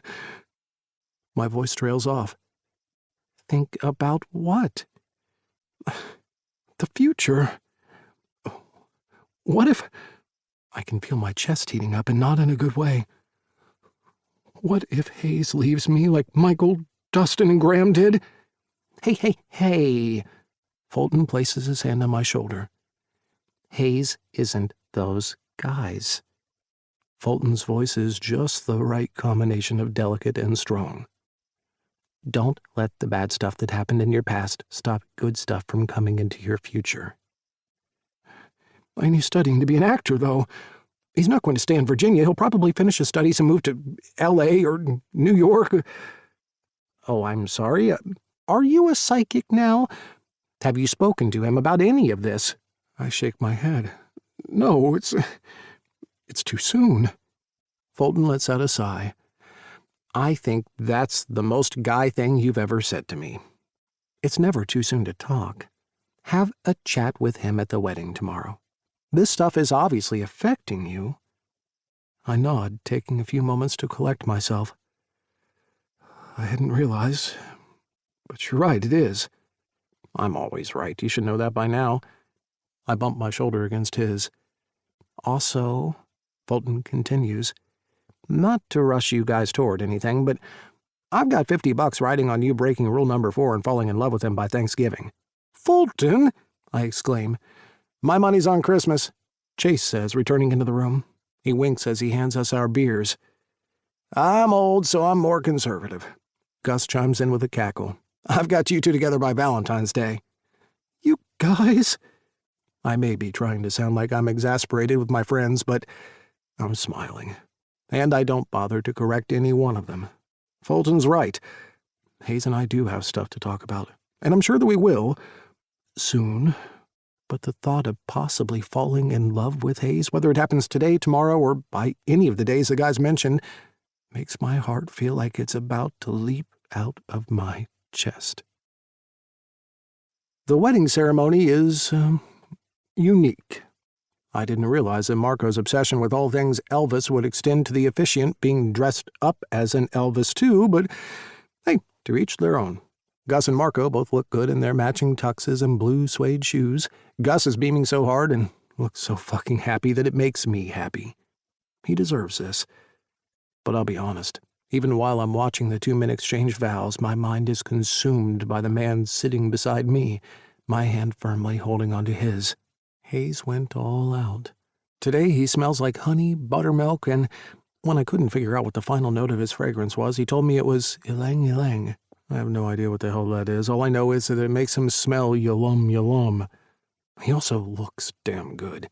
He went with the Gus-approved navy blue suit. His hair is tied back in a neat ponytail. The dark colors of the suit bring out the gray flecks in his hazel eyes, and everything about him looks and smells mouth-wateringly delicious. The ceremony takes place outside in a beautiful vineyard. It's only a 40-minute drive from town, but it feels like we could be in the rolling hills of Tuscany. The other great thing about this place is that both the ceremony and reception are taking place here. The reception is only a short stroll away, inside the massive mansion that sits atop a gentle hill in the middle of the 200-acre property. You look amazing today. I mean, you look great every day, but this is extra amazing. A group of us, mainly staff from the clinic, are standing together in a corner of the reception area. Gus has been telling us all about it since he got engaged. Apparently, the vibe they were going for was throwback 1980s Miami Vice meets the Golden Girls. All I'm seeing is a lot of cane furniture and servers wearing hideous tangerine suits with shoulder pads. What the female servers are wearing is even worse, but again, to each their own. Yeah, well, you look pretty darn amazing, too. All I can say is I'm glad the ceremony didn't take place in a church, Hayes says, a smirk tugging at his lips. I turn to face him. Why is that? He whispers, because I'm pretty sure it's a sin to have a boner in church. You made me achingly hard every single time you held my hand. And fuck if Hayes' words don't make me want to scoop him up in my arms and get us the hell out of here. While I'm only qualified to treat animals, I am also known to be good at addressing the specific ache you're referring to. Oh, I'm counting on it. The look Hayes shoots me is so hot it could melt the polar ice caps. Fulton and Chase join us, and thankfully the world is saved from an end-of-the-world flood for at least one more day. Hey, nice tie, man, Hayes compliments Fulton. Thank you. Fulton proudly pulls it out in front of him for us all to see. It's knitted. Hayes and I break off into smaller conversations. Fulton starts rambling about his goddamn tie, which is made from merino wool from New Zealand, which I know because he started a text message thread about it last week and kept updating it until this morning. He intersperses that fascinating conversation with concerns about whether the shrimp and seafood being served are wild-caught or have been harvested. Next to me, Hayes is making small talk with Chase and his wife, Julie. As discreetly as I can, I try to eavesdrop a little on their conversation, which, unless it's about ethics and virtual ethnography, has to be more interesting than mine. That's when my stomach drops, as in, it shoots right out of my body and onto the ground. I don't catch everything, but Hayes is telling them about his dad knowing some hotshot producer in L.A. From what I can make out, it's a little hard to hear. Fulton gets very heated about salmon. It sounds like Hayes has got some auditions coming up. In Los Angeles. It feels like the oxygen has been sucked out of the room. I shove my fingers into the collar of my shirt to loosen it a bit. Luckily, I'm managing to keep the rising panic out of Fulton's view, but shit, of course this would happen. All morning I've been planning when the best time would be to sit down and talk to Hayes about us, our future, and maybe even share some of my worries with him. I decided on after food, but before dancing, but this just makes it all so much more real. Before I can pull Hayes away and fast-track the conversation from pre-dancing to right the fuck now, Gus runs up to the group and huffs out, "Has anyone seen my husband? I've made some last-minute changes to our first dance I have to tell him about." He pauses both to catch his breath and, for dramatic effect, I'm guessing, not to give away too many spoilers, but I hope you guys still remember the dance moves to the Macarena. I hear a few groans before Chase suggests we break apart to go look for Marco. Fulton cuts in front of me, grabbing Hayes, and I hear him muttering something about wild-caught salmon before they head off. I need to talk to Hayes, but I also really need to pee. I head the other way, toward the men's room, all the while keeping an eye out for the missing husband. As I step into the toilet, my heart joins my stomach on the floor. Peeking out from under the cubicle stall are a pair of blue shoes, a pair of blue suede shoes, to be exact. I grit my teeth, my fists balled by the sides of my body. Marco is fucking unbelievable. How dare he do this to one of my best friends on their wedding day? I'm about to storm out when a dark thought hits me. If Marco is the kind of guy who would cheat on his husband at their wedding reception, doesn't it make sense that he's also the kind of guy who would lie about it if he ever got caught? I don't want it to be my word against his, so as much as I don't want to do it, I summon every ounce of strength I have and force myself to stay. The unmistakable sounds of oral sex bounce off the tiled walls. I need evidence, but how? A few seconds later, what I need to do slams into me like a semi. Oh, God. I have to take a photo. I scan the men's room. There's one cubicle that's currently being occupied by a cheating scumbag. Beside it are 3 porcelain urinals. Above them, there's a tiled ledge. I formulate a game plan.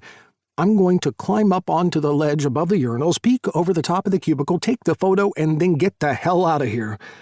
I don't want to do it. Every part of me is screaming to turn around, leave, and squeeze every last remnant of this memory out of my mind forever. But then I think of Gus and how much he deserves to be happy. That's all I want for my friend, and he will never have that while this douchebag is in his life. I have to do it. For Gus. I take a silent breath, then tiptoe over to the urinals. Gripping the walls for support, I manage to heave myself up onto the ledge. I'm definitely going to need to deep sanitize myself after this, but I'm thinking of Gus. I'm doing this for him. That's my mantra as I scoot along the narrow ledge until I reach the cubicle wall, my fingers grasping the top of it. I suck in a breath as I take my first look over the wall, and yeah, exactly what I thought was happening is happening. Fuck. My fingers are shaking as I fish my cell phone out of my pocket. I click on the camera icon and stick my phone out, but it's kind of hard to get a good view. The guy Marco is blowing is concealing him. I lean over a little more. Half my body is now hanging over the top of the cubicle. I'm trying to get the blue suede shoes in the shot when 2 things happen at the same time. 1, I lose my position and feel the balance of my body weight tipping me over the edge of the cubicle wall. Oh, Jesus, I cry out. 2, the guy Marco's blowing clearly reaches his point of no return because he lets out a desperate, "Oh, Jesus." Despite scrambling to stop it, there's no way I can overpower gravity. I'm too far gone over the edge, and I'm not the only one. Shit. Oh, fuck yeah. I'm coming. I'm doing my best to hold on, but it's no use. I start skidding head first down the cubicle wall. "Incoming!" I cry out as the dude continues yelling, I'm coming! I discover a pro tip as I slide headfirst down the inside wall of a toilet cubicle. Try landing on a cheating douchebag. They're not good for a lot of things, but they are great at cushioning the fall. What happens next is a bit of a blur. There's confusion, more yelling, and a whole lot of pain stabbing my neck and right shoulder.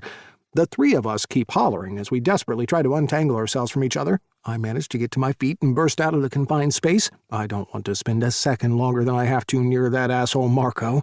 I rush to the door. Before I open it, I twist around. Painfully, my neck is throbbing real bad now, and spit out, "You motherfucker, Marco. You are the best guy in the world, and you ruined it." I push through the door and am stopped dead in my tracks. The ruckus we created in the men's room has drawn an audience. Gus, Fulton, Chase, and Hayes are all staring at me like I'm a zombie from an impending apocalypse. That's kind of fitting, I guess. "What the hell?" Gus starts as he shoves past the others toward me. "Don't go in there," I plead to him. After I say that, the door to the men's room flies open and we all scatter like a packet of Skittles that have been dropped on the floor. Marco whizzes past us. Gus takes off after him. His wail of, "What have you done?" pierces my heart into 1,000 tiny shards. Fulton and Chase approach the men's room door slowly, like they're a SWAT team moving in on a deranged gunman, and I can't take it. I need to get out of there. A surge of adrenaline rushes through me, giving me the boost I need to leg it as far away from there as I possibly can. 16. Hayes. There's a loud commotion, and it's coming from the men's bathroom. So I approach cautiously, not sure what the hell is going on. Gus, Fulton, and Chase hear it as well. They move toward it too, and then suddenly, Noah appears. His face is marked by a heavy scowl, and he's walking crooked. There's a blur of movement as Gus and his husband run one way, Chase and Fulton inch toward the men's room, and Noah takes off out the door. I scramble past confused-looking guests, following Noah onto the terrace, down the stairs, past where the ceremony was held, and into the green fields. "Hey, slow down!" I shout. "Noah! Wait up!" I finally close in on him and manage to land my arm on his shoulder. He lets out a loud hiss, so I let go. He finally slows down to a jog before he halts completely. Noah drops to the ground and buries his face in his knees. I follow him, sitting close enough so I can be near him, but giving him space if that's what he needs. He's staring at the grass, breathing heavily, but I can't make out his face.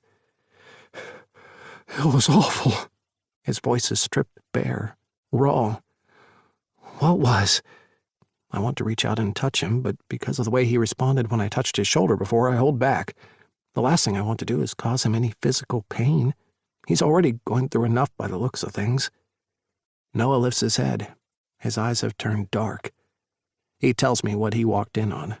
My stomach twists in disgust as I hear about what Marco was doing, and then my heart catches in my throat, forcing me to cover my mouth when Noah relays how he tried to get evidence of what was happening.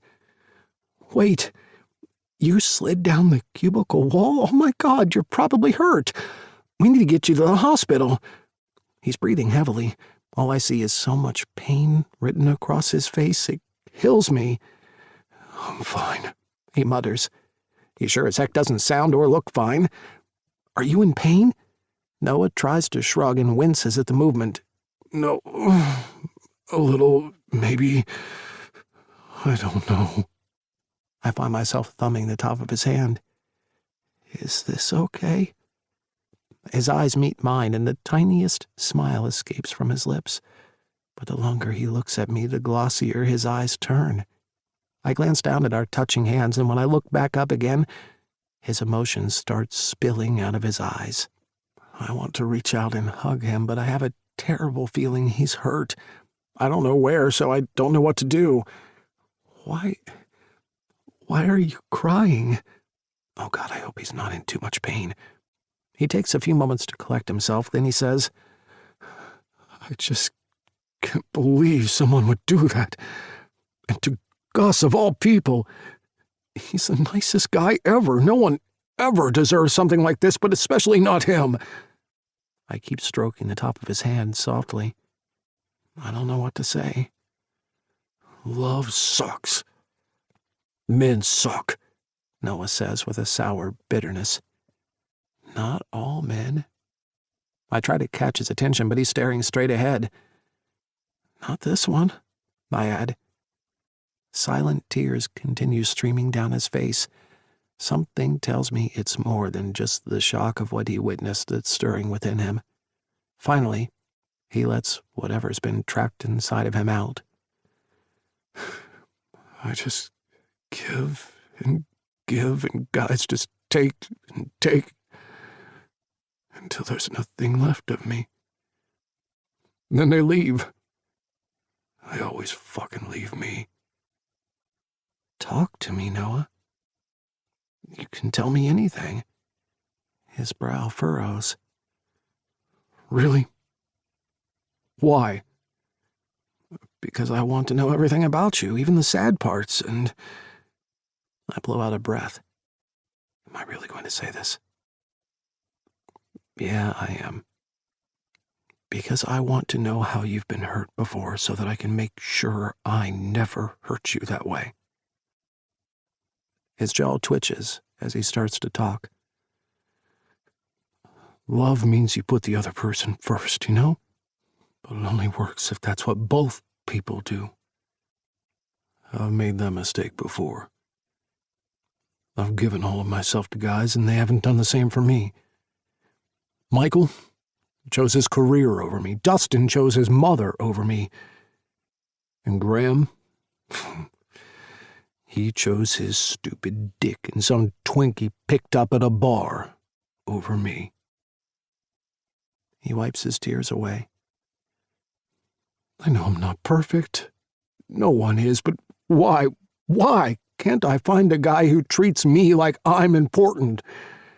Like I matter too? I don't know what to say, so I stay silent. I keep rubbing my thumb against the top of his hand. Noah tries to straighten up but grimaces.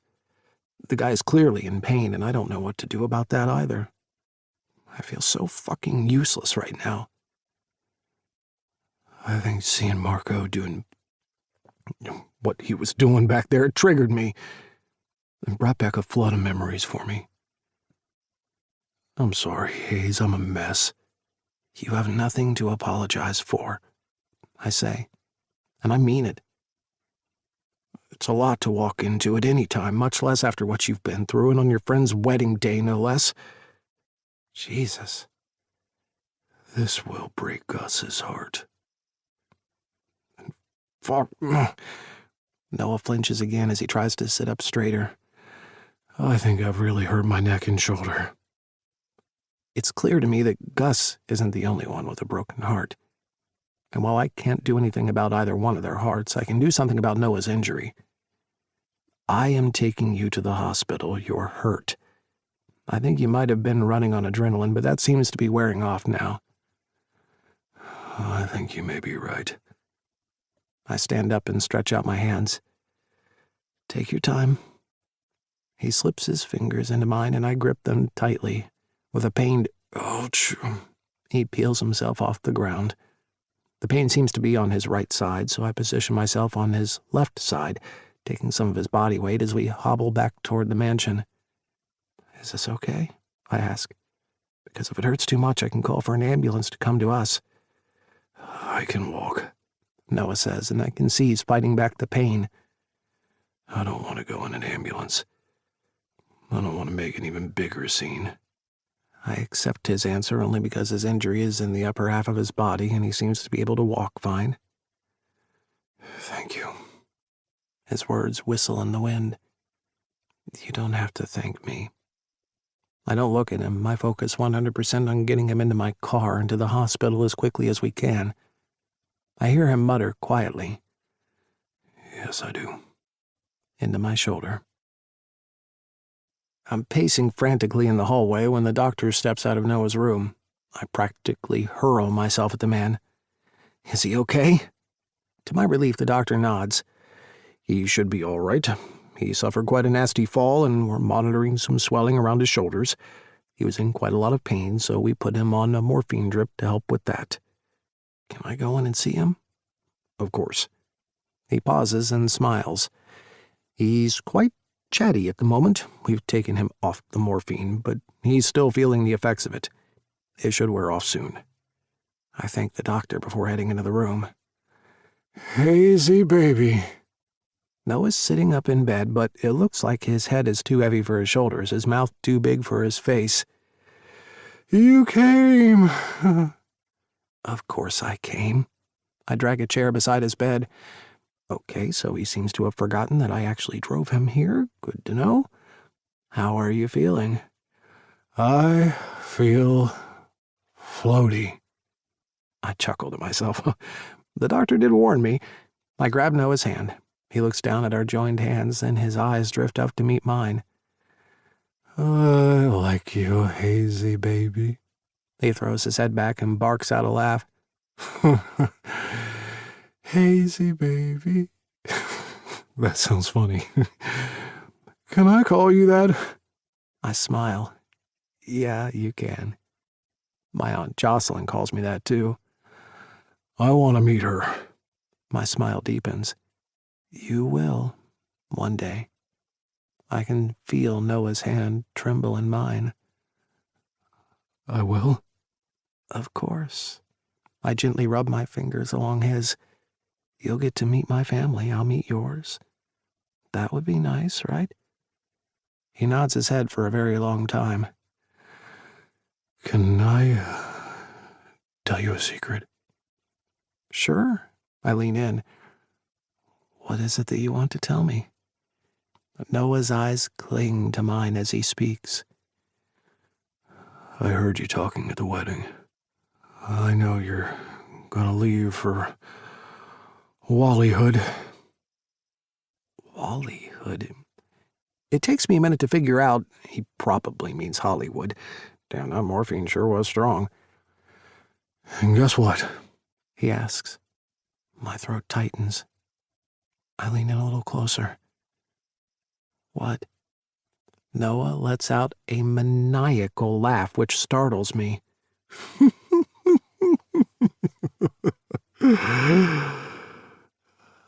I'm gonna act like it's okay, and that I don't mind, but really, I don't want you to leave me. Shh. He smudges his lips with his index finger. Don't tell anyone. I swallow hard, but Noah's not finished yet. I'm gonna be acting, Hazy baby. I'm gonna be acting and pretending like it's okay that you're leaving me. He follows up with more slightly off-kilter laughter. I drop his hand and stand up, the chair screeching before falling onto the floor behind me. Noah's still looping about acting, but all I feel is an oppressive coil wrapping itself around me. I back out of the room, flinging myself into the hallway. My back slams against the wall as white-hot tears stream down my face. I haven't had time to process any of what's happened today. I mean, right about now, we probably should have been eating one too many slices of wedding cake before one of us asked the other one to dance to a cheesy 80s song. Gus getting cheated on wasn't part of the plan. Ending up in the hospital with Noah nursing an injured shoulder wasn't on the cards, and neither was what Noah just said in there. I know he's on meds and probably won't remember any of this, but I'll never be able to forget it. Because of course Noah is the kind of man that would sacrifice his own happiness, his own needs for someone else. That's what he's done in every serious relationship he's been in. He gives everything he's got to someone else and gets nothing in return. The unfairness of that rips through me. I cannot even fathom the idea that I could be another person to be added onto that list. I was waiting for the right moment at the wedding to tell Noah about the phone call I received last night from Dad's producer friend, Leon. He wants me to fly out to L.A. He's lined up some auditions and wants me to take a few meetings. I only mentioned it to Chase and his wife at the reception because they asked me if I had any exciting acting plans coming up. I didn't go into any specifics. I wanted Noah to be the first to hear it. And now I've fucked that up completely. Oh my God, Hayes! Fulton's shriek puts a brake on my downward spiral. I stab at the tears on my face, doing my best to conceal them. Fulton places his hands on my shoulders and looks me straight in the eyes. What's happened? Is Noah okay? He's fine, I choke out, realizing how me crying outside Noah's room must appear. Noah's on meds and has been talking, that's all. Oh dear. Fulton groans. He has a tendency to divulge things whenever he gets a little tipsy. Yeah, tell me about it. I push away the last of the tears and jam my hands into my pockets. Wait, he didn't tell you about the time he and I went out to a farm and a cow accidentally sprayed me with anal fissures? Ew, what? No! Fulton's eyes widen when he realizes he's revealed too much. Okay. You should probably disregard that. Consider it banished from my memory forever. We step into the room, and Noah's fast asleep now, snoring lightly with his arms by his sides. I pick up the chair I tipped over. How's Gus? Fulton grabs himself a seat from the corner of the room. It's all a big pile of mess. I've never seen him like this before. I scrub my hand down the side of my face. This has been hands down the worst wedding I've ever gone to. Same here, Fulton agrees dejectedly. We sit in silence for a while. Fulton? Yeah. I want to ask him a million questions about Noah, but I know it's neither the time nor the place. Nothing. Don't worry about it. I am fine. You can stop fussing. Never, I replied cheerily. It's the third morning in a row I'm bringing Noah breakfast in bed, and even though it's kind of crazy juggling work, my studies, and looking after him and Buddy, there's no way I wouldn't do it. Look. Noah's sitting up in bed, lifting his right shoulder. Hey, I aim a stern look his way. Take it easy. I am fine, he repeats. Nothing is broken or fractured, and the swelling and soreness is gone. The doctor still said to try and limit movement for at least 5 days. You're not out of the woods yet. I carefully placed the tray on his lap. I'm going to start piling on the pounds if I keep eating like this, he says, digging into the food. No complaints here. I smile, sitting at the foot of the bed. More cushion for the pushing works for me. I watch him eat, so thankful that he wasn't seriously hurt in the tumble he took. Fulton offered to look after him when they discharged Noah the day after the wedding, but I wanted to do it. I've been spending so much time here that it made sense. Plus, Noah and I needed to talk. We still need to talk. The first few days were all about making sure Noah was feeling comfortable and settled. Now that I'm confident he is, it's time for me to grow a pair of balls and have the conversation I wanted to have with him at Gus's wedding. So, I start, taking a deep breath. There's something I wanted to talk to you about at the wedding, but never got the chance to. Noah stops chewing. Same here, actually. Oh, okay. Do you want to go first? He shakes his head. No, you can. Right, so, here's the thing. My dad has an old friend, Leon. He's some big shot producer in L.A. Dad told him about me and my studies. Anyway, he sent Leon my headshots, and the night before the wedding I got a call from him. He wants me to fly out to L.A. They're casting for some new shows and a couple of movies. I'm staring at Noah as I speak so I can see the way he slows down his chewing, how deliberate his movement is when he puts his knife and fork down on the plate, and how much effort it's taking for him to plaster a smile onto his face. That sounds great. It could be your big break. His words feel like lead balloons in my chest. Nothing's certain. It's so competitive that I probably won't even get anything. My words falter. I want to say, I don't even know that I want it anymore. I think I want you, but I don't. Because the part of me that wants a future with Noah is warring with the side of me that wants me to have a future career. And if it's not acting, then what the hell am I meant to be doing with the rest of my life? 30 is fast approaching, and I feel as lost, confused, and directionless as I was when I graduated high school. Buddy trots into the room, his tongue lolling out of his mouth. Thank you for breakfast. It was delicious. No problem. I scoop the tray up and take it to the kitchen just as Buddy makes himself comfortable at Noah's feet. When I return, I pause in the doorway for a moment, and that's when it hits me. I don't know if it's the fact that I've been enjoying looking after Noah and Buddy these past few days, sliding so easily into their lives and slipping into such a comfortable routine, or if it's the simplicity of a beautiful man lying in bed with his dog curled at his feet, but I can't deny the feeling sweeping over me. Tingles. Dad and Aunt Jocelyn were right. It's a feeling you get that makes you know you're on the right path, and I sure as hell am feeling it coursing through my veins right now. It's new. I've never felt anything like it before, but at the same time, I know exactly what's happening. Leaning against the doorframe to Noah's bedroom, this is the exact moment I realize I'm falling for Noah. He tips his head up and looks at me. You okay? I sit down on the edge of the bed. Yeah, fine. Just thinking. You said you had something you wanted to tell me at the wedding, too? Noah's jaw clenches and he gives a clipped nod. Yeah. I'm all ears. His gaze drops. Well, it might be a little redundant now. What do you mean? He schools his features. I wanted to talk to you about us. Our future.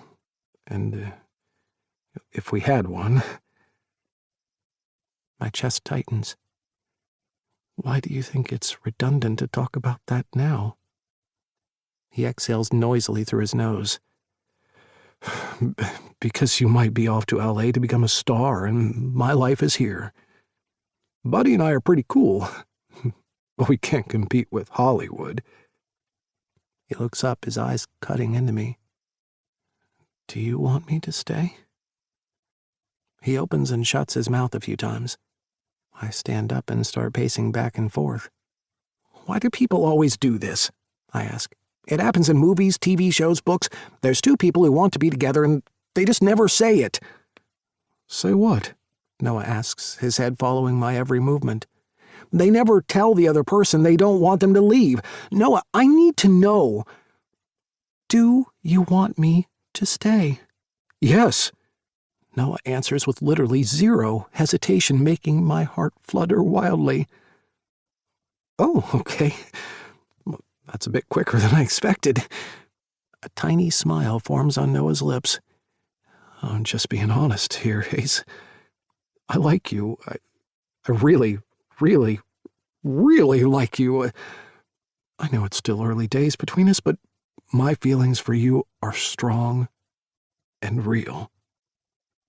I stop pacing and sit back down on the bed. I really, really, really like you too. Actually, I'm pretty sure I'm falling in love with you, is what I really want to say, but manage to restrain myself. I reach out and cup his left hand in mine, the one that's still wearing the bracelet. Noah lowers his voice. There's a reason why people in movies, TV shows, and books don't ask the other person to stay. What's that? Because it's selfish to make another person not do something they want to do. I agree. Noah's brows pinch together. You do? Uh-huh. But here's the thing. You're not asking me to do anything. I just wanted to know whether you wanted me to stay. Thank you for being honest. He looks at me like he can't figure out what's going on. Truth be told, if you asked me right now what my future holds, I'd be lying if I said I knew. But despite all the uncertainty and confusion, one thing is shining through bright and clear. I'm going to follow my heart. I may not know the hows, the wheres, or the whats, but I trust the feeling tingling through me. And I know that my future lies with Noah Walters. 17. Noah. We're back at Gus's place, and the laid-back vibe of his bachelor party 2 weeks earlier feels like an eternity ago. There's no laughter, no joking around, no breezy conversation, just 4 depressed men moping in Gus's living room, chewing on half-cold pizza and barely pretending to be watching the game flickering in the background. You know, if this were an episode of The Golden Girls, it'd be the most depressing one ever. Shut up, Fulton. Gus, Chase, and I say in unison, but not even that can crack a smile out of any of us. All right, this is bullshit. I swiped the remote control from the table and switched the game off. We're all clearly miserable, and instead of drowning our sorrows in booze and bad pizza, we should get this shit out into the open. All 3 men look at me. I'm not getting much of a reaction out of any of them, but I don't let that deter me. I press on. Chase, you go first. What's got you looking so sour? He throws down the rest of his slice onto the plate and wipes his hands on his pants. Letting out a hesitant sigh, he says, Julie and I have been trying to start a family, but we're having trouble conceiving naturally. We've decided to try IVF. I'm so sorry to hear you're having trouble, Fulton says, speaking gently. I've had friends who had success with IVF. It can work. Chase doesn't look convinced. Yeah, it can. It's also expensive as fuck and can take a long time. We let that settle over us. I've been picking up on small cues for a while now that something was a little off with him, like how Julie was messaging him more often and how tense he seemed to be in response to her texts. It all makes sense now. We're here for you, man. I offer. Anytime you want to talk about anything, we're right here. Chase opens and shuts his mouth a few times like he's got something more he wants to add. Finally, he settles on, Thanks. I know I've clammed up a bit lately. I'll try to talk more. Okay, 1 down, 2 to go. What about you? I lift my brows at Fulton. He's clearly depressed about something, the key giveaway being the plain gray t-shirt he's wearing. That's never a good sign. What's bugging you? Fulton drops his head. I had to put down an entire litter of kittens today. They were so abused, so malnourished, that it was the only humane option. Fuck, I'm sorry, man. Gus speaks up. We all know how crazy Fulton is about cats, so it must have been bruising for him. I just don't understand how people can be so cruel. I mean, if you can't look after an animal, hand it over to an animal shelter. There's no shame in that. Why would someone not do that and instead abuse a poor, defenseless animal? I just don't get it. No one says anything for a while. We need a proper animal shelter, Fulton declares, taking a pull of his beer. There are a couple of smaller ones, Chase mentions, but Fulton cuts him off. No, a proper one, he repeats. Somewhere that isn't constantly full and turning animals away. Chase considers it for a moment. There used to be a big shelter out on Fairview Drive. Yeah, but that's been closed for a while, Gus says sadly. I looked into taking it over, but I just couldn't afford it. Shelters barely break even. Most run at a loss. It's a tough game. Well, we need one. Fulton sulks into his drink. Abused animals are the most vulnerable of all. I can't believe there's no safe place for them. We sit and share Fulton's pain in silence. Fulton drains the rest of his beer and lets out a loud burp. I'll be fine, guys. I actually feel a bit better getting that out of me. It was eating me up. I give him a comforting pat on his back. It's what we're here for. Okay, 2 down, 1 to go. And Gus, how are you doing? I'm the one to ask, since I see Chase and Fulton won't be the ones to do it. Gus runs his hand through his hair. The guy looks like shit. He hasn't been to work. In fact, I don't think he's left his house since the wedding. And I don't mean any offense by this, Fulton says. But what the fuck are you wearing? It's a slanket, Gus replies with a resigned shrug. It's a wearable blanket with sleeves. I lean forward, inspecting the navy blue and plaid slanket more closely. Are your feet enclosed? I ask. Gus lifts a leg in the air, revealing the foot pockets. Yep, keeps me toasty warm. They say fleece and foot pockets are good for a broken heart. Gus and Chase continue talking while Fulton inches over toward me. Let's give Gus a month to grieve. If he hasn't left his house by then and is still wearing slankets, we stage an intervention. Agreed, I say with a firm nod. How's your shoulder, by the way? Back to normal, I reply, lifting it to demonstrate. It's like it never happened. I'm glad to hear it. You took quite the tumble. Tell me about it.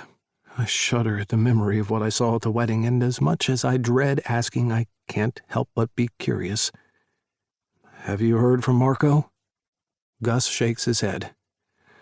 Nope, nothing from him. His lawyers, on the other hand. Are you fucking serious? Chase spurts out. Deadly.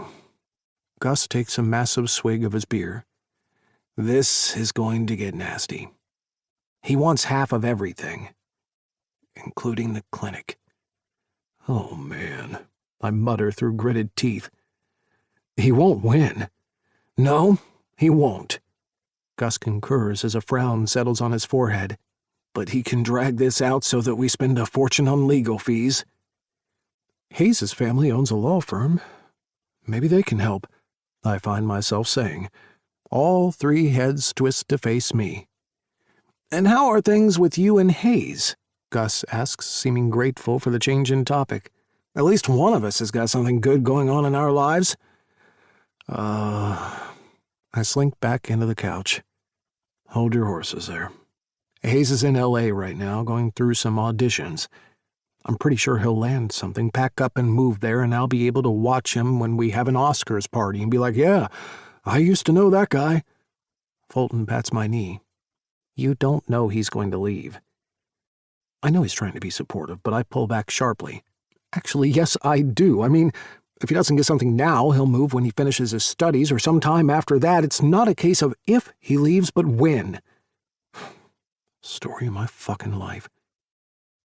Silence pierces the air. Gus gets his slanketed ass off the couch to fetch more beer, trying to smile warmly as he hands it to me. He stayed with you and looked after you after your accident, Chase reminds me. That's gotta mean something. I guess. And seriously, you should see the way he lights up whenever you're in the room. It's like the whole world fades to black and he's only got eyes for you, Gus adds. I huff out a breath. Guys, thank you, but stop it, please. I know you're trying to be supportive, but this isn't helping. It only hurts even more when you realize you're on the cusp of losing the person you love. Fulton gasps. You love him? I take a pull of beer. Shit, do I? It only takes a few short seconds for the answer to settle over me. Yeah, I do. I know it's soon. Not that soon, Gus points out. You met him at the start of the year, and he's been working at the clinic for almost 2 months now. Besides, love doesn't operate on a time frame. Things happen when they happen. If you love him, you should go for it, Fulton urges. I draw in a breath. The bigness of what I've just discovered slams into me. I love Hayes Adams. The tiniest glimmer of hope tugs at my heart. I remember the way Hayes looked at me when he asked if I wanted him to stay. I didn't hesitate telling him that I didn't want him to leave, but I was being serious when I said I'd never hold him back or interfere in his dreams. Did I catch something in his eye? A look like he was going to find a way for us to be together, or did I just imagine it? Would Hayes actually give up his dream to be with me, and, just as importantly, would I let him do that? I scan the room. Chase has a slice of pizza hanging out of his mouth. Fulton scrolling through his phone, looking at cat photos, clutching his chest and cooing every few seconds. I turn to Gus just in time to see him pour half a bottle of scotch into the tub of ice cream he's been swaddling like a newborn the entire night. He catches me watching him and lifts a slanketed shoulder in a resigned shrug. Geez, this really is the worst episode of The Golden Girls ever, I lament. And for the first time tonight, we actually laugh. 18. Hayes. L.A. was a whirlwind. I was only there for 3 days, but in that time I did 6 on-camera auditions, even more off-camera ones, and met dozens of industry folk. It was all so frantic that it left me no time to just sit and process everything. At least now I'm back home and doing something I truly love. Well, actually, that's not entirely true. If I was doing something I truly loved, I'd be in Noah's bed with my tongue buried deep in his ass. But since he's working late today, I do my second favorite thing in the world. I add a little more purple coloring to the mix, inhaling the fragrances of the new batch I'm making. Fierce Beyonce beats permeate through the loft. Once I finish up here, I'll quickly head over to Aunt Jocelyn's and then to Noah's place. God, I've missed him so much. We've exchanged texts, but both of our schedules have been so crazy that we haven't spoken in days. It feels like years. It's the longest we've been apart since I started working at the clinic. I zone out, completely peaceful as I mix and stir and put together this new batch. Funny, I never felt this calm and happy in L.A. Not even once. If only there was some way to make a living from my soaps. For some reason, Tate has been on my case to do another batch of the purple soaps I made a few weeks ago. They were a total flop, too runny and oily, but for some reason he keeps on insisting that it wasn't. He also bought me a new mold tray, so when I've got the color right, I pour the warm liquid into the tray. If I had my mind in the gutter, I'd swear the molds kind of look like mid-sized penises. I hear the front door heave open, and Tate bounds into the kitchen. Hayes, he wraps me up in a bear hug. Man, I've missed you. I've missed you, too. So tell me, are you a huge star yet? How did it all go? I carefully spread a clean dishcloth over the mold tray. Yeah, I think it went okay. Tate tilts his head. Why don't I believe you? Maybe because I don't actually care? Tate's mouth gapes open, and I admit my admission catches me by surprise, too. Whoa, where did that come from? I shrug. I don't know. I've struggled for so long to find something that feels like a good fit, and at the end of the day, I'm happiest right here, right now. But I'm making soap. So make soap, then. Tate rebuffs like it's the most obvious thing in the world. Right. I'm doing my second degree. I have student debt that will take me at least 5 lifetimes to pay off, and I should just fuck all that to enter the incredibly lucrative world of soap. He flashes me a wide grin. That pretty much sums it up, yeah. I don't think that's how the world works. Well, see, here's what I know about life. Tate wraps an arm around my shoulder. Expect the unexpected. Finish that batch for me, please, and who knows what will happen next. I narrow my eyes. You're up to something. His lips spill into a wide grin. Yup, I am. So you admit it. Hayes, you know me. I have no shame. I place my hand on my hip. And when do you plan on telling me about whatever it is you're scheming? He eyes the soap tray. When you make me more of that good stuff. I don't get it. It makes no sense. Why on earth is Tate so obsessed with a misshapen, way too oily and greasy batch of soaps that nobody would be interested in buying?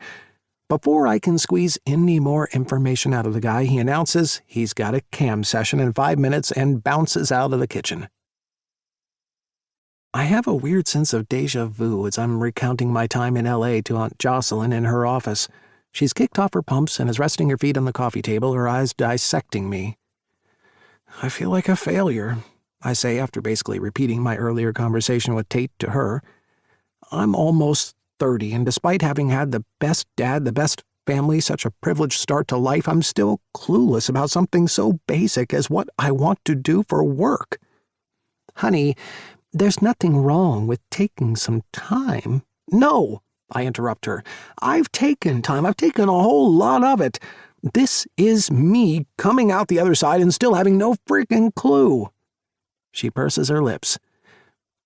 I'm about to tell you something, Hazy, and you have to swear to me you won't breathe a word of this to your father. I sit up a little taller in the Chesterfield. I promise. What is it? She smiles and lowers her feet. Her face turns thoughtful. I was just as lost as you were. I can feel my brows pinching together. What? When? Her steely eyes meet mine. The official story goes that after high school, I studied abroad. Right. That's only partly true. While I did study while I was in Europe and got 2 degrees, I had no idea what I wanted to do with my life. I traveled. I partied. A lot. Even though we're alone in her office with the door closed, she looks around as if to make sure no one can hear. It was the summer of 1990. She begins in a hushed tone. New Kids on the Block were the biggest band on the planet. I lean in closer. I'm smiling already, even though I have no idea where the story is going. I caught their performance in Rotterdam, and let me put it this way. When I say I managed to slip in backstage, I'm not just talking about seeing them after the show. My mouth falls open. You slept with one of the band members? She looks at me incredulously.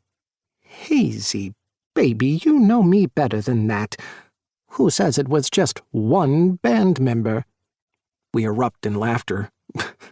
Oh my God, Aunt Jocelyn. You were a badass. Were? She gets to her feet. You're probably too young to remember, but on Justin Timberlake's first solo album, he had a song called Señorita. Aunt Jocelyn stands right in front of me and lifts up her blouse to reveal a flaming red Señorita tattoo on her side. My eyes widen. You mean you not saying anything? She smiles devilishly, sitting down. But I'm not saying anything either. I roll my eyes at the classic lawyer speak. My point is that while it looked like I had my shit together because I was doing degree after degree, on the inside I was lost and confused and, well, drowning. I run my fingers through my hair. I can totally relate. Good. Because I don't want you to be alone in this feeling. There is nothing wrong with taking as much time as you need to figure things out. I was completely clueless about what I wanted to do with the rest of my life until... Her jaw clenches. Until? I prompt. Aunt Jocelyn fixes us both a drink. She hands it to me, all the while saying nothing until we've both had a sip. Until your mom died. Really? She nods, her eyes a little watery. That woke me up. I had to get my life together.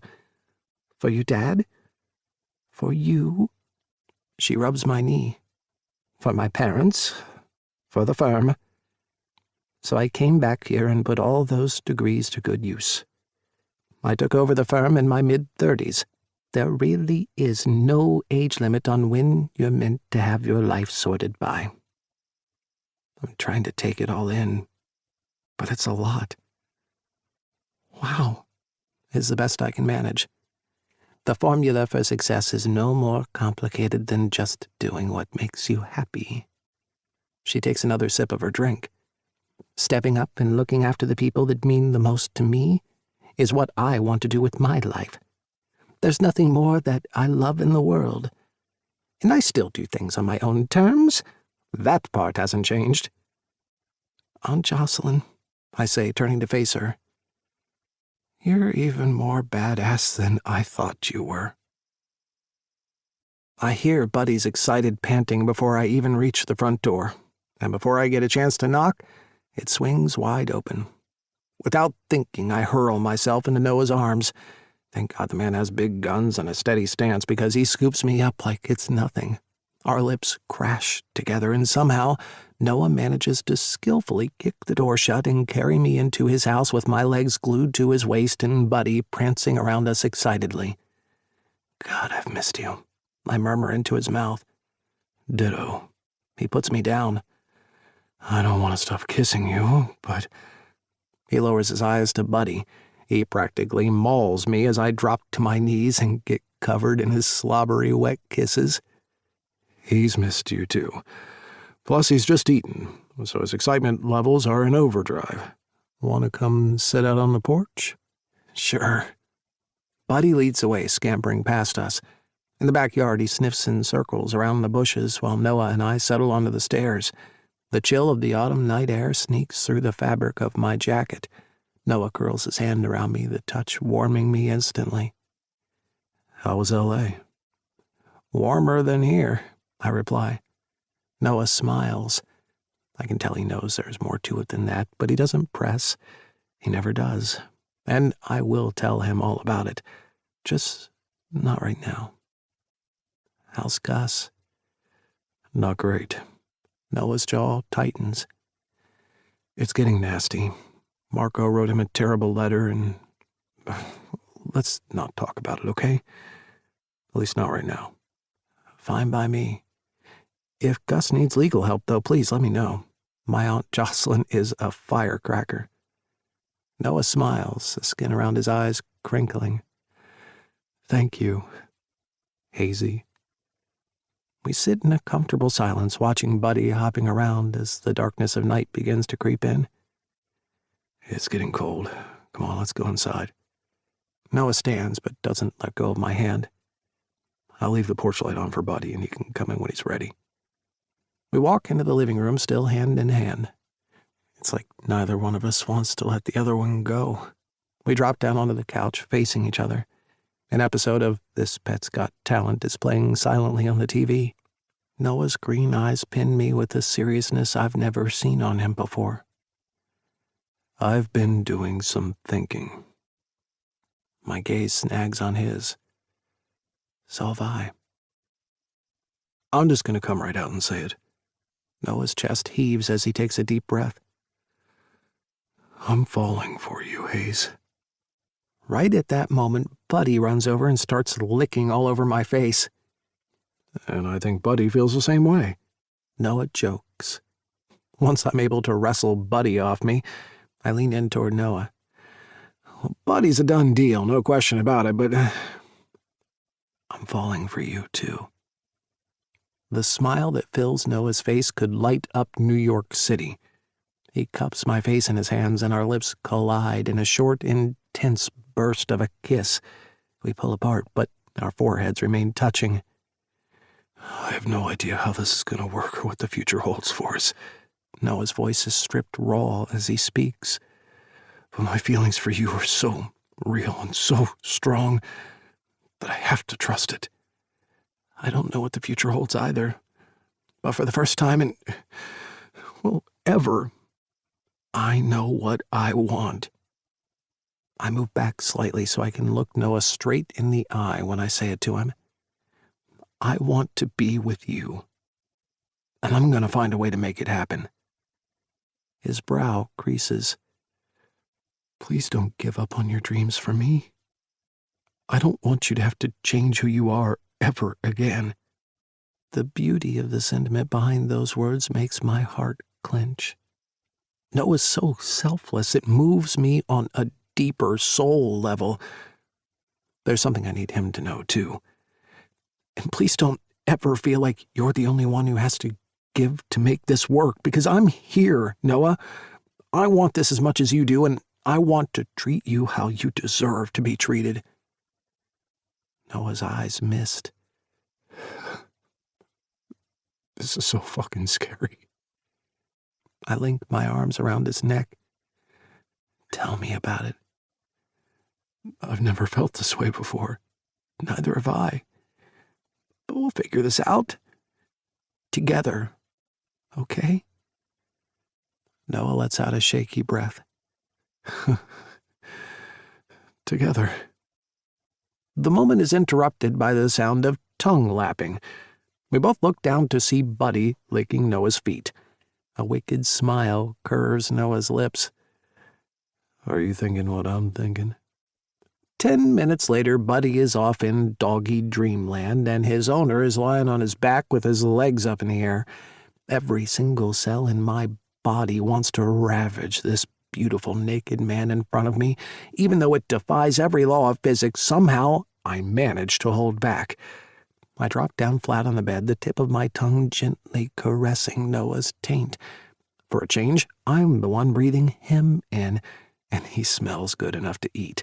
Noah has an understated masculine scent that's irresistible. I stick my tongue out and trace small circles around his hole.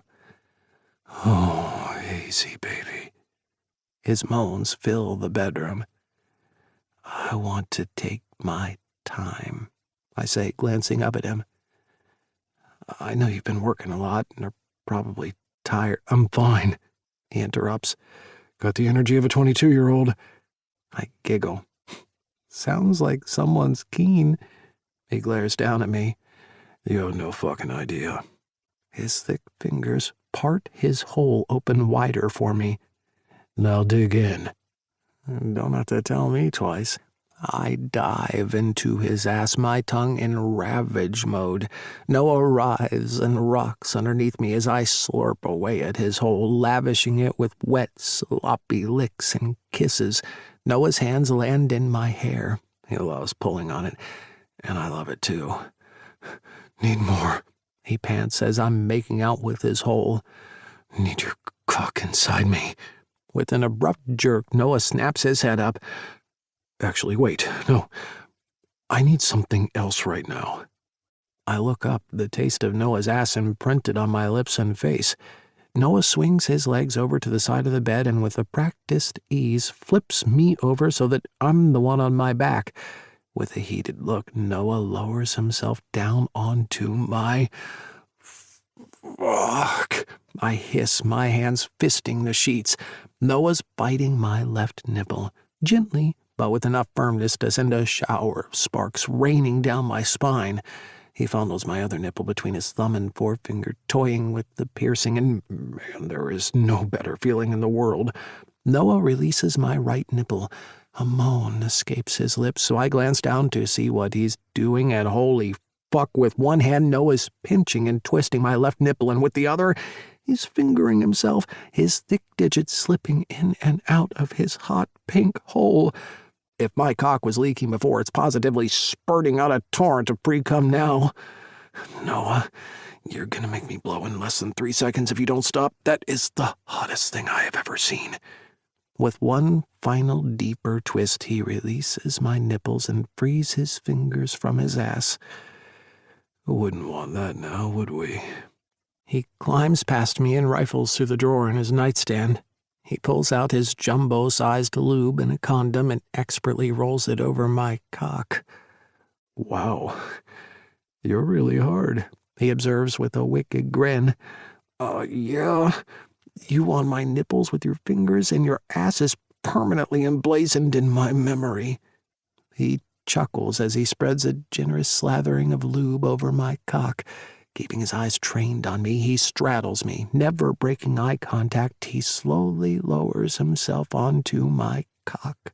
I can see the fullness of the stretch break out across his features. His breathing deepens, his cheeks puffing out the slight grimace that tugs on his lips, and then we bottom out, and I witness the blissfulness wash over him. With a guttural moan, he adjusts his knees and begins to bounce up and down on my dick. I bring my hands to his nipples, tweaking them gently. You like this? I ask as he starts to increase the pace. Yeah, it feels good, but your cock in my ass feels better. I smile. Good to know. Noah's rocking his hips and he clamps his ass around my cock so tight I have to focus on my breathing to not ruin the moment by coming too soon. I trace my fingers over his stomach, pinching into the soft flesh. I rub the insides of his thighs that are coated with a sprinkling of light hairs, and then I grab his cock, jerking it hard and rough. Noah's head falls back. You like that, huh? Oh, yeah.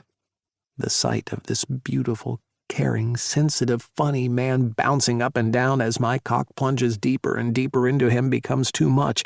I can feel my balls tighten, my orgasm building. I'm getting close, I whisper. Same. Keep jacking me off. Let's come at the same time. I let out a snort. That doesn't happen in real life. He drops his eyes to meet mine, and there's something deep dancing behind them. We can make it happen.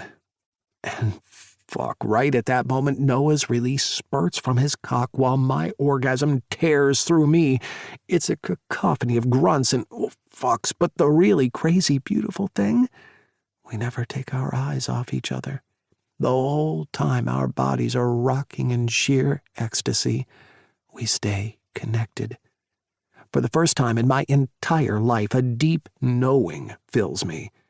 I've told Noah we'd figure this out together, but those are just words. Now, as the intensity of the orgasm we just shared together slowly subsides, the words are gone, replaced by a deep soul-level understanding.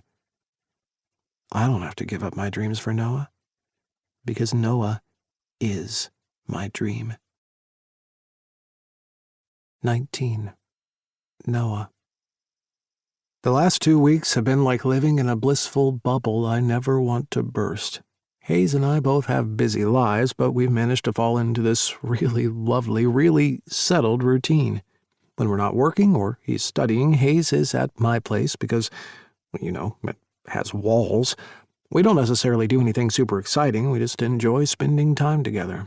It doesn't matter if we're playing with Buddy, cooking up some dinner, or I'm subjecting the poor guy to old seasons of This Pet's Got Talent. For the first time in a really long time, something interesting is happening. I love my life again. Now, don't get me wrong. I've always liked my life. I have a dream job, amazing friends and colleagues, and I'm close with my family. But now, because of Hayes, I'm loving it again. I didn't realize just how dull things had gotten over the past few years since my relationship with Graham ended. I guess that's why I threw myself into work and avoided dating, apps, and one-night stands until I had my first one. There's no way I could have predicted any of this would happen with Hayes, but I'm so glad it has. I've never been happier in my entire life. I'm wrapping up my consultation with Mr. Roberts and his adorable 7-year-old son, Alistair. They picked up their Great Dane pup Duke from the breeder yesterday and have brought him in for a vet check. It's always a good idea to get a puppy checked out as soon as possible after getting it to make sure there are no serious issues. Alistair's bright blue eyes, shining with excitement, reminds me of what I was like at that age. Getting your first puppy is an experience you never forget, but it's the 1,000,001 questions that Alistair's peppering me with that makes me see his love of animals as something extra special. Who knows? Maybe he'll end up becoming a vet one day, too. "Gentlemen," I say, carefully keeping a firm grip on the pup, "it looks like Duke is perfectly healthy." They both smile as Alistair leaps up from his chair and starts stroking Duke. He is an adorable puppy, I have to admit, all limbs with ears that drop almost to the ground and a deep, rich blue-gray color. "How often can I comb him?" Alistair asks. Now, Mr. Roberts joins his son at the table. "I'm sure Dr. Walters is a very busy man. He's already given us a lot of information, and the rest I'm sure we can find online." "Well, I don't mind, really." I look down at Alistair's happy face. "While he's still a puppy, you can comb him very gently once every few days. When he grows up, once a week will be fine." I face Mr. Roberts. "If you care about your carpet, regular brushing will help with shedding. A lot." The man chuckles. "Thanks, Noah. I really appreciate everything." "No problem. We're here anytime you need us. And if you have any more questions, please don't hesitate to give us a call. You can't believe everything you read online." I watch as Alistair props himself up on a chair and, with all the care in the world, gently lifts Duke and places him into his travel cart before Mr. Roberts locks it and carries it out of the room.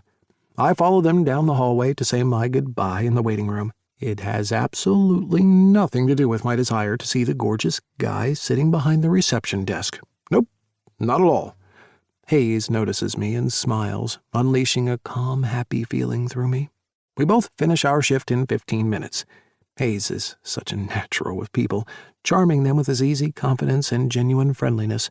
It's something I'll never get sick of seeing, and yeah, I do often find myself lingering in the reception area until after the client leaves, hoping to sneak a cheeky kiss.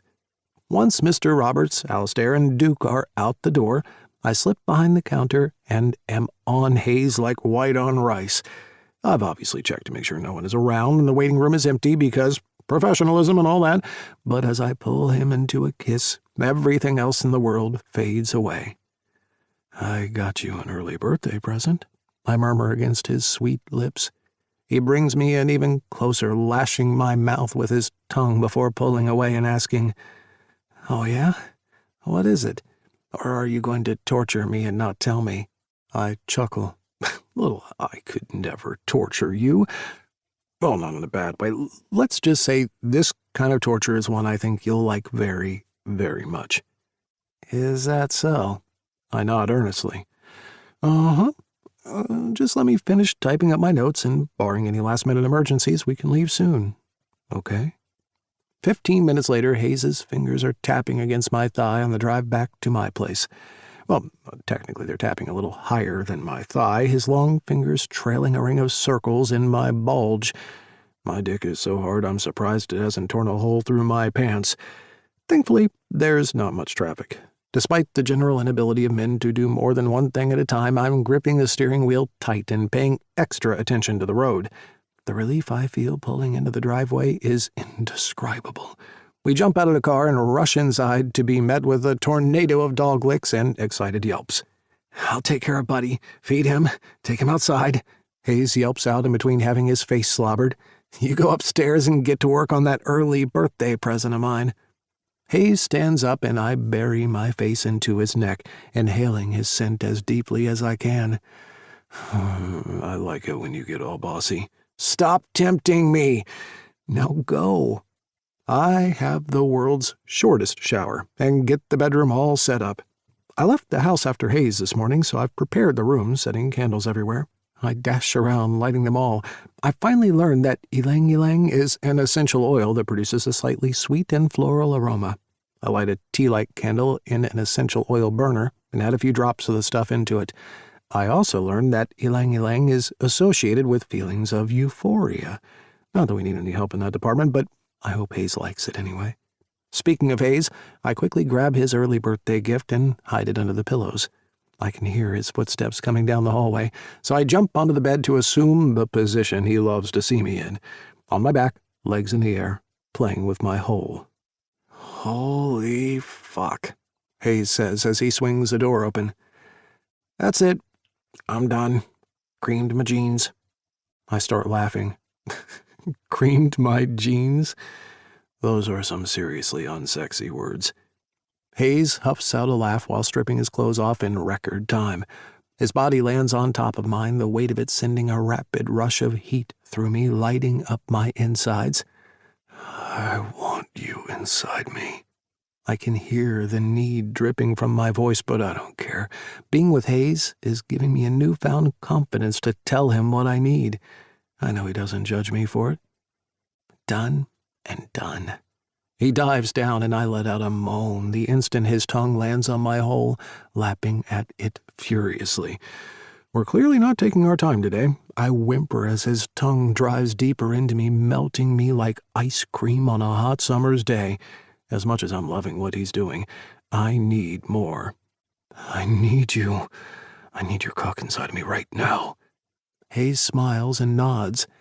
Now who's being bossy? He teases, tearing open a condom I've laid out on the bed, and sheathes his cock.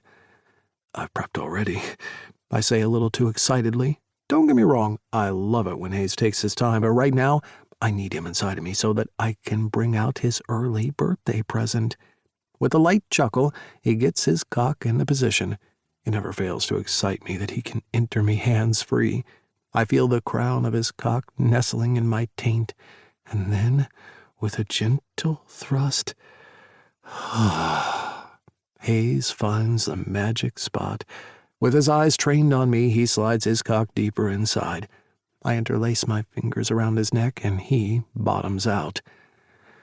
God, you feel incredible.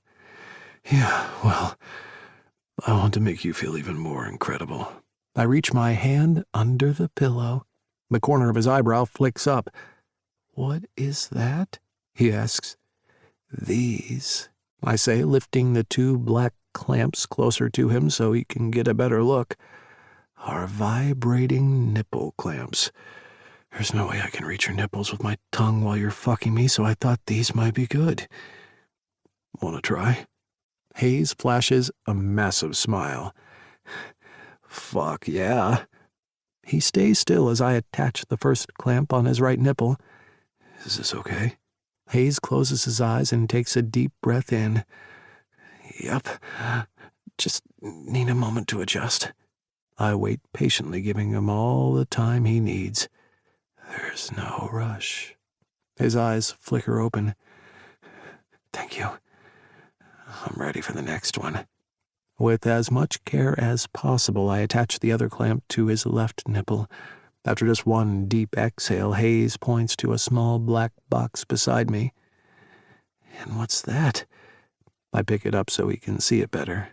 This is the controller. It has 5 settings from light to very heavy. Would you like to control it, or you? Hayes' voice comes out deeper than I've ever heard, and I can feel his cock throbbing inside of me. But I have to warn you, this might make me come super quick. I smile. I'm perfectly fine with that. I'm going to turn it on, just at the low setting, I say to him, letting him see exactly what I'm doing. Please tell me if you want me to turn it off, and I will. Straight away. It's also safe for you to just take the clamps off at any stage, too, okay? Hayes bobs his head, loose strands of hair bouncing around his shoulders. This is the best early birthday present ever. I grin. We haven't even started to use it. And with that, I turn it on. And holy shit, Hayes' whole body starts trembling. Fuck. He pants. My fingers fumble with the controller and I quickly switch it off. Hayes glares at me. What are you doing? Sorry, I thought you were in pain. He licks his lips and then ducks his head, treating me to a kiss. Yeah, I was. But it's the good kind of pain. Trust me, I'll let you know if it ever gets too much. Oh, okay. And, yes, Hayes. Thanks for looking out for me. No problem. I'm going to switch it back on, okay? Hayes closes his eyes and nods. With the flick of a switch, his body jerks and trembles again.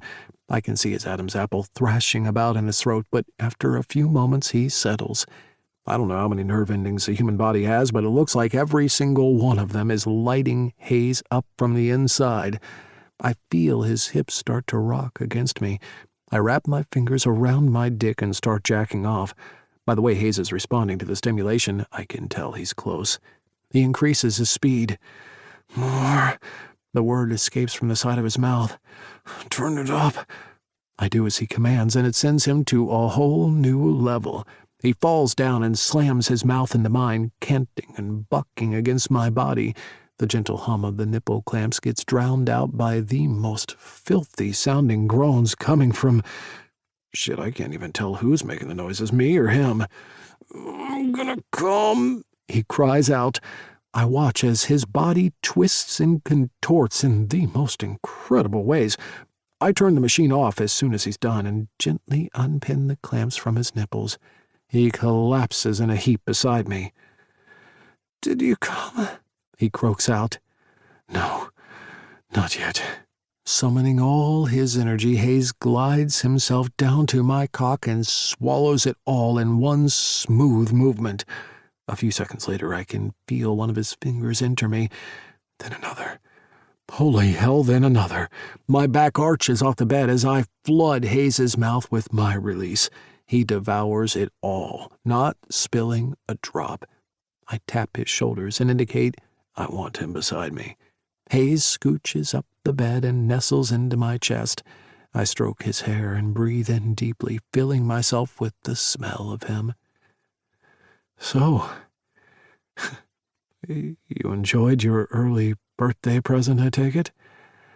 That would be a 1,000% yes. I'm glad. I continue gently threading my fingers through his golden strands. And what about your actual birthday next week? Will you be having a party? Instantly, Hayes' body stiffens against mine, and not in a good way. No. His voice is so low I can barely hear it. I've never had a birthday party. Why not? The question escapes my lips right as the answer hits me like a slap in the face. Oh shit, I'm so sorry. I've got post-sex brain. Hayes wiggles away from me and we both sit up against the headboard. It's weird enough on its own that my birthday is also the anniversary of my mom's death. The thought of a party just feels wrong. I can completely understand. What do you normally do on the day? Hayes scratches along the base of his neck and gives a little shrug. Depends. When I was a kid, we used to have a family dinner that week. Not on the day itself. And that was a chance for everyone to give me a present. When I got older, I started going to the cemetery, but that would just bum me out for the rest of the day. His eyes turn watery, but he keeps speaking. I don't want to have a massive party and get wasted or anything, but I guess I would like to do something. It would have to be super chill, low-key, but I don't know what that looks like. So every year when my family asks me what I want for my birthday, I say the same thing, which is... A sad smile forms on his lips. Nothing? Oh, Hazy.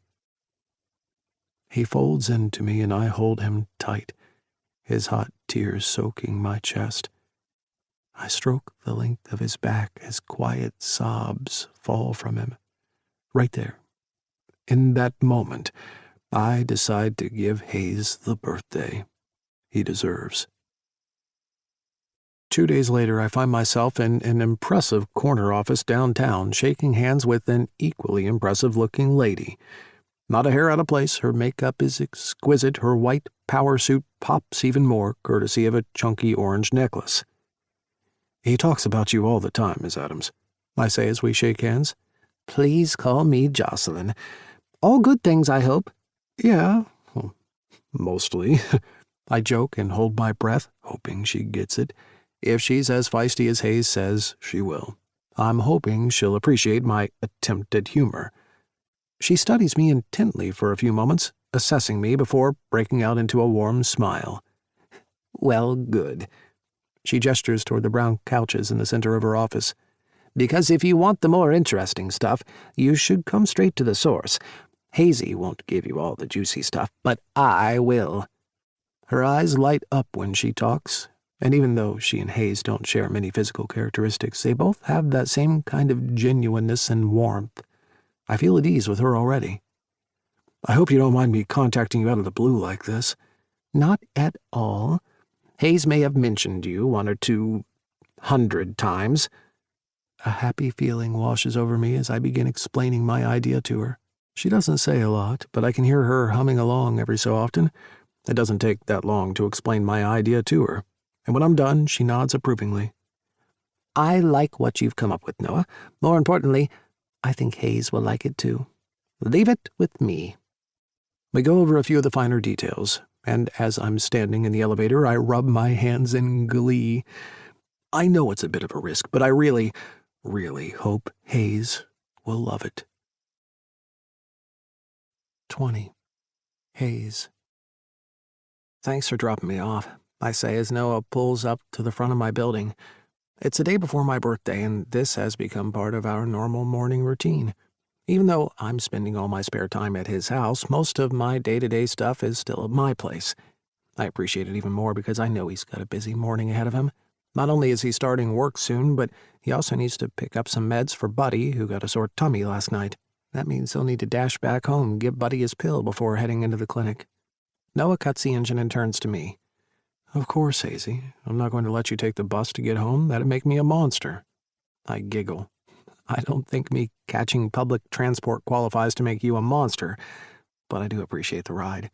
I really hope Buddy will be okay. Noah smiles warmly. He should be. It's nothing too serious. He probably just jumped on something he shouldn't have in the garden yesterday. Keep me updated, please. I want to know how he's getting on. I will. Something's shifted between us since I broke down in his arms, talking about my birthday a few nights ago. Noah's always been kind, caring, and attentive, but he somehow managed to step it up a notch. I gotta say, I love the feeling of being with someone who treats me so well. I only hope I'm giving Noah everything he deserves as well. Thank you, I repeat. My tone is more serious this time. He reaches for my hand across the console, knitting our fingers together. For what? I glance out the window.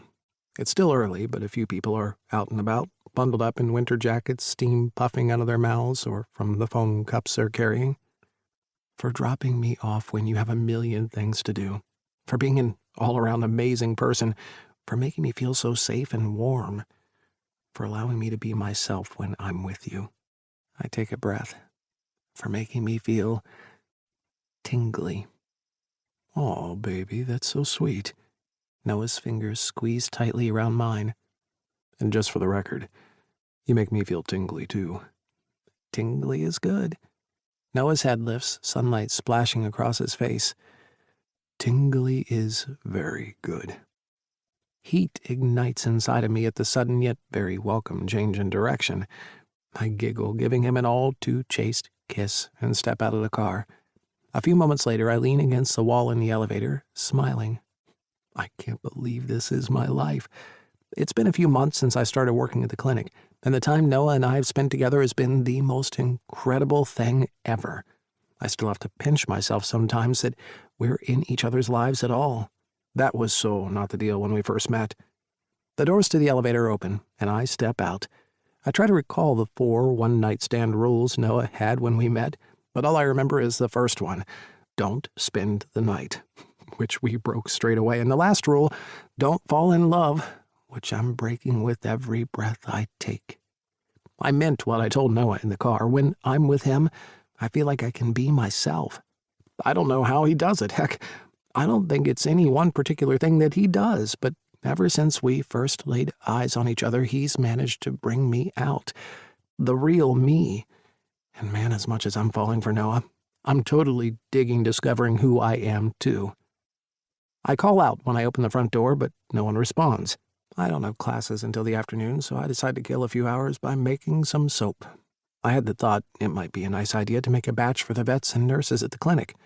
I've never met a more hard-working group of people in my life. It's only a small gesture, but I hope they like it. Since I've got the place to myself, I decide to crank some queen bee beats as I get to work. I prep the kitchen table by covering it with newspapers and laying out all the base oils, creams, and fragrances. Before I can decide what specific blend I'm going to make today, my cell phone rings. I pick it up. It's an out-of-town number. Hello? Hayes Adams, you are about to become a star. Oh, shit. My stomach drops. It's Leon from L.A., a very happy-sounding Leon. I step away from my soap-making station and drape myself across the kitchen counter. I feel the blood drain from my face as Leon starts yammering away at 1,000,000 miles an hour. I've secured a role. It's not the lead, but the lead character's best friend. It's a new scripted sitcom being billed as Sex and the City meets Queer as Folk for disgruntled millennials and depressed Gen Zers. Oh. Leon keeps on babbling away. I'm still listening, but now that I've got the gist of it, I'm not really taking it in anymore. I place the phone on the counter and hit the speaker icon. Leon's exuberance fills the kitchen.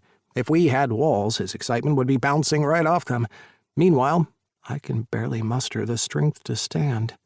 When he finally runs out of puff, he asks me a question which I've completely missed, only catching the end of it. Sorry, when can I do what? Get out here pronto would be preferable. Quit your studies, quit your job, and whatever else you've got going on in your life, and get your ass out here to L.A. His words are like balled-up fists slamming into my chest. Quit? I eke out. Yeah, I hear him snicker.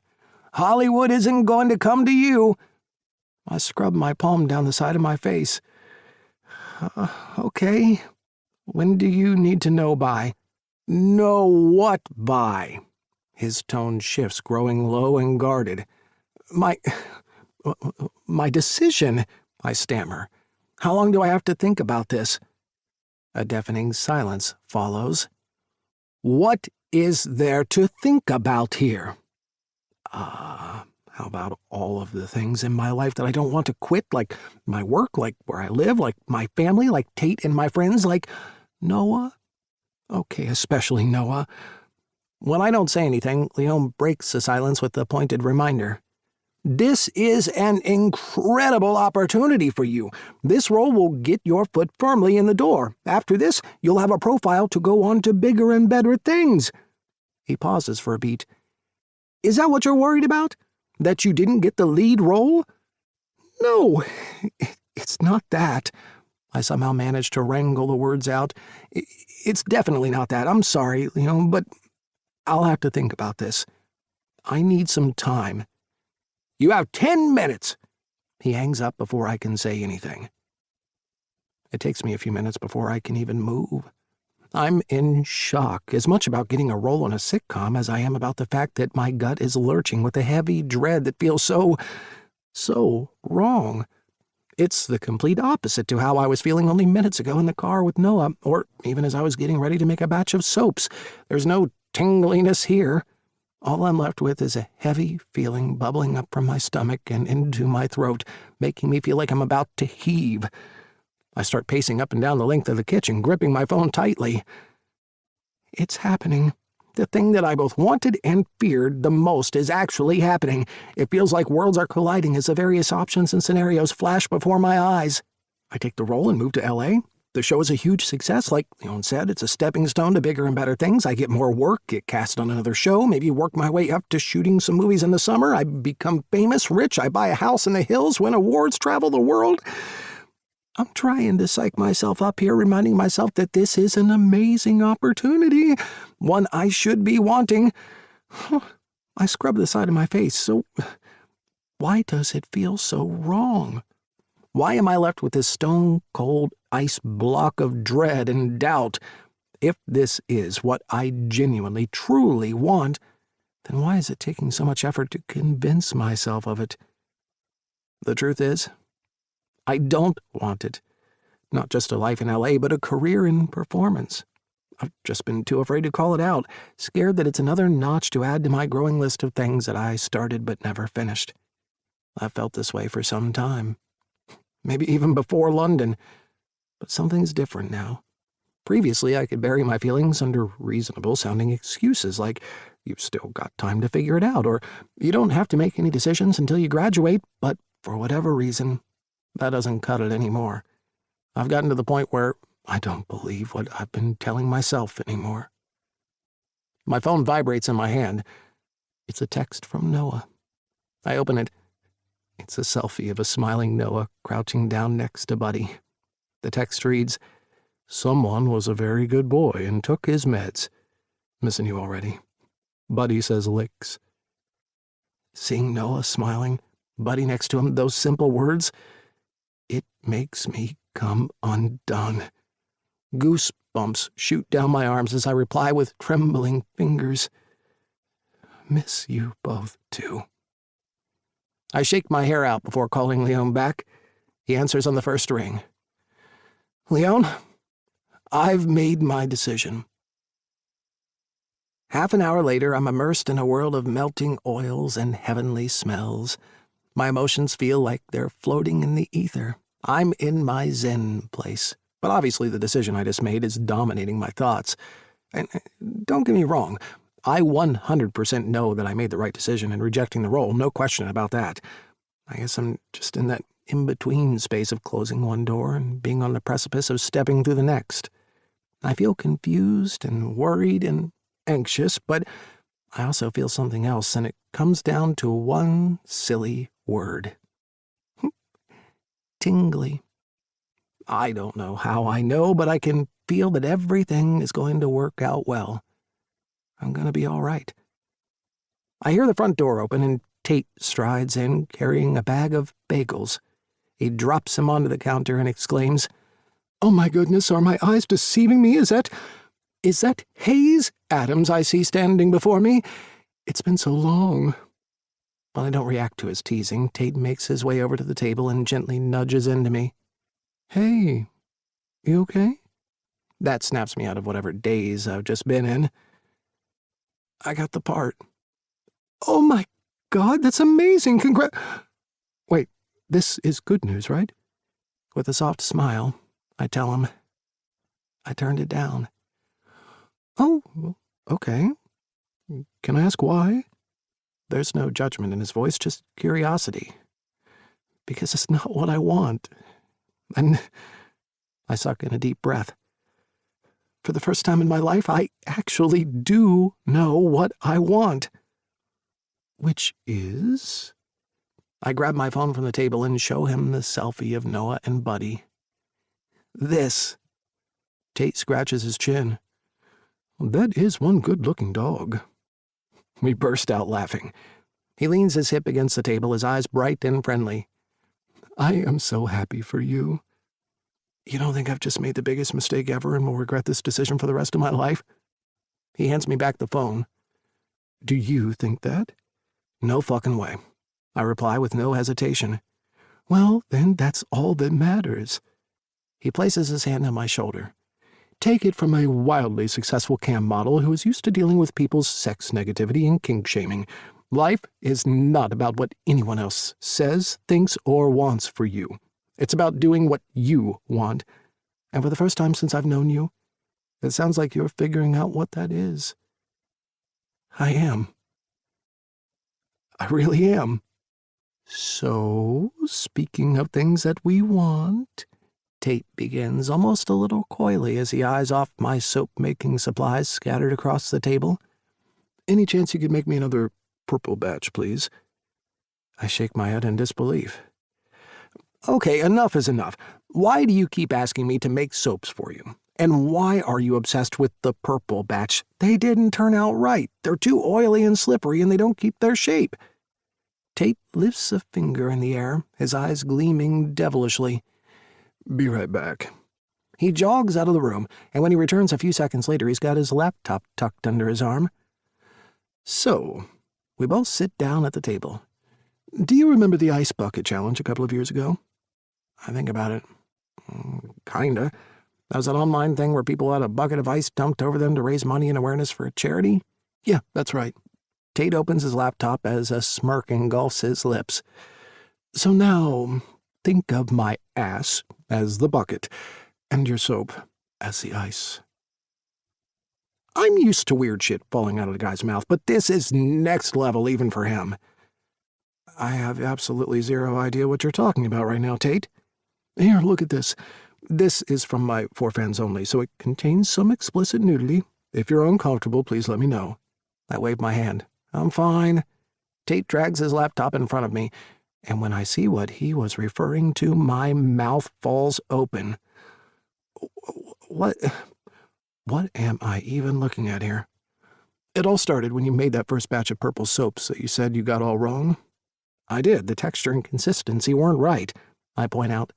You wouldn't be able to wash yourself with them. They were too oily. Remember how you tried to pick one up and it slipped out of your hands? Tate's face lights up. Exactly. I'm confused. Exactly what? Why is a bad batch of soaps a good thing? Tate sticks out his left hand, palm up. Soap. He sticks out his right hand, also palm facing up. Lube. He clasps his hands together. Soap lube. Mm-hmm. I'm still not fully getting it, though. There's one more piece to this puzzle, Tate adds. This very X-rated puzzle, I throw in. He snorts. Right. Remember how you were also pissed because the soaps came out looking funny? Yeah, they kind of looked like small dicks. Exactly. I don't have 3 hands to demonstrate, so just do your best to follow along. I'll be sure to speak slowly. I roll my eyes, giggling. Go on. Dildo, lube, soap. I blink. I blink some more. So you're telling me... Wait, what are you telling me? Tate lets out an impatient huff, but goes on. Remember that client who wanted me to shoot stuff out of my ass? How could I forget? Well, your dildo lube soap was perfect for that. Right size, right smoothness, right oiliness, right everything. When I showered after that session, I couldn't help but notice how great my ass smelled. Well, that makes sense. The soap bars are fragranced, and I guess because I only used natural, high-quality ingredients, there wasn't any sting. None whatsoever, Tate confirms, his eyes alight like he's on the verge of revealing some amazing, life-altering discovery. Haze, every guy who's a bottom wants one thing. Well, okay, 2 things. They want a top who can take them to Pound Town like they mean it. I flick an eyebrow. Pound Town? Tate ignores me. And they also want to make sure that they're 100% fresh down there. You've inadvertently stumbled upon a genius idea, a dildo-shaped lubey soapy product that will give bottoms all over the world that extra bit of assurance. I have no idea what my face looks like right now, but I'm pretty sure my expression is set to WTF mode. I don't know whether I should be scared or jumping up and down for joy right now. Option B, Tate assures me, flashing me a huge grin. The reason I've been hounding you for more soaps is because I started my own X-rated version of the Ice Bucket Challenge. I posted some videos using dildo lube soap shooting out of my ass, making sure to espouse the wonderful added benefits of it leaving your ass smelling fresh as a daisy. I made sure to tag other models and influencers. I sent them your soap. Then they did a video, tagged their friends, and it snowballed from there. What size snowball are we talking about here? Tate stops himself. Oh man, if I wasn't so into the story I'm telling you right now, I'd answer that question in the most explicit way possible. I giggle some more. Duly noted. The non-explicit answer is that hashtag dildo lube soap has been trending on For Fans Only for the last 3 weeks. That's unheard of. Most hashtags fade away after a day or 2. This has exploded. It's gone viral. Big time. I play with a loose strand of hair. Holy shit. But likes, follows, and tags don't pay the bills, am I right? Right? I agree cautiously, mentally bracing myself for whatever Tate is going to throw at me next. So I created an online shop and set up a pre-order page. I listed each bar of soap at $50. $50? I exclaim. I don't know if that's good or bad. That's highway robbery. You could sell the soaps for $10 and still turn a profit. He shrugs. Sorry, I didn't want to underprice them, that's all. We can adjust the price later. Anyway, He pulls the laptop back and taps away furiously for a few seconds before sliding it in front of me again. My eyes bulge. "There are 4,000 pre-orders here, Tate," I gasp. "Yup. At $50 a pop, that's a cool 200 grand in your hand." Tate's face explodes with laughter and happiness. "I know this is a lot, and yes, it's out there and hella X-rated, but don't you get it?" "Get what?" "You love making soap. It makes you so happy, and maybe now you can give it a shot. This can be your new dream." Tate rambles on about some of the finer points, but he doesn't need to convince me. I already know that the crazy bastard might be onto something. How? One word. It starts with T and ends in Ingalls. 21. Noah. I finished typing the last of my consult notes for the day and glance over at the time. It's 5 to 6, and by some miracle, it looks like I'll be getting out on time today. You know you've been working too much when a 9-hour workday seems short. I chugged down the rest of my iced latte before throwing it in the trash. I'm going to need my energy because as long as today has been, I have another challenge ahead of me tonight. I need to keep Hayes out until midnight. Once the clock strikes 12, it officially becomes his 30th birthday, and he gets to see the surprise his Aunt Jocelyn and I have planned for him. I cross my fingers, toes, and everything else that's crossable, hoping that everything goes according to plan. I got changed earlier, so I quickly duck into the staff lounge for a quick round of goodbyes. I spy Fulton staring out the window. He's working the late shift today. "Hey, I'm off." He spins around. "Cool. I'll see you tonight at midnight?" I bring my hands to the side of my face, crossing my fingers. "Yup. It'll be fine," Fulton says reassuringly. "More than fine. It'll be beautiful. Hayes will love it." I hope so. I'm about to say goodbye when I decide to ask, "Any word from Gus?" Fulton's lips tighten. "I spoke to him earlier today. He sends his apologies. He's still not up for leaving the house. Looks like we might have to stage that intervention after all." Shit. I hate hearing that Gus is still cut up about what happened at the wedding, and yeah, I feel guilty too that I've been spending all my time with Hayes and neglecting my friend. As if reading my mind, Fulton jumps in. "Don't stress about it. Tonight you're doing something amazing for Hayes. Maybe we can find some time in the next few days and check in on Gus." I give him a firm nod. "That sounds good. Let's do that. All right, I'm off. See you at midnight." I make my way down the corridor to the waiting room. It's a bustling menagerie of dogs, cats, and other animals, but all I see is the guy sitting in the corner. Well, first I smell him, of course. That spicy citrus scent of his is one of my favorites. He brought over a big batch of it to my place, and I love it. Even when Hayes isn't there, his smell lingers everywhere. I didn't tell him where we're going or even what we'll be doing tonight. I was as vague as I could be without arousing any suspicion.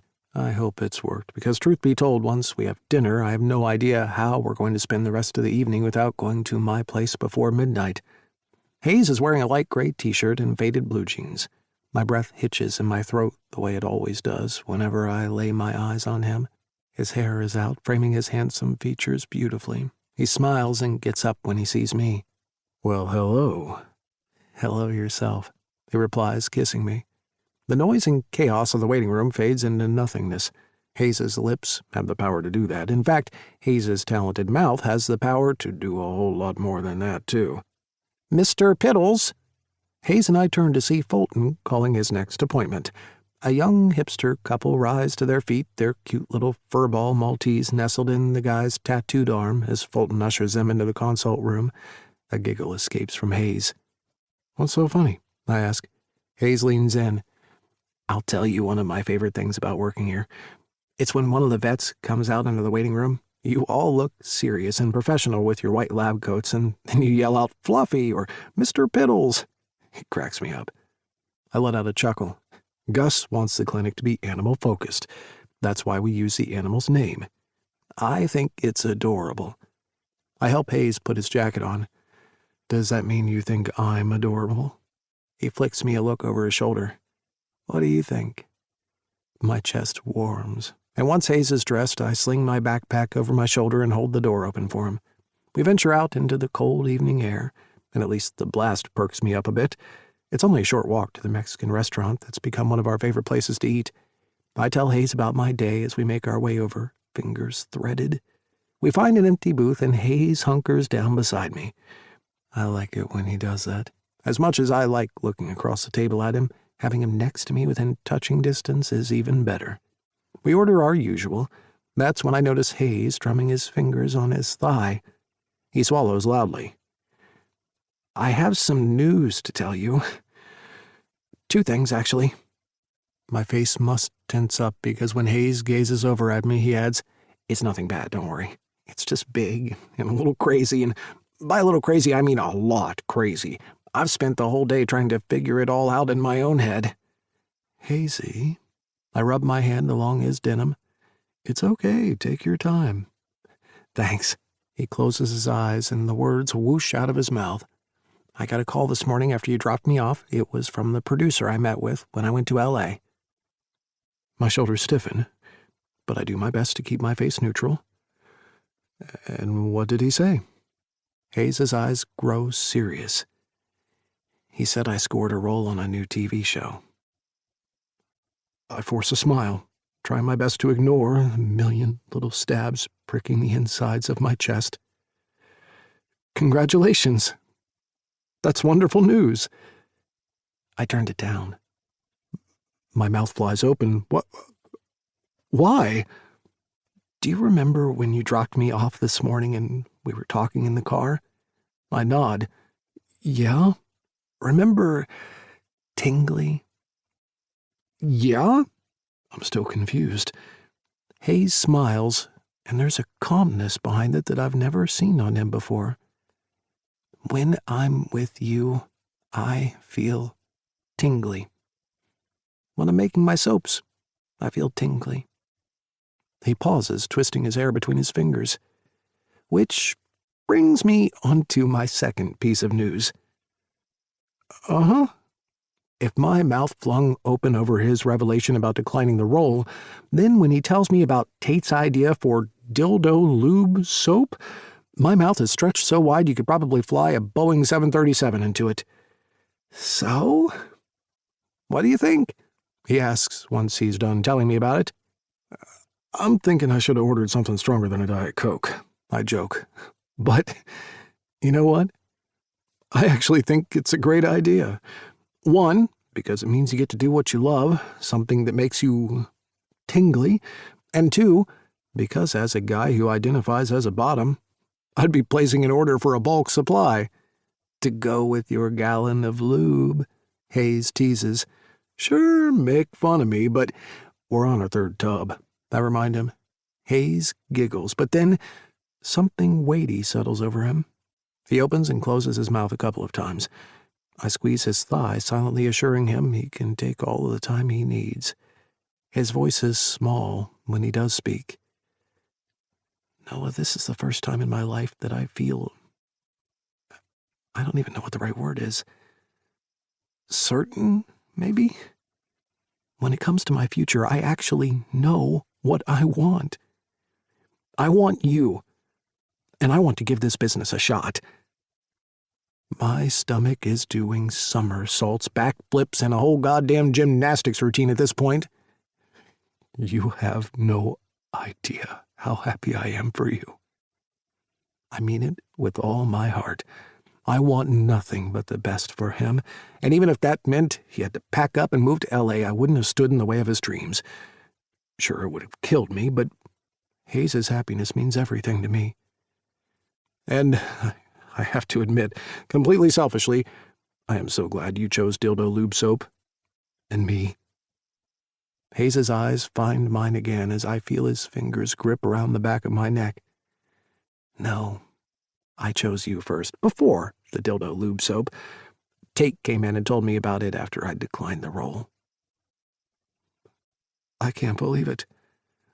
I feel like I've been hit by a truck and wrapped up in a warm cocoon all at the same time. I try talking, but no words come out. A tightness squeezes its way from my chest up my neck and makes its way to my eyes, which overflow with tears. You chose me. Hayes presses our foreheads together as his tears join mine, spilling all around us. Yes, he breathes out shakily. I've got a chicken enchilada, 2 beef burritos, and a mixed plate of tacos. The server's voice shatters the moment. We peel off each other, hastily wiping our faces. Thanks, I manage to mutter. This is a lot, I say, picking up a fish taco. You mean all this food? Or what we were just talking about? I snicker. Both, I guess. I'm so glad we're able to talk honestly and openly. That's a really rare thing. Hayes bites into his burrito. Tell me about it. We make our way through the mountain of food we've ordered. I tell Hayes more about my day, Fulton's shirt saying, "It's all fun and games until someone ends up in a cone," and Harmony accidentally breaking a coffee mug, pale in comparison to the day he's had. As we eat, my heart is still thundering in my chest. I have to confess that, for a moment there, he had me worried. It was like coming face to face with your greatest fear. The thought of losing Hayes is too much to bear. With every mouthful of Mexican, my resolution grows stronger. First, I have to somehow make it to midnight to give Hayes his birthday surprise. Then, I have my own special birthday present to give him. I've been sure it's something I've wanted to do for a while now, but after hearing him choosing me, it cements my feelings for him even more. I'm not a clingy guy. I believe that love works best when it's two well-rounded individuals coming together to lift each other up, not two incomplete people needing to find fulfillment or validation by being with someone, but I can't deny that hearing Hayes say that he chose me feels like the best thing ever. It makes me even more determined to treat him right, give him everything that he deserves, because for the first time in my life, I'm finally with a person who will treat me exactly the same way in return. Now, all I have to do is figure out how the heck we're going to spend the next 5 hours. Why does time have to be such a royal pain in the ass? When you want it to slow down so that you can savor a moment, it seems to fly. The older you get, the faster the years go by, and on the odd occasion, when you want it to hurry up so that you can get to something you've been planning for and are incredibly nervous about, it slows down to a snail's pace. It's 11:30, and after Mexican, we got a hot chocolate and whiled away some time in a cute little cafe, then browsed the aisles in an open-till-late bookstore. Next, I introduced Hayes to my favorite dessert place, and now, since I've totally run out of time killing ideas, we find ourselves at our usual after-work bar. Hayes lets out another yawn as he props himself up against the counter in an effort to stay awake and upright. This yawn is longer and louder than the 5 that have come before it. He taps his fingers impatiently. Why are we doing this? Doing what? I pull my drink to my lips, hoping to cover the white lies I've had to tell him all night in an attempt to deflect his questions about why we're not going home like we normally would. I just need to milk this whole distraction routine for another 30 minutes. Less, actually, if you count the 10 minutes it takes to drive from the bar to my place. Oh, I've got something for you. I rifle through my backpack. Hayes eyes me suspiciously. I've been wondering why you were carrying that around all night. I hand him the present. I know it's not technically your birthday for another half an hour, but it's from Fulton. I don't mention how he gave it to me this morning and told me to use it in case I was running out of excuses to keep Hayes out until midnight. Hayes holds my gaze for a moment, then shrugs and takes the gift from me. No complaints here. He rips it open and unfolds the t-shirt. It's got "Beyoncé wasn't built in a day" written across it with the silhouette of the singer behind it. I lean forward. Do you like it? I love it.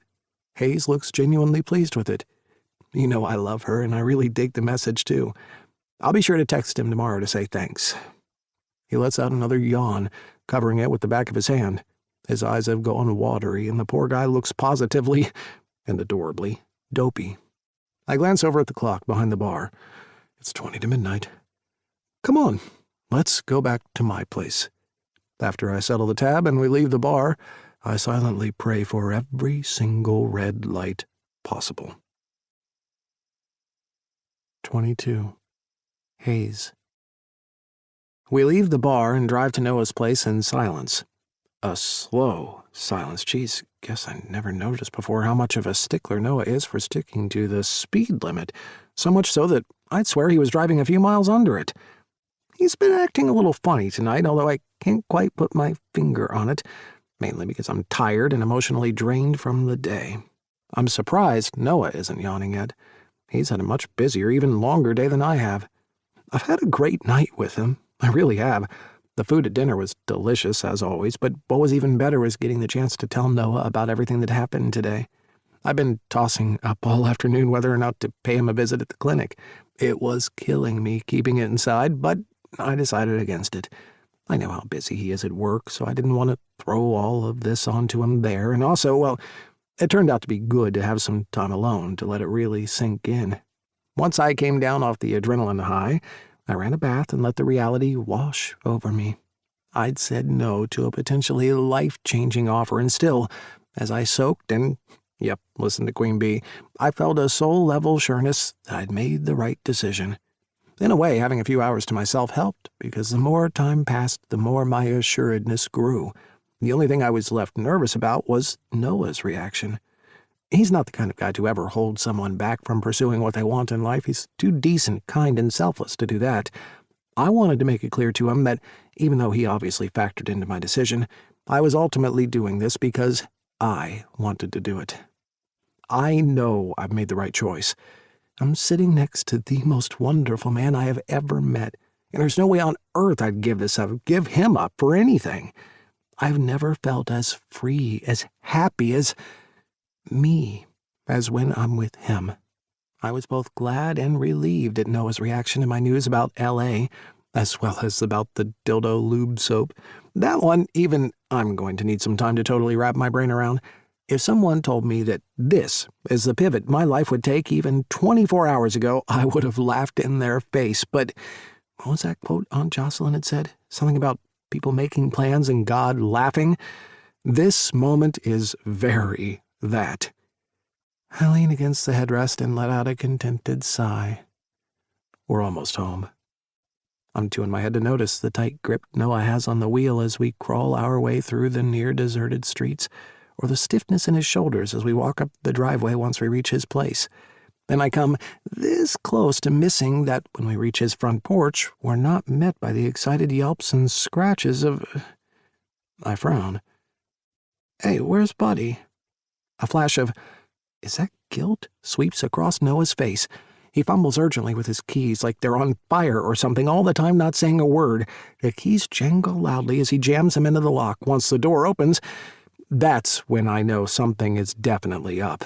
There's no Buddy leaping out at us. Noah gestures for me to enter first, and as I brush past him, he whispers into my ear, I hope this is okay. We go inside, and my heart shoots up to my mouth. The entire living room is lit up in candles, and my whole family is there. Friends, too, as well as some of the staff from the vet clinic. The TV has been moved, and along that wall there's a massive photo of my mom, taken when she was heavily pregnant with me. Her smile beams peacefully over all of us. Noah's hand presses against the small of my back as I take it all in. I knew a surprise party would be inappropriate, but I wanted you to have something special. I'm so sorry for your loss, but I'm so thankful you're in my life. I hug Noah harder than I've ever hugged anyone in my life. I hope this is okay, he repeats, and that's when I lose it, tears streaking down my face and falling off my chin. I nod. Yes, this is perfect. Thank you. When we pull apart, my family has moved closer to us, and I take turns hugging my dad, cousins, and aunts. Aunt Jocelyn is the last one I get to. Why do I have a feeling you had something to do with this? I sputter into her ear. It was all Noah's idea. I just helped him out with some of the logistics. He's a keeper, Hazy. And don't I know it? Music starts to play softly in the background. I recognize those first few chords instantly. It's Beyoncé. Halo. I find myself standing with Dad next to a table that has an assortment of finger food laid out on it. "She would have been so proud of you, son," he says, wrapping his arm around my shoulder. "Just like I am." He wraps me up in a big hug. "Thanks, Dad." I see a few of the guys from the clinic approach, so I introduce Fulton and Chase to my father. We all chat for a few minutes before Dad excuses himself. "By the way, thanks for the t-shirt, Fulton." A funny look crosses his face. "Oh, so Noah gave it to you?" Yeah, wasn't that why you gave it to him?" Fulton grins. "It was his to use in case of an emergency. I told him to give it to you if he was having trouble keeping you away from the house and needed to buy some more time." "Noah's a terrible liar," Chase chimes in. "We were worried he'd blow the cover tonight if you straight out asked him why you were staying out so late." "Ah, I see. Good thing I never asked then." The guys nod, and I get Noah's funny behavior tonight. It all makes sense. The long dinner, the hot chocolate, meandering through a bookstore, having a nightcap at the bar, no overly excited retriever waiting at the front door. Which reminds me, "Hey, where's Buddy?" Fulton smacks the side of his face. "Oh shit, he's still in the laundry room." I'll let him out. A few moments later, Buddy scampers into the room, going into sniff and lick overdrive. As Fulton returns, Tate comes over and gives me a hug. I introduce him to Fulton and Chase. I make a mental note to invite Tate to come to the bar and hang out with the vet crew. I know Noah invited him when he came over to the loft, but we haven't had a chance to organize anything yet. Judging by how well he's getting along with the guys, it's a no-brainer, really. "Where's Gus?" I ask. Fulton's eyebrows crease. He sends birthday wishes as well as an apology that he couldn't be here tonight. He still isn't ready to leave the house. "Oh, I'm so sorry to hear that. Tell him thanks, and then I look forward to seeing him at the clinic whenever he's ready to come back." I'll be sure to do that. I see Fulton elbow Chase, and before I know what's happening, Tate grips my arm, some music gets cut, and my father walks out of the kitchen balancing a massive cake lit with what looks like 1,000,000 candles. Then, something happens that I've never experienced before. People start singing "Happy Birthday to You." To me. They're singing it to me. Shit, what am I meant to do? I feel flushed and awkward, and I suddenly have no idea what to do with my arms, until a strong hand curls around my waist, that is. It's Noah. His face is shining in the candlelight. He winks, but doesn't stop singing. He's actually got quite a good voice. "Hip, hip, hooray!" It's not until Aunt Jocelyn walks up on my other side and whispers, "Time to blow out the candles, birthday boy," that I manage to tear my gaze away from Noah. Oh, right. Yeah, that bit. "Make a wish!" someone cries out. I hunch over the cake, make my first ever birthday wish, and with a massive huff, blow out every single candle on that cake. "Happy birthday, son." Dad rubs my back and hands me a knife. "Just make sure you don't touch the bottom." I take the knife, but I'm confused. Wait, if I can't touch the bottom, how am I meant to slice the cake? I hear a few people giggling good-naturedly as Aunt Jocelyn explains the intricacies of the ceremonial first slice. Thankfully, she also offers to take over the real cake cutting from me afterward. We get into a good rhythm. She carves and I dish it out, making sure everyone in the room gets a plate. And even though I didn't do it deliberately, it seems that I've left the best till last. But when I reach Noah and he instinctively curls his arm around my waist, I set the plate aside and pull him into a kiss. A simple one, just lips resting on lips, the touch sweet and tender. "Thank you for tonight," I murmur into his lips. "You're welcome," he hums right back. I pull apart, happy I can still taste him on my lips. I cup his face in my hands. We stay frozen for a few seconds, our candle-infused eyes locked on each other. Noah drops his chin knowingly before reaching for something behind him. His voice drops until it's barely more than a whisper. "I realize that we've been doing this relationship back to front, but somehow it doesn't feel wrong, does it? I shake my head. No, it doesn't. It just feels like us. Noah nods. That's when I notice he's choking back tears. Before I can say anything, he shoves a rectangular-shaped box toward me. Here. Seems like it might be a good time to give you this. My eyes dart between the box I'm holding and Noah's face that I can't quite read at the moment. When I finally open it, I gasp when I spot what's inside. It's a boyfriend bracelet, Noah explains as I carefully take out the black leather bracelet. It's beautifully crafted with thin white stitching running along the edge and a stainless steel metal clasp in the middle. I hear Noah inhaling sharply. I don't know if a boyfriend bracelet is even a thing, but do you like it? Would you like to be my boyfriend? My eyes glisten. Yes, I breathe. To which question? Noah sounds a little nervous. To both? I quickly reassure him. Yes, I love the bracelet, and fuck yes, I want to be your boyfriend. Relief washes over Noah's face. Oh, thank God. Otherwise that inscription would have been awkward as hell. Inscription? I bring the bracelet up to my eyes to get a better view when Noah grabs my arm. Remember, we do things all out of order and on our own time frame, okay? If it's too much or too soon, you just let me know. Noah is still nervous. If anything, he's more nervous now than he was a few moments before. That doesn't make any sense. Okay. I gaze down at the bracelet, and even in the dim lighting of the room, I can see the 5 words engraved on the underside of the metal clasp.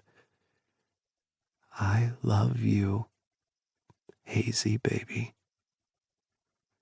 My whole body tingles, from the top of my head to the tips of my toes. I throw myself into Noah's arms, and it's a good thing the guy thinks quick and has Hemsworth-sized guns, because he scoops me up and cradles me in his warmth. I love you too, Noah Walters. 23. Noah. Whoa, back it up. Dildo lube what? Fulton chokes out. The poor guy just took a sip of his drink right as Tate started his big announcement. Good thing he managed to not spill any of it over his "I like big mutts and I cannot lie" t-shirt. I clap Fulton across the back to help with his coughing fit. Once it subsides, Tate checks to make sure he's okay before repeating, "Dildo lube soap." He produces a sausage-shaped purple bar of soap and places it onto the table for everyone to see. Fulton, Chase, Tate, Hayes, and I are in our usual spot, in our usual bar, but there is nothing usual about the conversation that's about to unfold. Oh, and Gus is making his first public appearance tonight, too. He's been pretty quiet so far, mainly keeping to himself and only speaking when someone says something to him, but it's good to see him out of the house and wearing an outfit that doesn't have feet pockets. It's been a week since Tate met the crew at Hayes' subdued birthday celebration, but he's clearly comfortable sharing the news about Hayes' new business venture. Speaking of, my boyfriend is currently sitting right beside me, snuggling his lemongrass and ginger-scented body into me. My boyfriend. I don't think I will ever get tired of those 2 words. I know we've only been official for a week, but I can't describe how happy I am. I took a chance and gave my heart to the most wonderful person I've ever met.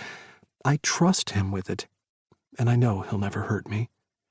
Fulton's sitting on my other side and has regained his ability to speak. And what, pray tell, is dildo lube soap? Tate's eyes dart around the booth. For the first time, I can see his usually confident demeanor give way to a slight hesitancy. Is everyone here okay with adult content?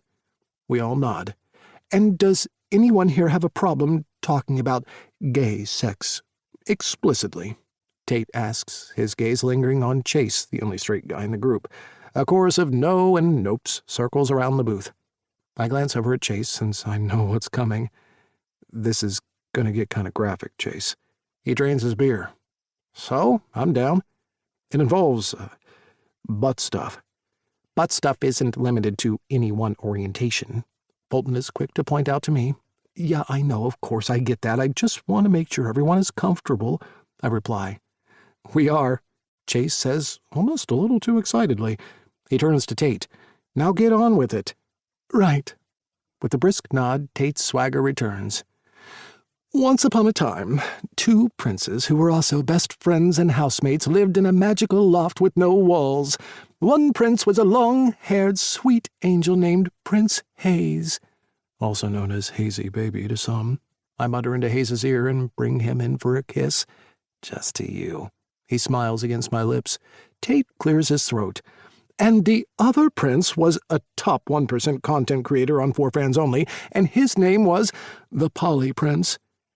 This is going to be the most X-rated fairy tale you guys have ever heard. Hayes interjects and everyone laughs. Yes, even Gus, for the first time tonight.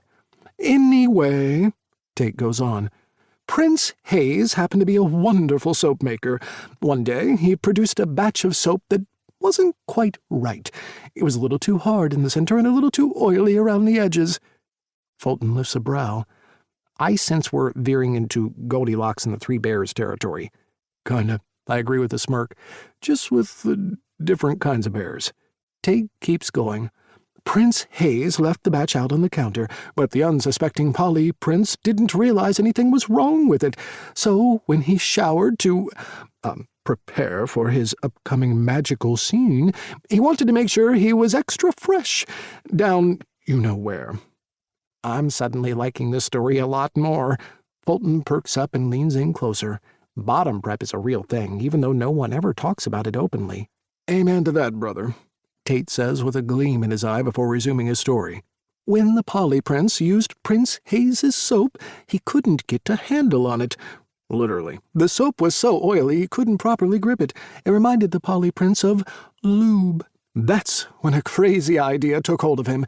He looked at the soap in his hand. Not only was it slippery, it also reminded him of, a small dildo.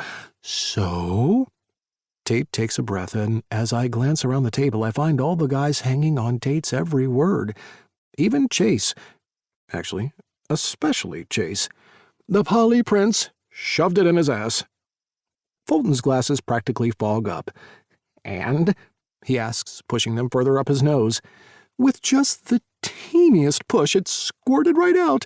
It felt good, and it helped give the Polly Prince a little extra bounce in his step, and that was the moment he discovered. Tate drums his fingers against the side of the table. Dildo lube soap. Wow, Gus says after a few moments of stunned silence. That's just the first half of the story. Tell them what happened next. Hayes prompts. Tate snickers. Well, I shot a few videos using the dildo lube soap. There's a market for that? Chase's voice is laced with a curious edge. There's a market for everything. Tate responds knowingly. Believe me, I've probably seen a good chunk of it. The video started to get traction, so I pestered Hayes to make some more of the stuff. I then set up an online challenge where I tagged other influencers and creators, sent them a batch, and encouraged them to post videos. Long story short, it went viral. It trended, and I started taking pre-orders that blew up. So there's definitely demand there. I think this is genius, Fulton states. For too long, bottom prep has been something that's considered shameful or embarrassing, which makes no sense. All it does is make people who do it feel bad for no reason, like they have to hide it or pretend it doesn't happen. I think this will be a great way of starting conversations and opening legs. Gus jokes. Mines, I was going to say. Fulton smirks. We've come up with a name and slogan, too, Hayes adds. The acronym for dildo lube soap is DLS, so we're going to call it... He glances over at Tate and they say it together. Get fresh with DLS. Tate throws in an animated hand flourish for good measure, and it earns a round of applause from the table. Everyone seems to be reacting positively, even Gus. I look at him and notice his gaze lingering on Tate. When I glance over in his direction a few moments later, his eyes are still on Tate. After that, everyone starts chatting away amongst themselves. Fulton turns to Hayes and me. So this DLS, this is a real thing? Yep, sure is. Hayes answers brightly. I've spent the last week working on setting up a proper website and doing all the fun paperwork and registration stuff you need to do when you start a new business. I've always loved making soap. I just never in my wildest imagination thought I'd be able to make a career out of it. I'm really happy for you, Hayes, Fulton says, and I can hear that he genuinely means it.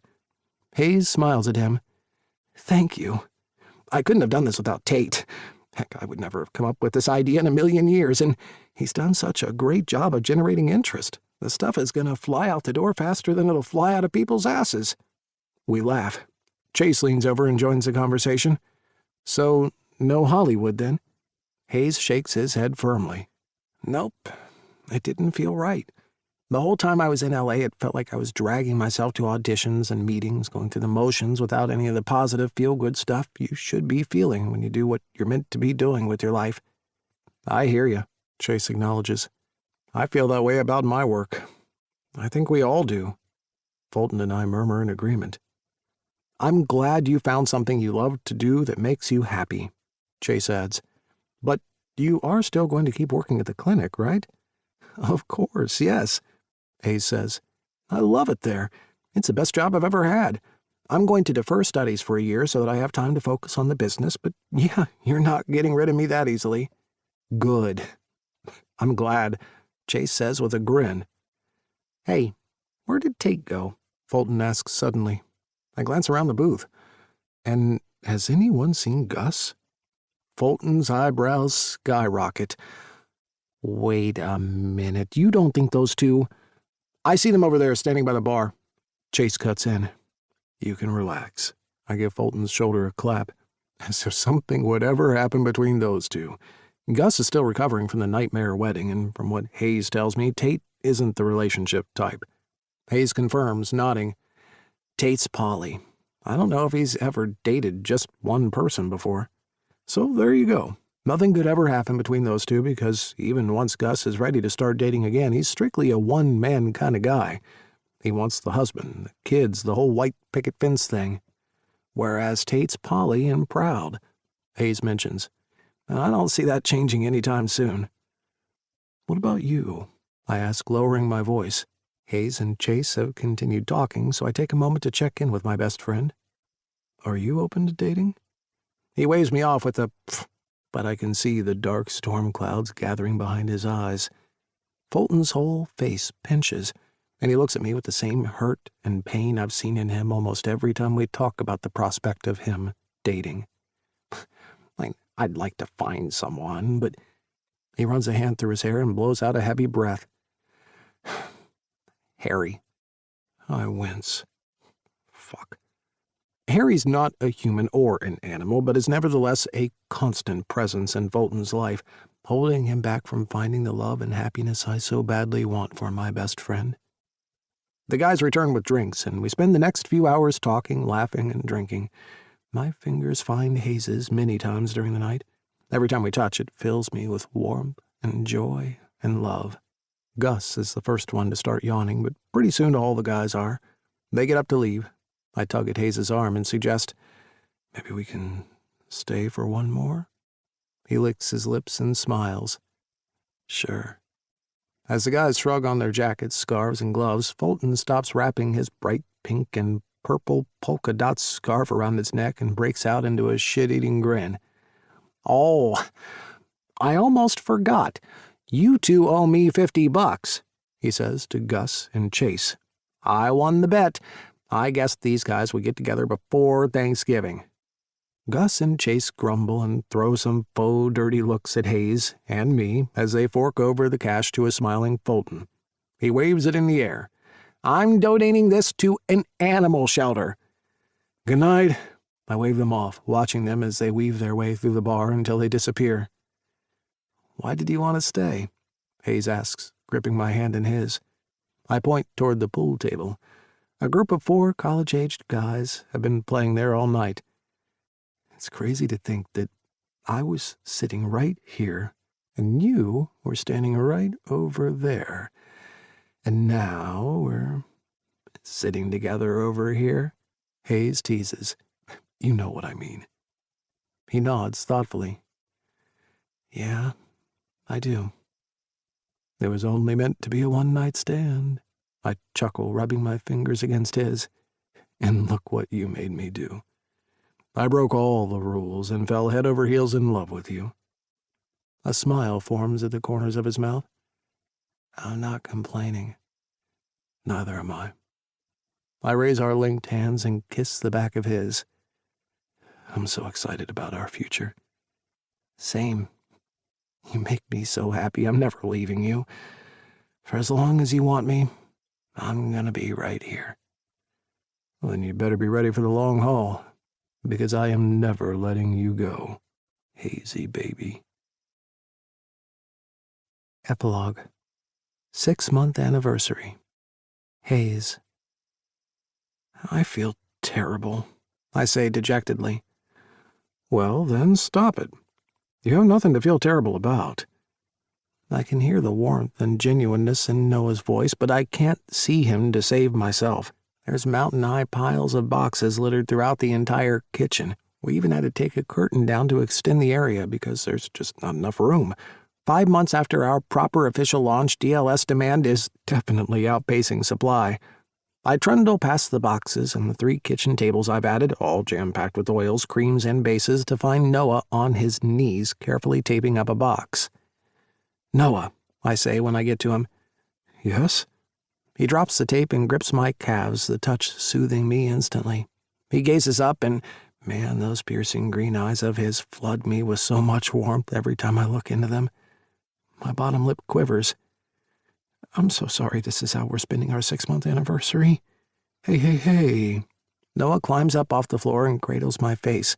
He gently grazes my stubble and the friction feels soothing. "Let's have a break. You're probably tired, right?" I nod.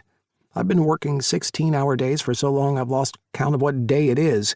Well, I remembered that today was our 6-month anniversary, but that's mainly because Fulton texted me 2 days ago and suggested we think about celebrating half anniversaries, too. He's a big fan of that, apparently. Noah told me Fulton celebrates his half birthday every year since his actual birthday falls on Christmas Day. Noah leads me into the living room, and we both flop down on the couch.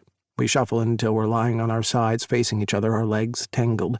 Noah gently rubs his bare feet over the top of mine. "How are you not tired?" I say. "You work just as much as me." Noah smiles softly. "I guess I'm used to it. Besides, I love what I do, so I don't really notice the time. I just wish I still had a sexy receptionist to ogle every time I came out into the waiting room."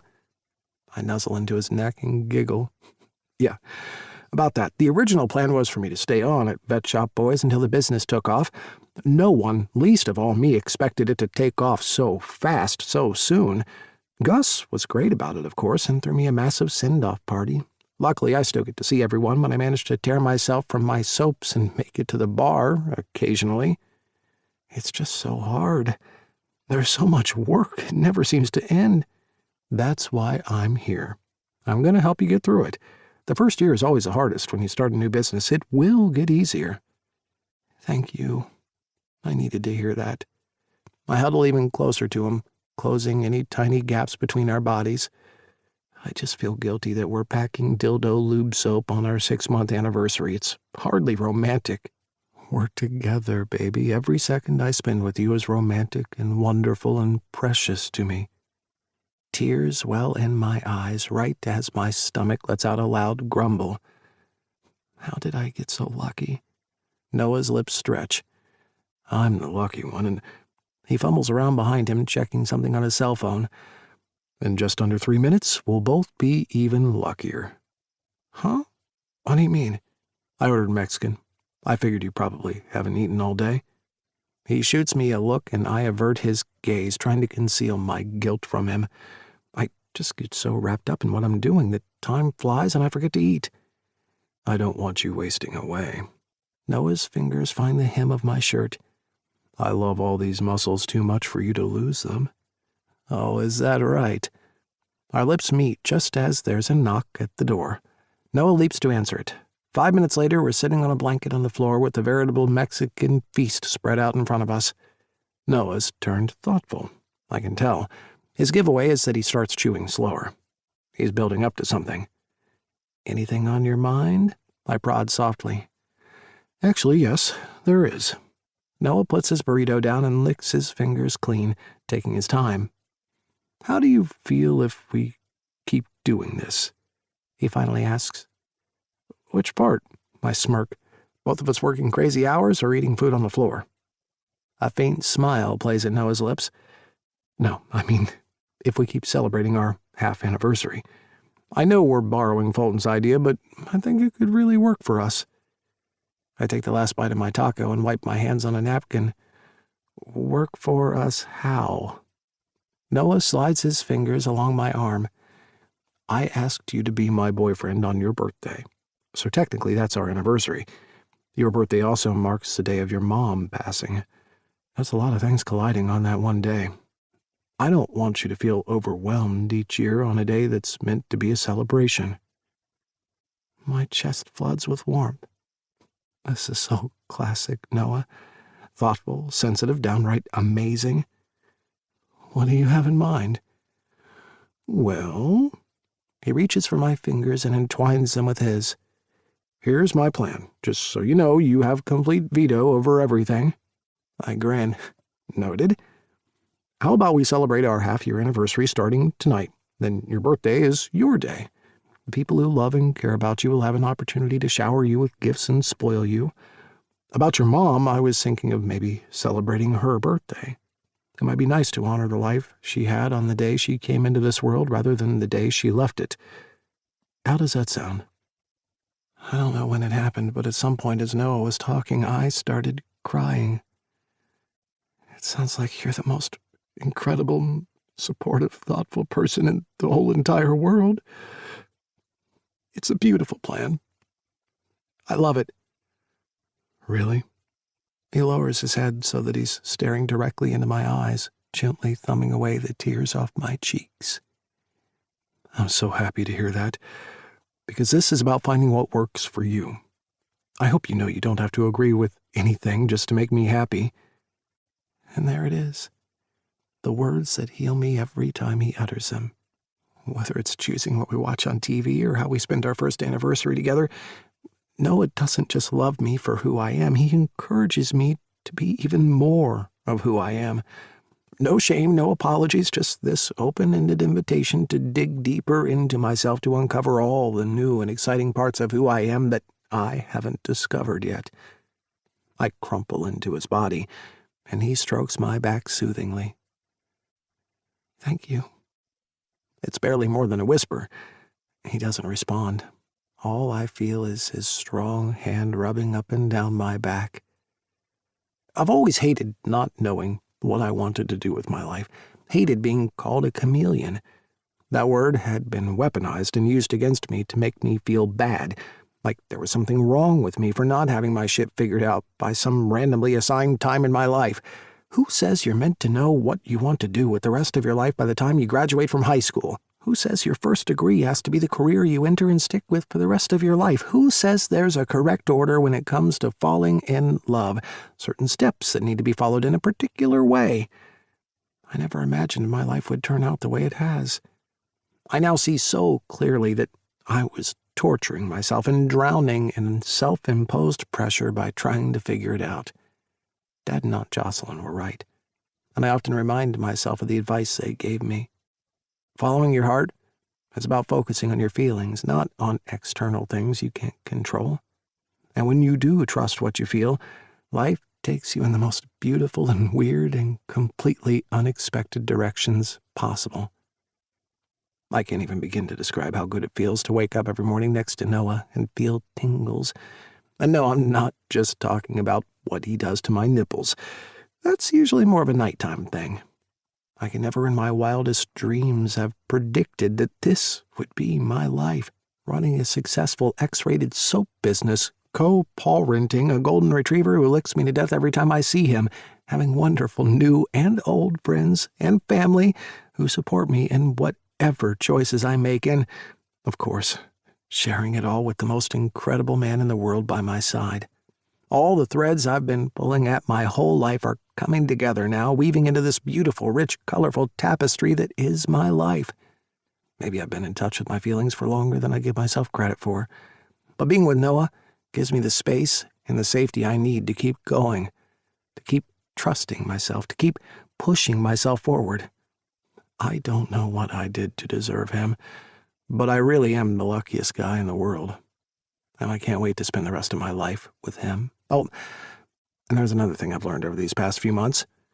I am a chameleon, and I fucking own it. 1.5-year anniversary. Noah. This is amazing. I slide the glass door open, letting the salty air of the Gulf of Mexico whoosh into the oceanfront villa. No, you're amazing. Happy 1.5-year anniversary. We step out onto the balcony, the sunshine hitting my face as Hayes wraps his arms around my waist. I knew he was up to something. He's almost as bad at lying as I am, but this? A surprise week-long vacation at a luxury resort in Florida? Wow, I'm blown away. This must have cost you a fortune. He nuzzles against the back of my shoulder. Yeah, it did. Good thing I earn a fortune. I smile. That would be an understatement. Hayes pulls in more in 1 month than I make in an entire year, and I couldn't be happier for him. DLS is blown up with articles in BuzzFeed, Vice, and the Huffington Post, cementing it as a must-have sex item. Hayes has had to hire a crew of staff, and he's leased out a massive warehouse a 10-minute drive from my place. Actually, I should say our place. He moved in with me right after our 6-month anniversary. I was over the moon the day he moved in, but that paled in comparison to the other little guy in our lives. Buddy. It's like he knew what was happening, seeing all the boxes being carted inside that Saturday morning. He gave Hayes the biggest licking of his life. That night, Hayes gave me a good licking, too, and judging by the hardness pressing up against my ass, there's a good chance I'm in for one now, too. You, bed, now. Hayes grunts into my ear. My smile grows. It's like you were reading my mind. We dash into the incredible main bedroom. Seriously, the room is the size of our entire house, but I don't have the attention span to pay attention to any of the details. We're here for a week. I'm sure I'll have time to appreciate them later. Our clothes land on the floor so quickly it's possible we've set a new world record. I lick my lips. How do you want me? You know exactly how I want you. Warmth floods every part of my body. I do. I give my boyfriend what he wants, climbing onto the massive bed and flipping onto my back. With practiced ease, I hook my elbows behind my knees. I take a breath and remind myself that I get to spend my life with this incredible man. He's replaced the dusty gray film that had settled over my life with vibrant colors of love, trust, and security. Yes, it's been a hard slog. Getting Hayes' business off the ground meant a lot of sacrifices. He's had to give up his studies, his work at the clinic, and it's also meant working late and most weekends. I pitch in whenever and wherever I can, but his success is all his. I'm more than happy to be the man behind the man. Hayes crawls along the bed, his lithe body sleek and graceful like a panther in the moments before it pounces on its prey. Luckily for me, that prey is my ass. Hayes' head ducks as his mouth ghosts my ass. I can only feel his warm breath against me, but God, even that's enough to send shivers shooting up my spine. Suddenly, and with no warning, he spreads my ass and spears his tongue into my hole. I fist the sheets, hissing, "Holy fuck!" He pulls back and tips his head up to meet my gaze, his eyes glimmering. Is this okay? I swear, for as long as I live, I will never, ever get tired of hearing those 3 words from him. Sharing my life with someone who makes me feel special, takes my needs into account, and prioritizes me in the same way I prioritize him. I always hoped to have a relationship like that, and now I do. I am so much better than okay, I reply.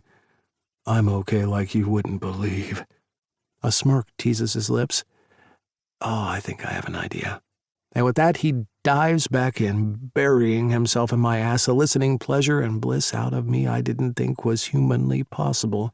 After a few minutes, hours, months, seriously, there's no way of telling how much time has passed, I gesture for him to come up for air. He helps me lower my legs before crawling his way up my body. I spin him so he's on his back and launch into my own tongue lashing, my lips finding his left nipple piercing, my fingers tweaking his right. Oh, Noah. It's Hayes's turn to turn into a quivering mess as I nibble, pinch, twist, and tweak both of his sensitive nubs. We still do the electro thing every once in a while, but nothing beats skin on skin, lips on nipples contact. After I've taken him to the brink, I lost count after the 14th time he begged for me to slow down so he wouldn't come hands-free. My eyes find his and I murmur, "Fuck me, baby." We're long past the stage of using condoms. We both got tested and we're monogamous, so now we get to fuck bare, and there's no better feeling in the world. Hayes pulls lube out of who knows where and slathers it over his cock in my entrance. "You don't want a finger?" I shake my head violently against the pillow. "Nope. Need your cock. Now." Hayes drops his body down and I reach around, pulling out his ponytail so his hair falls all around his face. He lowers down onto his elbows, our mouths melding in a deep, passionate kiss. I feel the crown of his cock at my hole. Fuck, I love that he can get inside me without using hands. He kisses me harder as he begins to enter me. My heart rate speeds up as I'm overcome by that delicious stretch. It's raw, it's deep, it's one of the most beautiful feelings in the world. Hayes is fully inside me, and as always, he stills and pulls off my lips. "Is this okay?" I do what I always do, play with a stray strand of hair and say, "Yes, Hazy baby." He smiles and rolls his hips slowly and gently at first. He's balled his fists up by the sides of my body, the muscles in his arms flexing with his steadying movement. "I want you to know how much I love you." "I know that. I love you too." His pace increases, rutting into my body harder now. "And I also want you to know that I couldn't have done any of this without you." I open my mouth to protest, but he keeps going.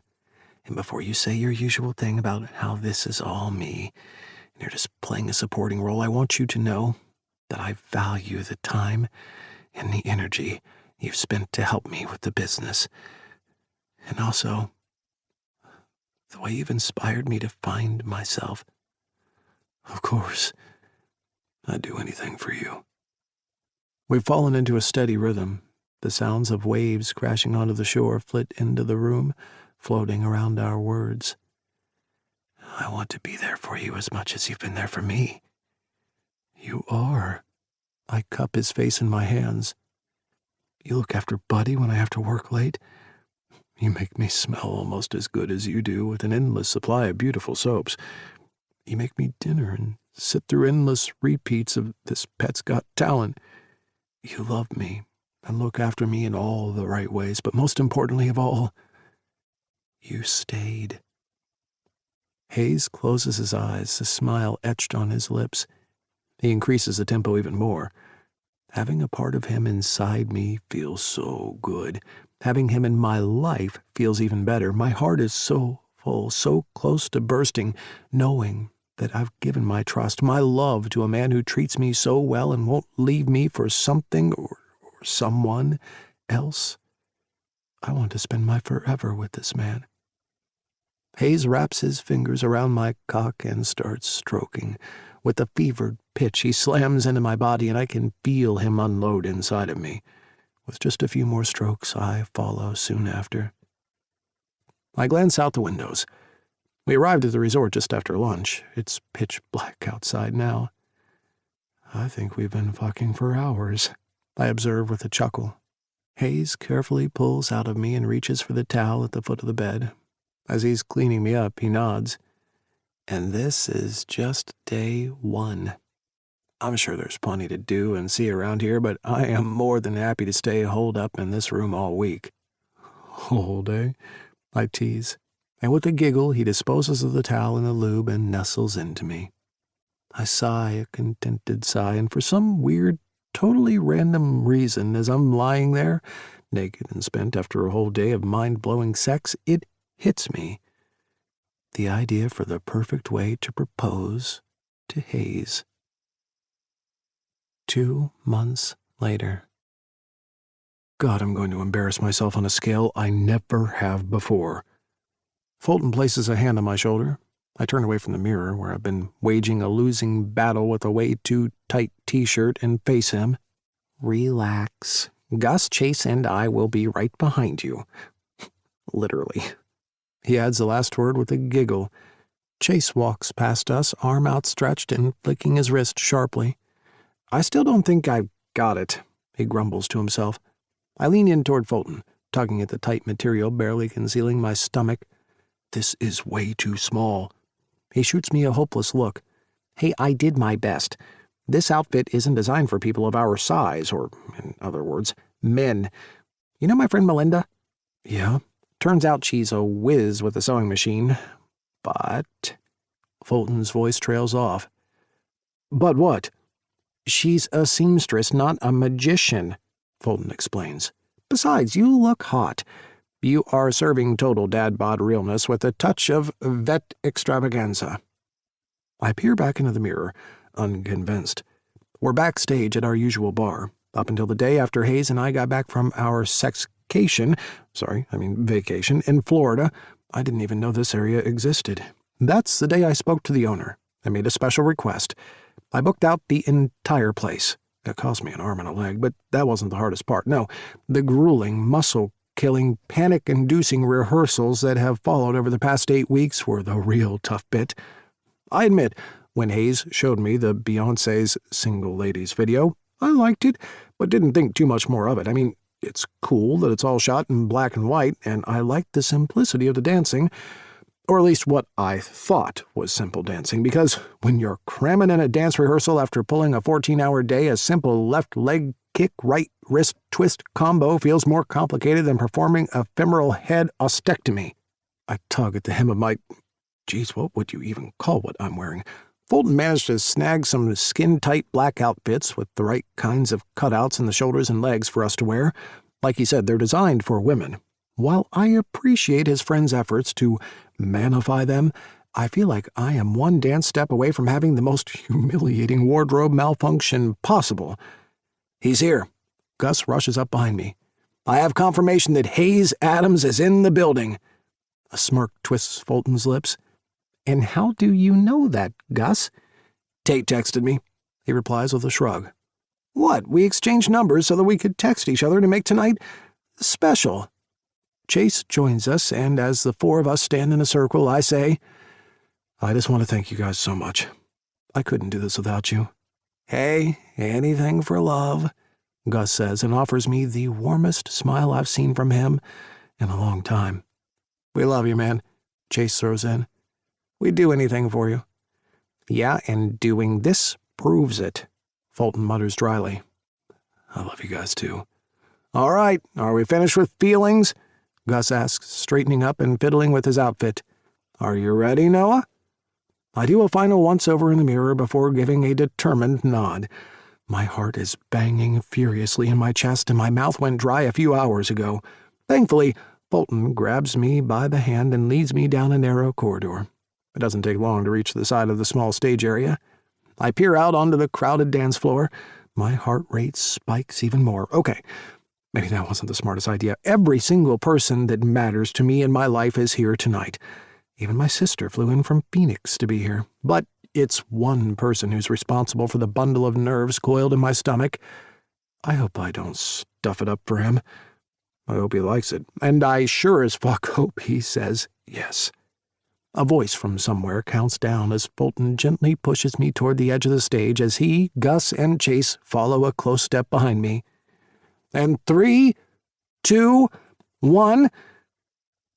3 minutes and 18 seconds later, I am drenched in sweat and possibly a candidate for early hip surgery. My lungs are on fire and my face is probably tomato red, but I don't care about any of that right now. With a single spotlight beaming down on me, my backup dancers have exited stage right, and I'm alone on the stage down on bended knee. I see Tate shove a surprised and confused-looking Hayes onto the stage. He's cupping his hands over his mouth, so I can't get a good read of what's going on with him. His eyes are watery, like he's been crying. Shit, it wasn't that bad, was it? He reaches me, and I stare up into his beautiful face. He takes hold of my shoulder, instantly steadying me. Hayes Adams, since the night we met, I knew you were special. It was only meant to be a one-night stand, but instead, you turned out to be the one. The one I want to spend the rest of my life with. Will you marry me? I hear a breathy yes. And then I have no idea what happens next. A thunderous roar erupts, and I'd like to think my adoring fans flood the stage and crowd surf me over to the bar.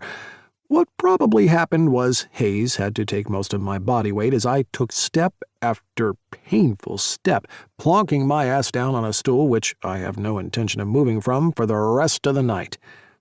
After every last person has come over, wrapping us in hugs and excited cries of congratulations, Hayes and I finally have a moment alone. That was incredible. He wipes my still sweating forehead down with a napkin. You really had no idea? He smiles. No. I mean, I heard you humming Beyoncé around the house. I just thought my great taste in music was finally rubbing off on you. I let out a low chuckle. I certainly have more of an appreciation for choreography. I can't believe you organized all this. You're incredible. I'm the luckiest guy in the world. See, that's where you're wrong, I say, nudging against his body. I am. I really was.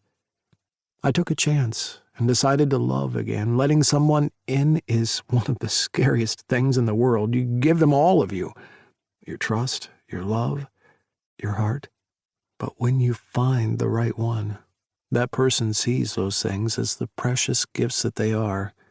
They cherish them, and they value and nurture them, and most of all, they return it. Love really is a two-way street. I lean in and press my lips to Hayes's. Our paths were only meant to cross for a few hours, and yet here we are on the brink of a lifetime together. I love you so much, Noah, he murmurs. I love you too, Hazy baby. This concludes Got Me Hoping by Casey Cox. Narrated by John Solo. Copyright 2021 by Casey Cox. This unabridged audiobook is published by arrangement with Casey Cox and was produced in the year 2022 by Tantor Media Incorporated, a division of Recorded Books which holds the copyright thereto. Please visit tantor.com for more information on our growing library of unabridged audiobooks. Audible hopes you have enjoyed this program.